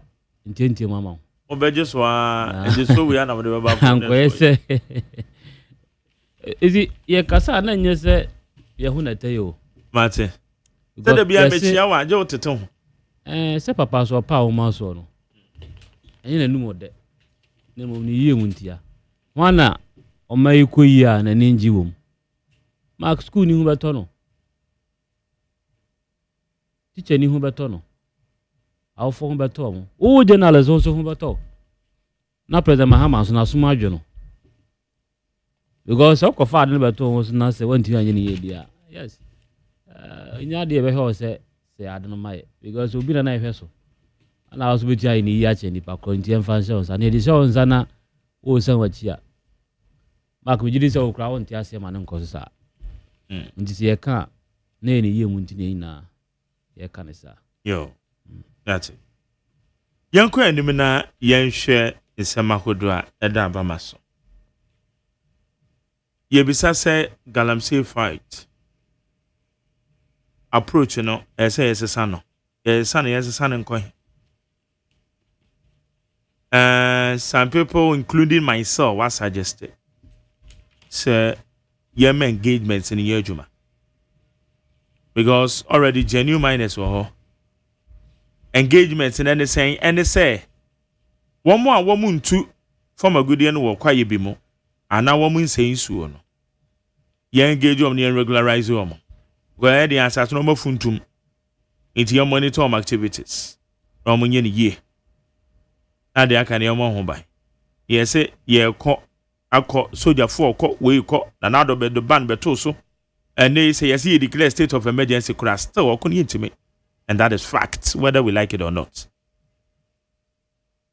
enti approach no say say ye no TVET STEM education vice president say obehwe na ni bedi a chire ono educationist say betuma shomokena the way out MPP presidential race no Nwama ekosuwo Amount Mark I'm sure saying free away yo Mark anope mechia Nate FM TFO nyina anope mechia na Mark ma feel papa say what place the ban on me and the Masaba na mechia Ghana for nyina mechia PPP ebusia na mechia my friend from the other political but we bear the same name me there harmony of faith and pay mechiano and I hope say this morning we are going to make our submissions very friendly and very calm devoid of any heckling. Mark, what in baby one of your messages says it's been politicized, and I agree with him 100%. Mark, they be a mistake. Galamsey has turned into a political discourse in this country. Say every political party is blaming Ninia. Mark, see the Utes Anika no in 2016, a certain political party had a DNO, a political campaign, political tool.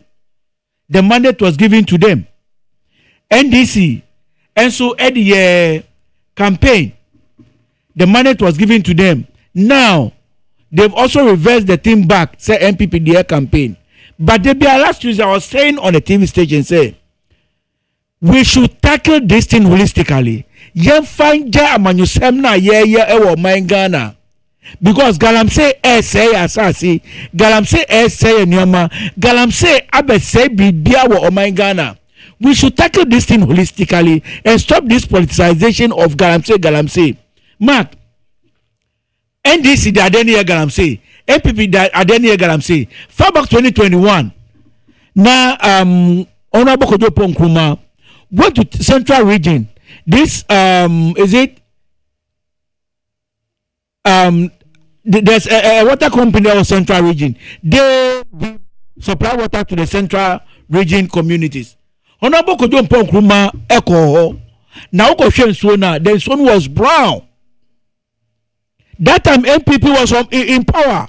What were they doing? NDC the Adenia campaign.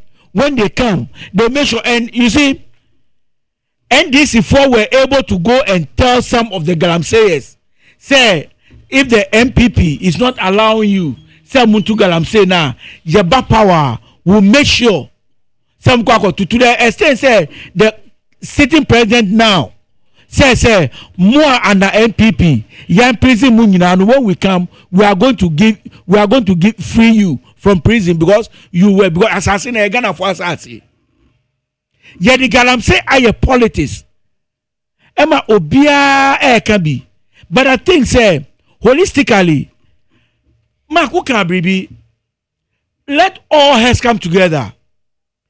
It is not far from fetched say this government can call all the political heads, be it PPP, be it CPP, be it GUM, be it Afafranto, NDC MPP. Let's all go to the round table because we have former presidents there, Nana Akufo-Addo and former President Kufuor. They are there. Let us brainstorm and see how this galamsey can be stopped. Because if you're to Ghana, na aduane a yakasa yedi kontomre it consists of mercury ni iron ni other foodstuffs banchi ni other things na yakasa aduane e bedi akoyem a ebesa akodi yenya na galamsey site in so amount for enum a health hazards is coming to them then Ghana Mark they be amika cho say Nyankopon hwe o man Ghana because the leaders that we have in this country are not thinking about Inchema. They are not thinking about what they are living for the youth. They are only thinking about themselves. Galamsey baby now we'll share some of the rivers. I don't know say Nyankopon and about that rivers this ana Muddy Adani Brown and we are suffering as a country. And now you greater Accra because we don't see the effectiveness of galamsey and you can amount for how serious it is. Till you better galamsey our Jubilee House for them to see how serious this thing is. I don't think people will take this thing serious. But galamsey, Mark, state of emergency. Yes, I support this. You know, so can we have people who are legally mining, not the word illegal, who are legally mining. They have genuine certificates that the government has given them illegal places to mine. They have been exempted. Now, say if they have illegal forest to mine and they are going to the extreme, I think they should be called. It is hard time. That prosecution, arrest and prosecution should go on. Those excavators that yachi, now yashi that excavators no, they be I say it is neither here nor there. It is neither here nor there. Those excavators no, I think say Jericho, now you find distill gutters. You find Bra Accra, now you find distill Odo. Gutters no, you find distill Omushina. It is not because yet here and the president told us say some 440 excavators has been imported into this country. What are they doing with these 440 excavators? Then and believe you me, I don't think so. I mean you said every cry excavator, Ghana or say on him the I don't think so. Mageri, Ubekra excavator, about my Ghana. This government and the previous omunokra excavators ediba oman Ghana mu na fa call galamsey they be am say galamsey yen panyifo no e na ehye akire e na omu ha your water bodies. I think say Mark, there should be a measure that the government will put down. It will go to parliament. A bill should be passed. Na embeye law embeye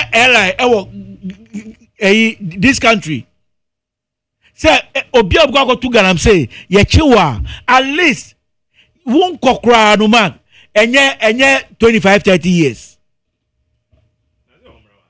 Emrao na Mark ye wo mrawo ha I know but is it being effected? Emrao ha baby is it being effected?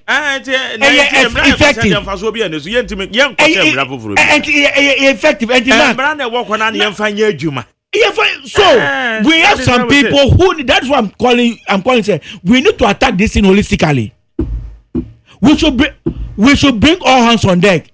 All political parties. Yen fight Galamsey, NDC, MPP. Yen fight Galamsey, Enja Amanyo Soma. Yeah, no. Now you tackle this thing head on because Galamsey and then the MP before Kasi, it is NDC that are enjoying this Galamsey menace. Say someone move to every radio TV station you open to, especially their sister TV stations. Almost just as the NDC and he said NDC for N2 Galamsey. But the question is, those there no MP before no more now. Say almost because they don't wear any party color. They don't know. But believe you me, MP before so more now almost to Galamsey. We should stop politicizing this thing. We should attack this thing holistically. We should attack human-centered policies to this thing. Now you enjoy this politicization of Galamsey. Now Ebra or Ghana. At the end of the day, they be say, Magari, you can buy your bottled water and drink. But what about me? Maybe I can also purchase my bottled water. But what about the ordinary Ghanaian? I own to me and to ordinary water. Say it afresh. Such water cry be Abia on to me to. Now or no, uncle no. Tap bon water. Now at the end of the day, no, a dear no echo hano. Our health issues, crumble, we are crumble no cause for the crumple. Sky no show. Now at the end of the day, no mark. Who buy the bread because of Galamsey. Now they are there air politics. And then President Akufo-Addo, Beshi NDC. Now President Mahama Akoshi MPP. When they are opposition, they have mouth to talk. But when they are in their power, then their mouth is sealed. Say ye ka Galamsey omu kebi Majeri me kebebre, but I think Galamsey we should stop politicizing Galamsey and tackle this thing head on. Me that say. Once me that say, Wednesday good morning, senior. I would say that the so-called small-scale miners are just bunch of diabolical and nation wreckers who always portray themselves as saints whenever the public call for the presidency to protect our water bodies. Asa or the free UK. Anasa Ediabe. Okay. Set. Mark. It's you. But that's it. I'm in chat here for. And I have four, for and then so Akwenya Abada Hama say ne Oman for any inkuta. Galamsey issue. Sinama the empese me kind can say President Mahama will not be able to solve the Galamsey issues. And he will not attempt solving the Galamsey menace in this country. The reason is it is deliberate. Deliberate near there. Yes. President Mahama nyina aju so ba Galamsey. Ana onku Galamsey. Ana interventions bebrebe. Me kana ma kire wade. Hwe so far President Mahama ne strategy a oyese ode be Galamsey na enye feasible. Pivotal on the agenda or the strategy of President Mahama to fight Galamsey using AI. Mark, I used to be able to catch him say, Onya way, say President Mahama catch say, obey use AI, they are called Galamsey. Mark, sitting in your seat, this is your hot seat. Do you agree with President Mahama so between the AI and Galamsey? That is a forced landing in the first place. As a planer, when you have technical problem, baby any say no, or person obviously the signs are so clear on the wall. Say President Mahama will not be able and does not intend to even fight Galamsey. He dare not. Yes, I can the presidency crampono. You say obetinya in peace. Now I'm going to give you reasons why I am saying this. President Mahama benefited from Galamsey to become president. And after benefiting from such an act, how do you intend to turn 360 degrees and fight same thing on the back of it? You rode on it to become president of this country. He cannot fight Galamsey. One, because these Galamseyers during the 2024 general elections mobilized resources, went to President Mahama, then candidate Mahama, flag bearer of the NDC, bought over 1,200 pickups and supported him with this vehicle. Yes. Say illegal miners said these are secret facts. Ode opa gogo. Ode amokan ye fa so wo galamsey o. Meba. Ye fa so wo say sama wo kan ye fa so. Onye na adwen so be so wo galamsey. Onye na adwen aka wa ye interventions. Ka say wa ye na adwen but then yield the results. That is it. President Mahama nye na adwen so be so wo galamsey because the same act na de ne be di president no. Enya de obetimi akoatia sa de no. And the signs are so clear. Starting with the donations are receiving from these illegal miners. No, but I'm not aware. I'm not aware. You may not be aware. That is why I'm bringing to your notice some of these things. Menya so Openia was benefiting from the proceeds of illegal mining activities. Enya no kre say illegal miners. Eto pickups 1,002. Mako 1,002. Ekoma President Mahama. Enya no kre because you haven't shown me any evidence to that effect. Mark, who internet? Me patcho me nyintum all the way. But over internet. I'm on internet. Catch up na me. Go small scale miners. Now you can small scale miners. I also say illegal miners. The outcome is different from what you are saying. The outcome is different. Go small scale miners support President Mahama with pickups. Sebe poppy up and answer poppy up. It's a go and PBD as well. I'm being you almost on the intro. You see, we are not here to small-scale miners and illegal miners. What the topic are to me analyze them. They are not illegal miners. And my duty is to analyze and show you the rationale behind what is happening. The reasons behind why we are not able to solve Galamsey. Fast forward, apart from this support to your free, some you are and unto Galamsey no. President Mahama and Aparachiks a promise say Omanfo they were engaged in this act and they said they were mere flies in the Galamsey activities. And the real kingpins were sitting somewhere in Accra, Kumasi, and Takoradi in their offices. And when this oba obejai omo. Are you saying say one tisa President Mahama kasa omo amnesty na? Menkasa. Coupled with that, President Mahama bedi abai the approach to solving Galamsey a fiasco. Now, in the recent media press, which I call it press conference, President Mahama Kachire said, the strength of our city is mainly backed by gold purchase from these miners.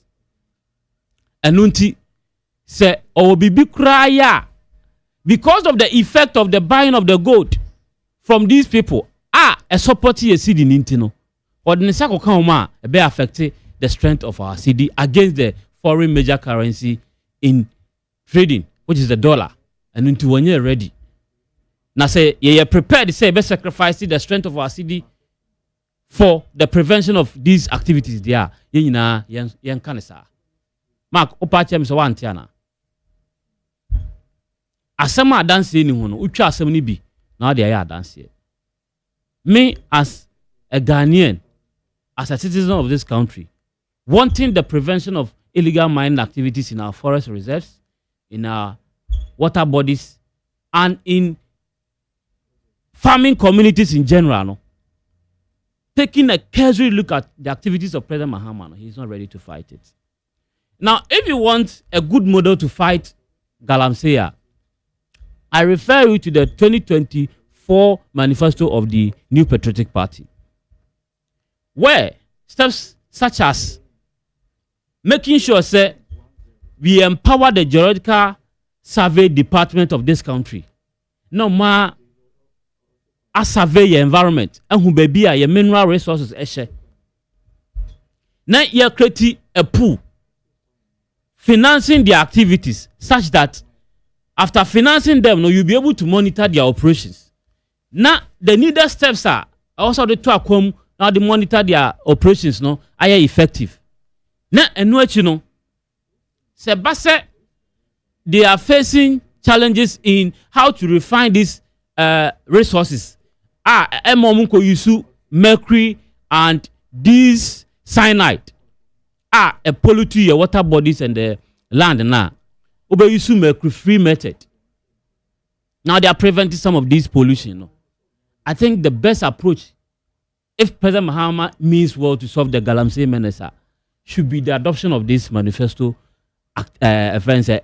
procedure to solve the Galamsey menace in this country.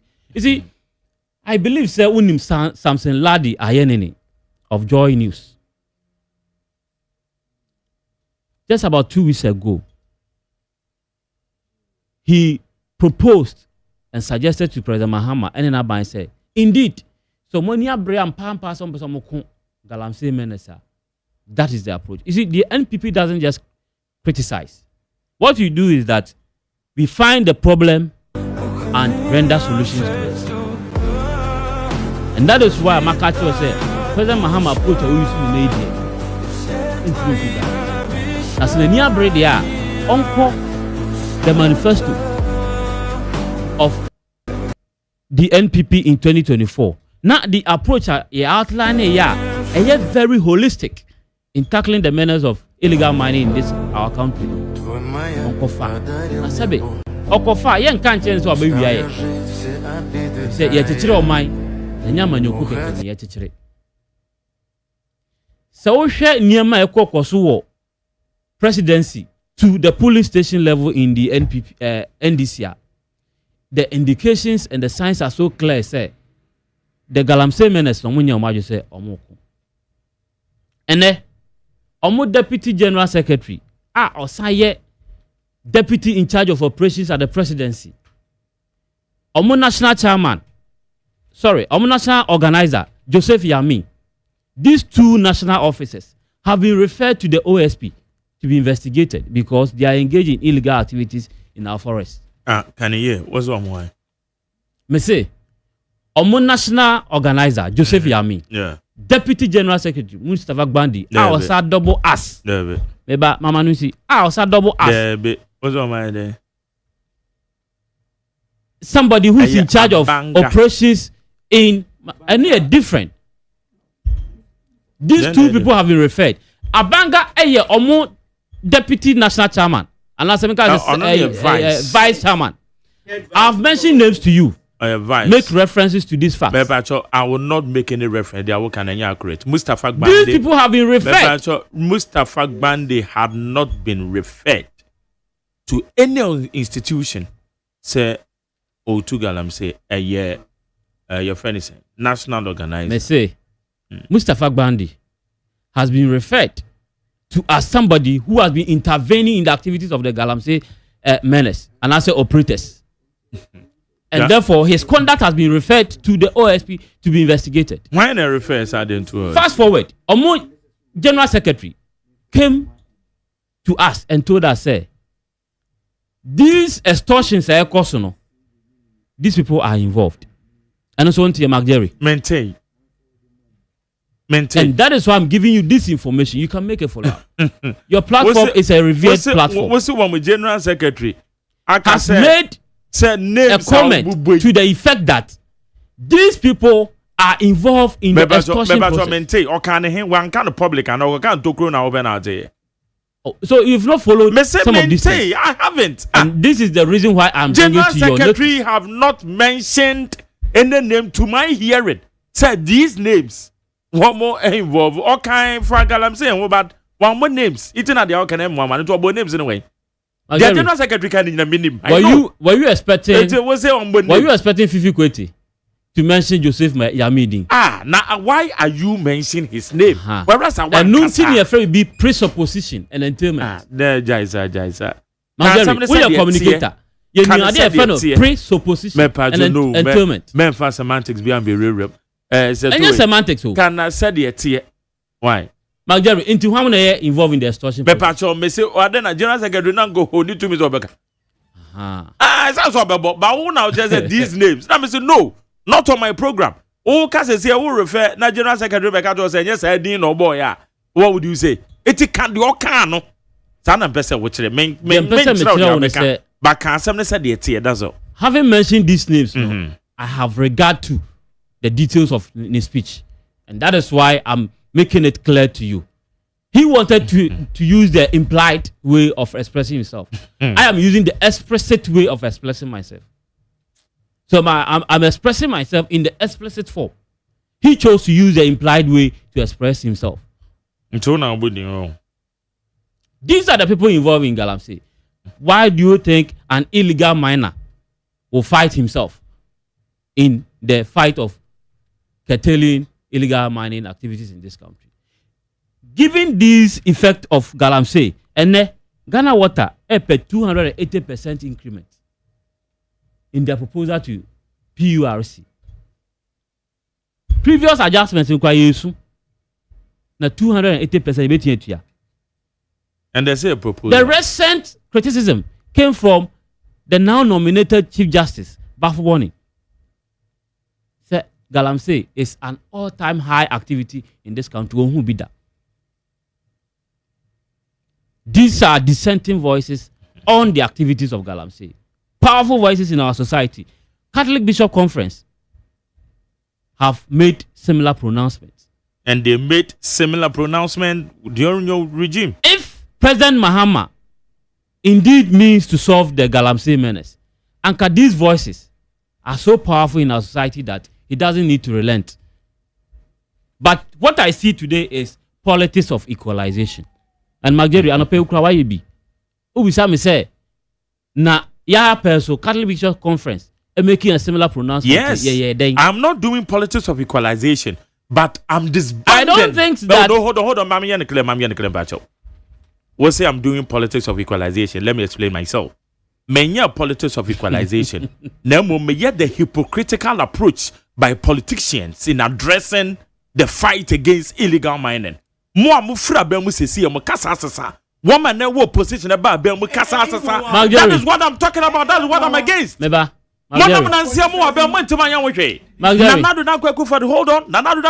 on. Because idea we need a national approach. And right now you are pretending. Did we get a national approach to the issue when the call was made?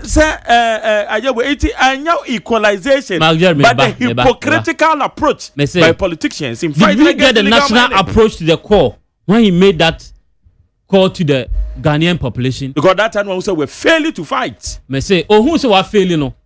Did he get the national approach to the call now making nana? The NDC then says, to solve the Galamsey. Are you not equalizing yet? So I'm saying and that okay. Ghanaians trusted their pronouncement. And nothing they say solve it. NPP as a political party is not in government now. We don't have the power to solve the Galamsey menace. Solve it. So that is why I'm telling you, say I see politics of equalization. Apart from politics of equalization, what I see is that there is shifting of blame on opponents. Reason is that Mama pension and Mosha in 8 months into solve it. So when NDC for catch Ghana for Ankayam to about more or mess of my. So the shifting of blame must stop. My dear, that also means some who are incompetence. President Mahama is not competent enough to solve the Galamsey menace. And this Anka 8 months is enough because on one kasa catch say he needs just 4 months to stop Galamsey activities. So what I see as the third thing in this government is incompetence. The person is leadership failure and leadership crisis. Leadership is not ready to solve and will not be able to solve. What they are in to do is to rather promote the illegal activities. Mageri, men person metwaso na makakai among 4 years. Sanka President Mahama, I and I just solve Galamsey. And katama mkwako launch responsible scale small scale mining. Ewo Ashanti region or Boise side where plane crash ni see you know and ko jina sa at Renchem so declare a state of emergency. President Mahama is not ready to declare a state of emergency, even though the apparatchiks saw that to be the most formidable measure to curtail the activities. Now the Minister for Lands and Natural Resources, Amakufubwa, in opposition, Kachire said the surest way to solve Galamsey is the declaration of emergency and as a state of emergency. What has changed? Communication Minister now, then ranking member on the Communication Committee of Parliament, says the surest way to solve Galamsey is the declaration of emergency. Haruna Dusu, now Minister of Education, said similar thing. Jerry, these are the people manning the affairs of the country. Indeed, someone who Galamsey and Komako. So for me, I see Galamsey under President Mahama will not be solved. Demekafa Galamsey home. I don't know. Okay, medan say high need 100.9. Iti wonso wadwenchre ewo ho ene say other matters and also egu yapono so amehwe the approach of a technical education, the TVET education, the vice president in Sama Waka and the Afaho. Iti yebisa tesu. Umusem to saying. Majeri. Yes. Answer na meko we say no. Minia said eka baby. Majeri, you see, the blame game of Galamsey should stop.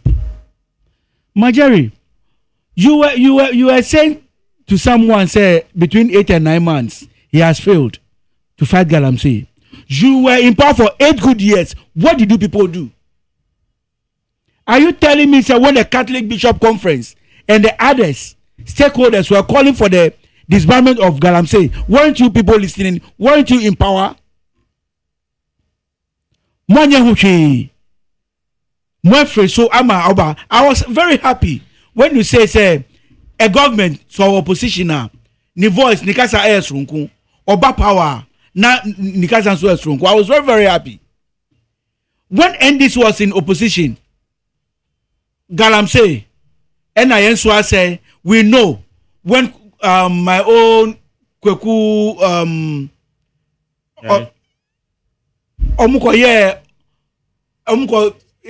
bottle water send so the gumu and the Ghana for today miracles Abwaji and co they're also doing the same thing. What has changed?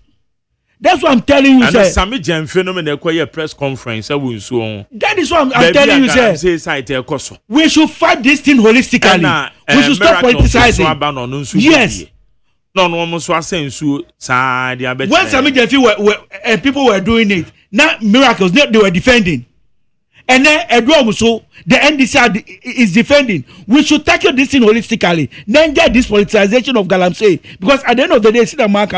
Those at the top they are enjoying no yen and then we come to miracle ube abom. Now it consists of mercury. Like the other things. Now I do not obedi. Mercury need and contomerium. No, what we say Majeri, I can show you a condominium. Majeri, maybe because I have a contomere and other foodstuffs in mining regions now contain toxic mercury, risking cancer in adults and brain damage in children. This is a researcher. This is it. And you say, now mercury, what would you do? This is the research, and this is from GH1.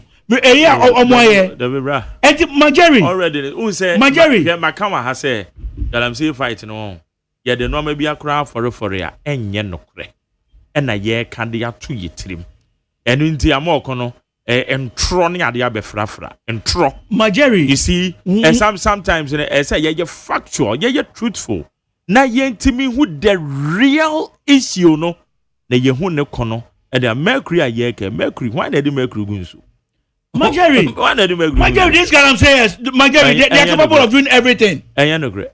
Jerry catch us and you doing everything. Because I said my visiting Galamsey site. No, Jerry, so catch him say and you know and the research is coming. Research why not? Yes, I research in the Jerry is coming from GH. It is not me. It is not me. Me can't say me call typical Galamsey site. It's not me. We'll be in the baby say when research. Jerry, it is not true. Okay, they are saying it. I'm not there because I don't deal in Galamsey. I have visited typical Galamsey sites. Fine, I don't deal in Galamsey. What they are saying is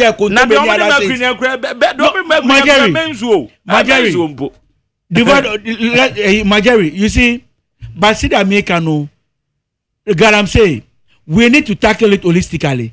Let everybody come on board. All the political sayers, let us come on board. Let us stop this politicization of Galamsey. Say Andy say Yagusua Majari. We be attacking Galamsey at the end of the day, cost 90. NDC Bebe Ombeko, another party will come. They also go and promise the people Muntu Yaba Yabeshamu and Galamsey na Majari ebe do sometime be Nit FM cry on my two Galamsey or Nit FM. On the Beba Greater Accra.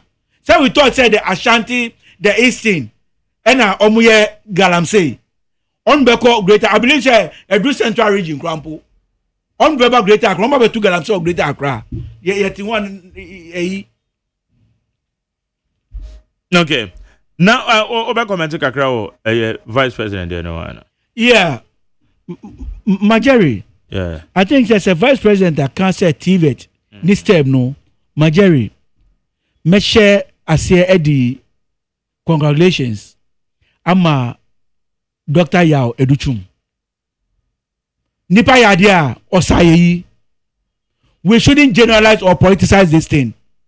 Dr. Educhum has done what he has to do. And he's telling me, say, all his years outside Ghana, in the US, our who development, our who omundo munsa, like the Japanese, the Chinese, and the Taiwanese, our omuya we so do munsa, we say no. I think it's in the right direction. I think say this government should also start from where it's ended. Majeri, you agree with me, say Ghana, our educational system is outmoded. Yeah. Majeri, China ni akwada ye trying how to bake, ye trying how to make computers, ye trying how to make even what is new say na Ghana school na de bia wo kwa ye try a lion has a tail. One name say a lion has a tail. Na de bia KG nursery na e show rhymes. Na develop countries now omu progress. Majeri, I'll not be shocked. Say your phones are no. Ebia, the technocrats that are doing ebia omi enkwada. How many phones say the brain?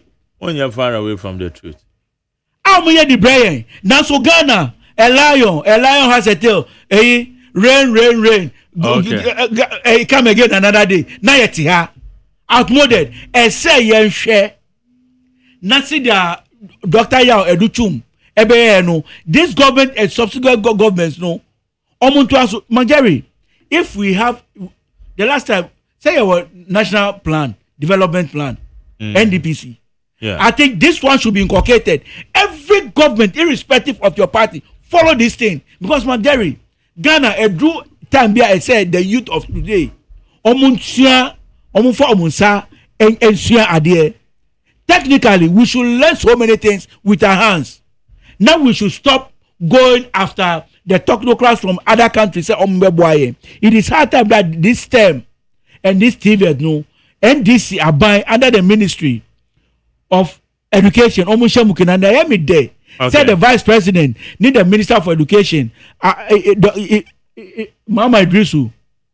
Achemu said they are Aruna Idrisu said they are going to make sure this thing come to its fruition. Now Ghana okay, all right. May I say congratulations to Dr. Educhumni MPP. Okay, for the right. They brought.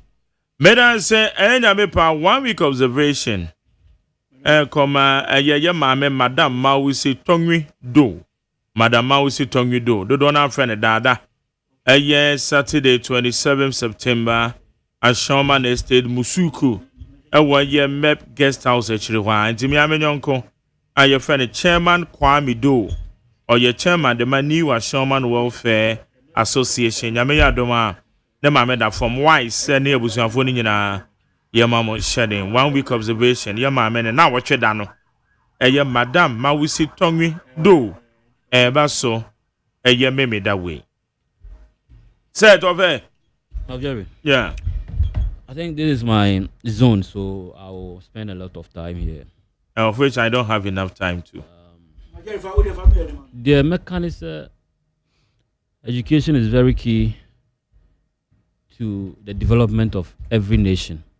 Through soba, the aspect of education, nipa practical know-how. And no na mpempi no say adumbidum na otimi famu wia. You don't need to write application to any company for employment. And no mame kai tamana meko secondary school. The thinking I had was that so to me call school now can bro for without any mistake and they just say well to me school papa. And upon several reflection, we say it was a big mistake that parents were making. And computer placement, abay. Boko not ho. Now we be to one mama say I want per science the ama mama. Or per business at the amaneba. And I say or per general art at the amaneba. Say the be obe we no.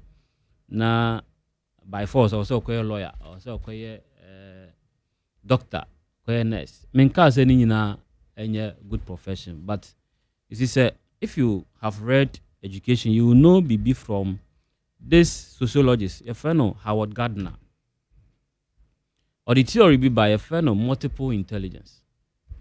Multiple intelligence simply tells you what an individual is made up of and what he's capable of doing. See, if multiple intelligence, originally we had 8 multiple intelligence. Upon further studies, the 9th one, existential. The previous 8 now will be a mathematical intelligence. Figures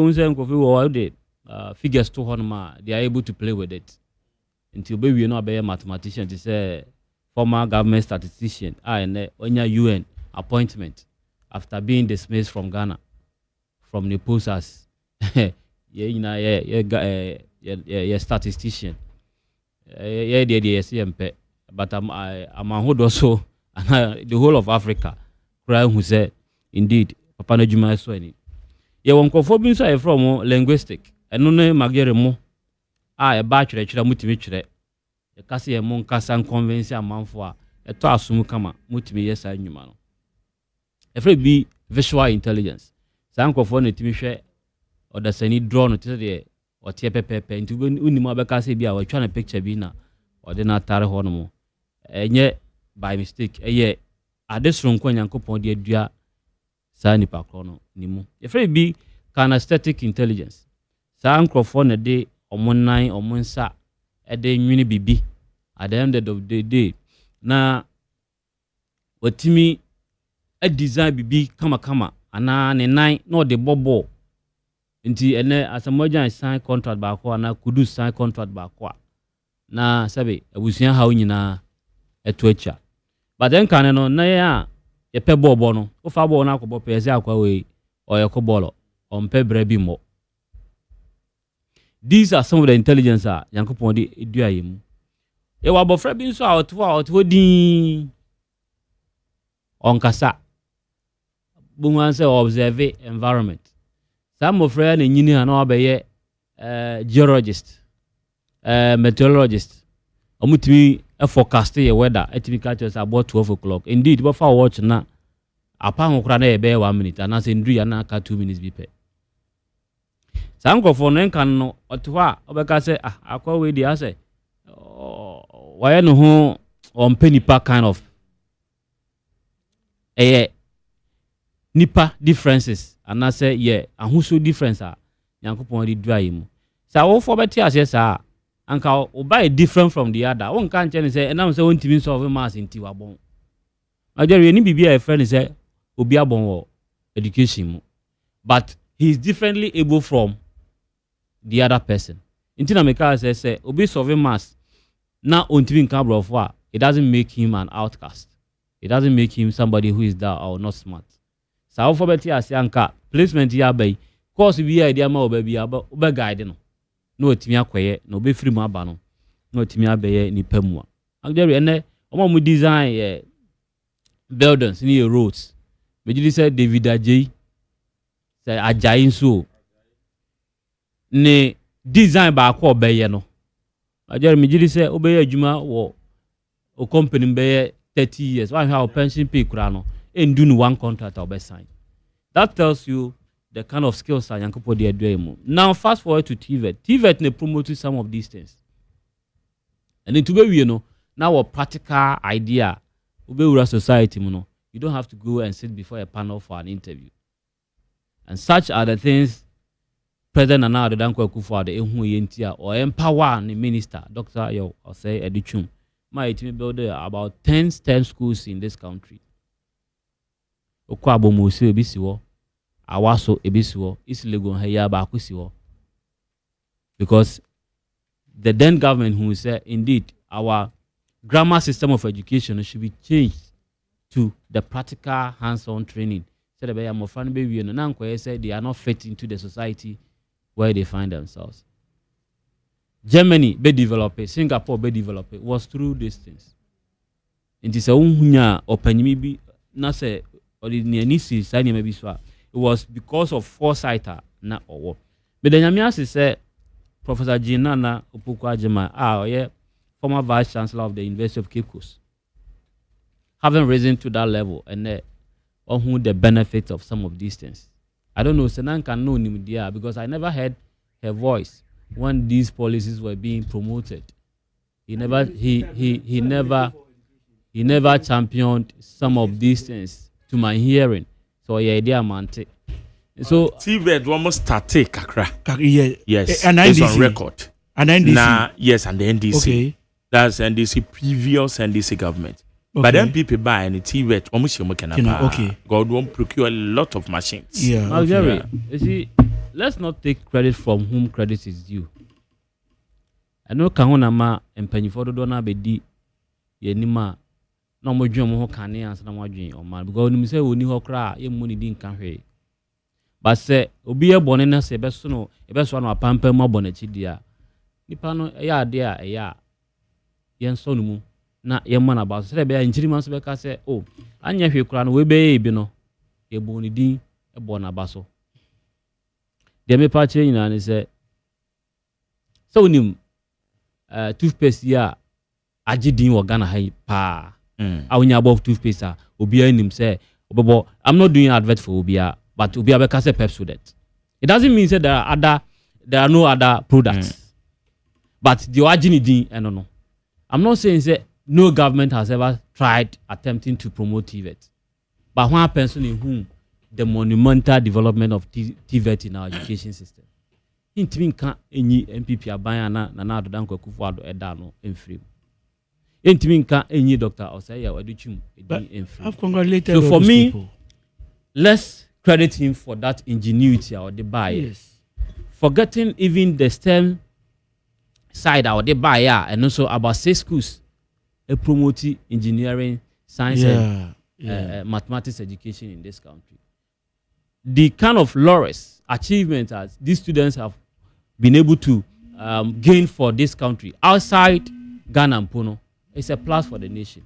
So for me, I think say ukukura ana yeswa wakukuru dia aban we a abedi President Akufo-Addo ade na minister Haruna Idrisu abedi the former minister OSEI Agyeman ade no omunsom no omunye ni yie se de be adache ye ka ye bitia ka se na pen so obeto ye no otimi promote ma niema so ekoyie Jerry okay ka ye flag bearership race obam oh my yeah your monitor and the empesa me can declare in flag bearership aspirants and as a flag bearer aspirant in Ina and say so kind papa bi or ye poet your friend ni Osidari or try poet my friend the leader in the lead. He was trying to come out with a unique leadership skills are yet befitting for any group. Now, what kind the previous stanzas are now or they train the poem now? There were instances are now lion. Or the lion which you can say jata. Lion jata. Now lion per se odi a madam ne elim na obey your leader. There were objections to. There were there be tiger na way. Okay, now so confusing me. There were objections to the leadership of lion. Jata. Not tiger. Same as the gun. Gun, yeah, there. Gun, a friend jata, lion. Oh yeah, the same thing. Okay. And the time a lion, yes, my man come a lion. See who say jata na say football. Lion don't confusing me. Lion is jata. Lion, yeah, not just over so di a more dominant anymore. A more dominant car said there be titru from Omano Musro ni leadership and they say lion will be a or ye giddy into the leadership mantle no manner or baby or more vulnerable no. And check and a hyena. Minimson is if a hyena with him. And so a bedi more dominant himself or obey you when not obey your leader. They objected to or no leadership because no say or will be our pen and power.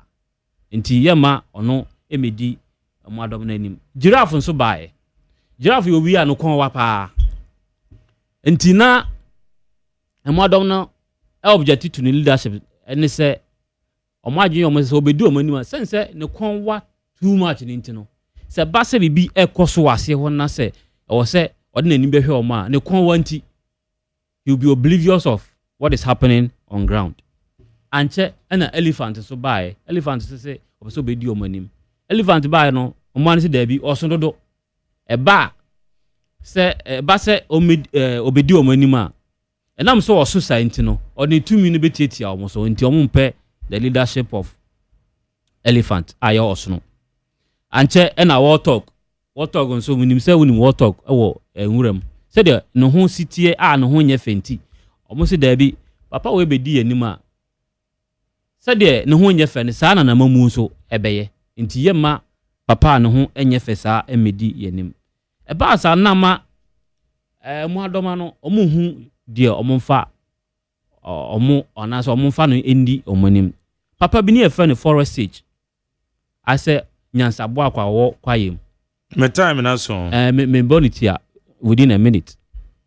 The kind said there be say lions too much na say yempeno giraffe no kwan wado yempeno tiger too gidigidi nti yempeno dia yenkeka these characters suban no enketen ne yemfa mom na yemfa emma anase ya identify nipa sa suban nyina no ibetimi anya ewonimu na obedi emwadom na nim enu nti the kind say yempe obi a ne suban a little bit of lion, a little bit of lamp. But Magdal wunim lamp, I offense o dwan ba.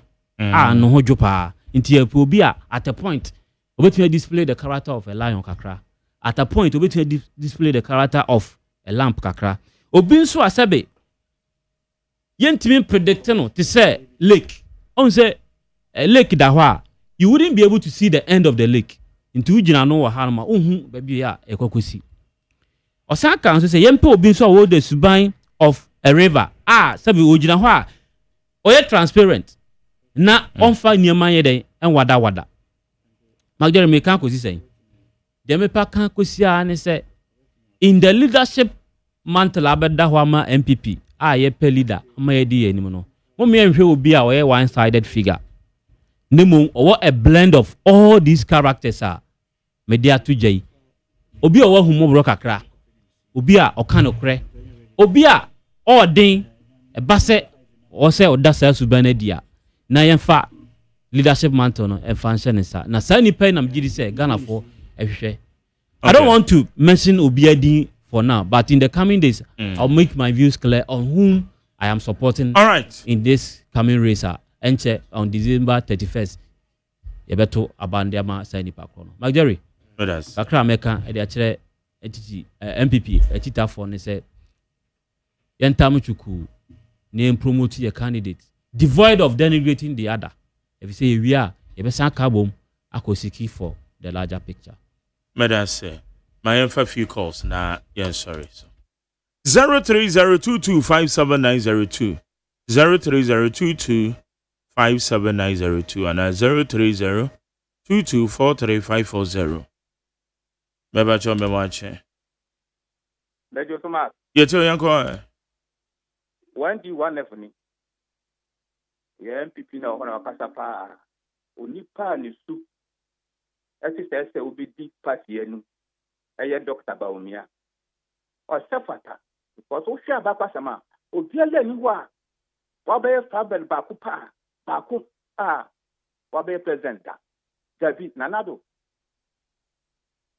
O campaign ni nukufo kwele. Ibi ya Mahama kwapo a o ti se ono so kwa best paper na so huni e. Don't go do and then said near to my minia. Yeah, Galamsey. I'm say the whole world, South Africa and Adi, Canada, almost to Galamsey. And simple for no share. Or quite on fast share, almost to Galamsey, almost will say. Because Yakubo, I had a bubble to be on some one, while one man did out. Quiet, I had a bubble quiet view. Okay.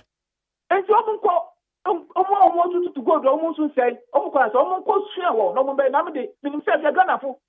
Yes, Rosie. Madam Sam, Mamma Fadio, Meba Tomache. Yet your uncle. Anapanya Nelson Dinkan. Namincha incoming national chairman, a Yura, honorable Boati, a Jacon.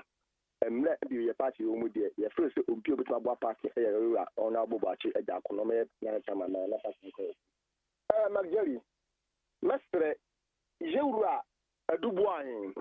Ono the first fight bella oko for content election oko ba ko pe adena se edi fo bi kasa no omure fi ye Dubois professor Magjerry emre ye wo mu yewura Dramani Mahama ofi asoro ho ono yo man pen sisi ya yewura Dr. Mahumba me efisro the Ghana for ye people ye feel say yewura Dramani Mahama na mo ebe be hweye ama Ghana for asa ko sama mo bi ofi no fo bi mana enya die ebesi ye pe power.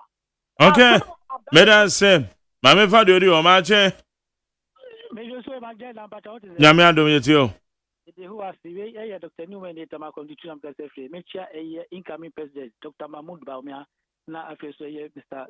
Gombodu, Honorable Minister Wilkinson, and our dear General Secretary, to maintain 19 Ghana Fransada. Pinabema, yes, sir, or my penny, send a Namina Cano, and then they say, or what about the Abia, I should be a Magana for. So, but to them say, I see, is to our young been no, you ever should Magana for. And call funny in here, back with a Sacoman in here, or let's Tampan on the Edma. It's so on basis or it's an of Amagana, a guarantee, a class, and I say, yeah, Classo. It's what Manaka or I say, a papa, a year, point is a trophy and craffer. As you my pandemic said, they were memory the trunk one of the Tagala for, who joke at me and say, well, you should state of emergency. And no cat say, state of emergency in the ocean. They never bear 4 million, and they took them say, good to me from Monka Echo Trophy. Now we know who could say, oh, we should start emergency. Now, one and a day. And to sell 4 million or 4 people or 4,000. Okay. Madam Sam, my last one. Marche. Get you. Mamma chair and William for how could see John Body and eligible me, said the Aminu and the church in Yamino. Tanya Mother Fata eligible me. Magjerry, media Calancy was a baby at Midina and Midina. May say, ye 2 parties, MPP, Amwa, and DC on the west of Kwame, a union Magjerry didn't make a sound. Say, who were catching them, say, Mabu, who could throw me to Calancy, Kwame, a Magjerry, Nipan Soranopa, or Fanny Picas, or Fanny Sekai, who could be someone, say, we are Juma. Moon can't try info, Moon father and shine for them, may say. I do hear the shine for Sakwame, and Magjerry may see a bit more too. Magjerry, me can't say, me captain, no, me see Ghana says, a created man, Magjerry Macassa, carpentry, keke, ye bit media created man. Magjerry, carpentry, ye bit my idea, you go, you'll be him. ye betima yade a ye de pipia school for bedidi na Ghana adwuma koso na afia say ye tu galanse a ye be kran so afrebu chaba ye tu galanse asensu aduana me ma nisi mikru babi mo af mikru santare ji babi ko to mere ko munya bi ye say galanse asensu pat media okay na najmo bodu abaso say Meda. What we see in the SUA, the crew to Galancy. Medase. Yo. Yada se anope hand yedi jumedi ni se. And now maybe come on set Hammond. Or ye PPP. I'm a communication team member. Set of fair. Or ye MPP. I'm a national communication team member. Koduna miado Emmy producer. And I've been free my background and I asafo. I'm in charge of the social media handles. Kwesi abwaje. Ode. Tam na ndoso ni ntimi enka ya adwen mu. Mate. Mama tam na dos. Kwesi abwaje. Hey, supervisor.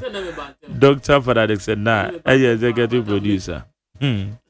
Fully supported by my general manager, Kennedy Asantio. When they come here, meeting the Mark Jerry, OSEI AGYEMAN. DJ Bosco. Hey, take it over. Take it over. See. Yeah, call. Now, my main cow say weekendy, despite Auto Museum. Furniture. Despite Auto Museum. Bukunane kodane call. Or driver car. For Juweni. Kodane Bubble Games. Ibia Beko Sukama. Despite Automobile Museum. Furniture. Wati. Na wabu say ya. Ibia koye. Ye be yi car for and on October and it's ye betray. September the end zone corner ye. It's a weekend in Asia. Never be uncle. DJ Bosco take you over. Yako. Let me show Bibia. Hey, catch it. Listen in here. And you ma beto to dia me baba no ho ade no. Hwem so betu mi a. Hey.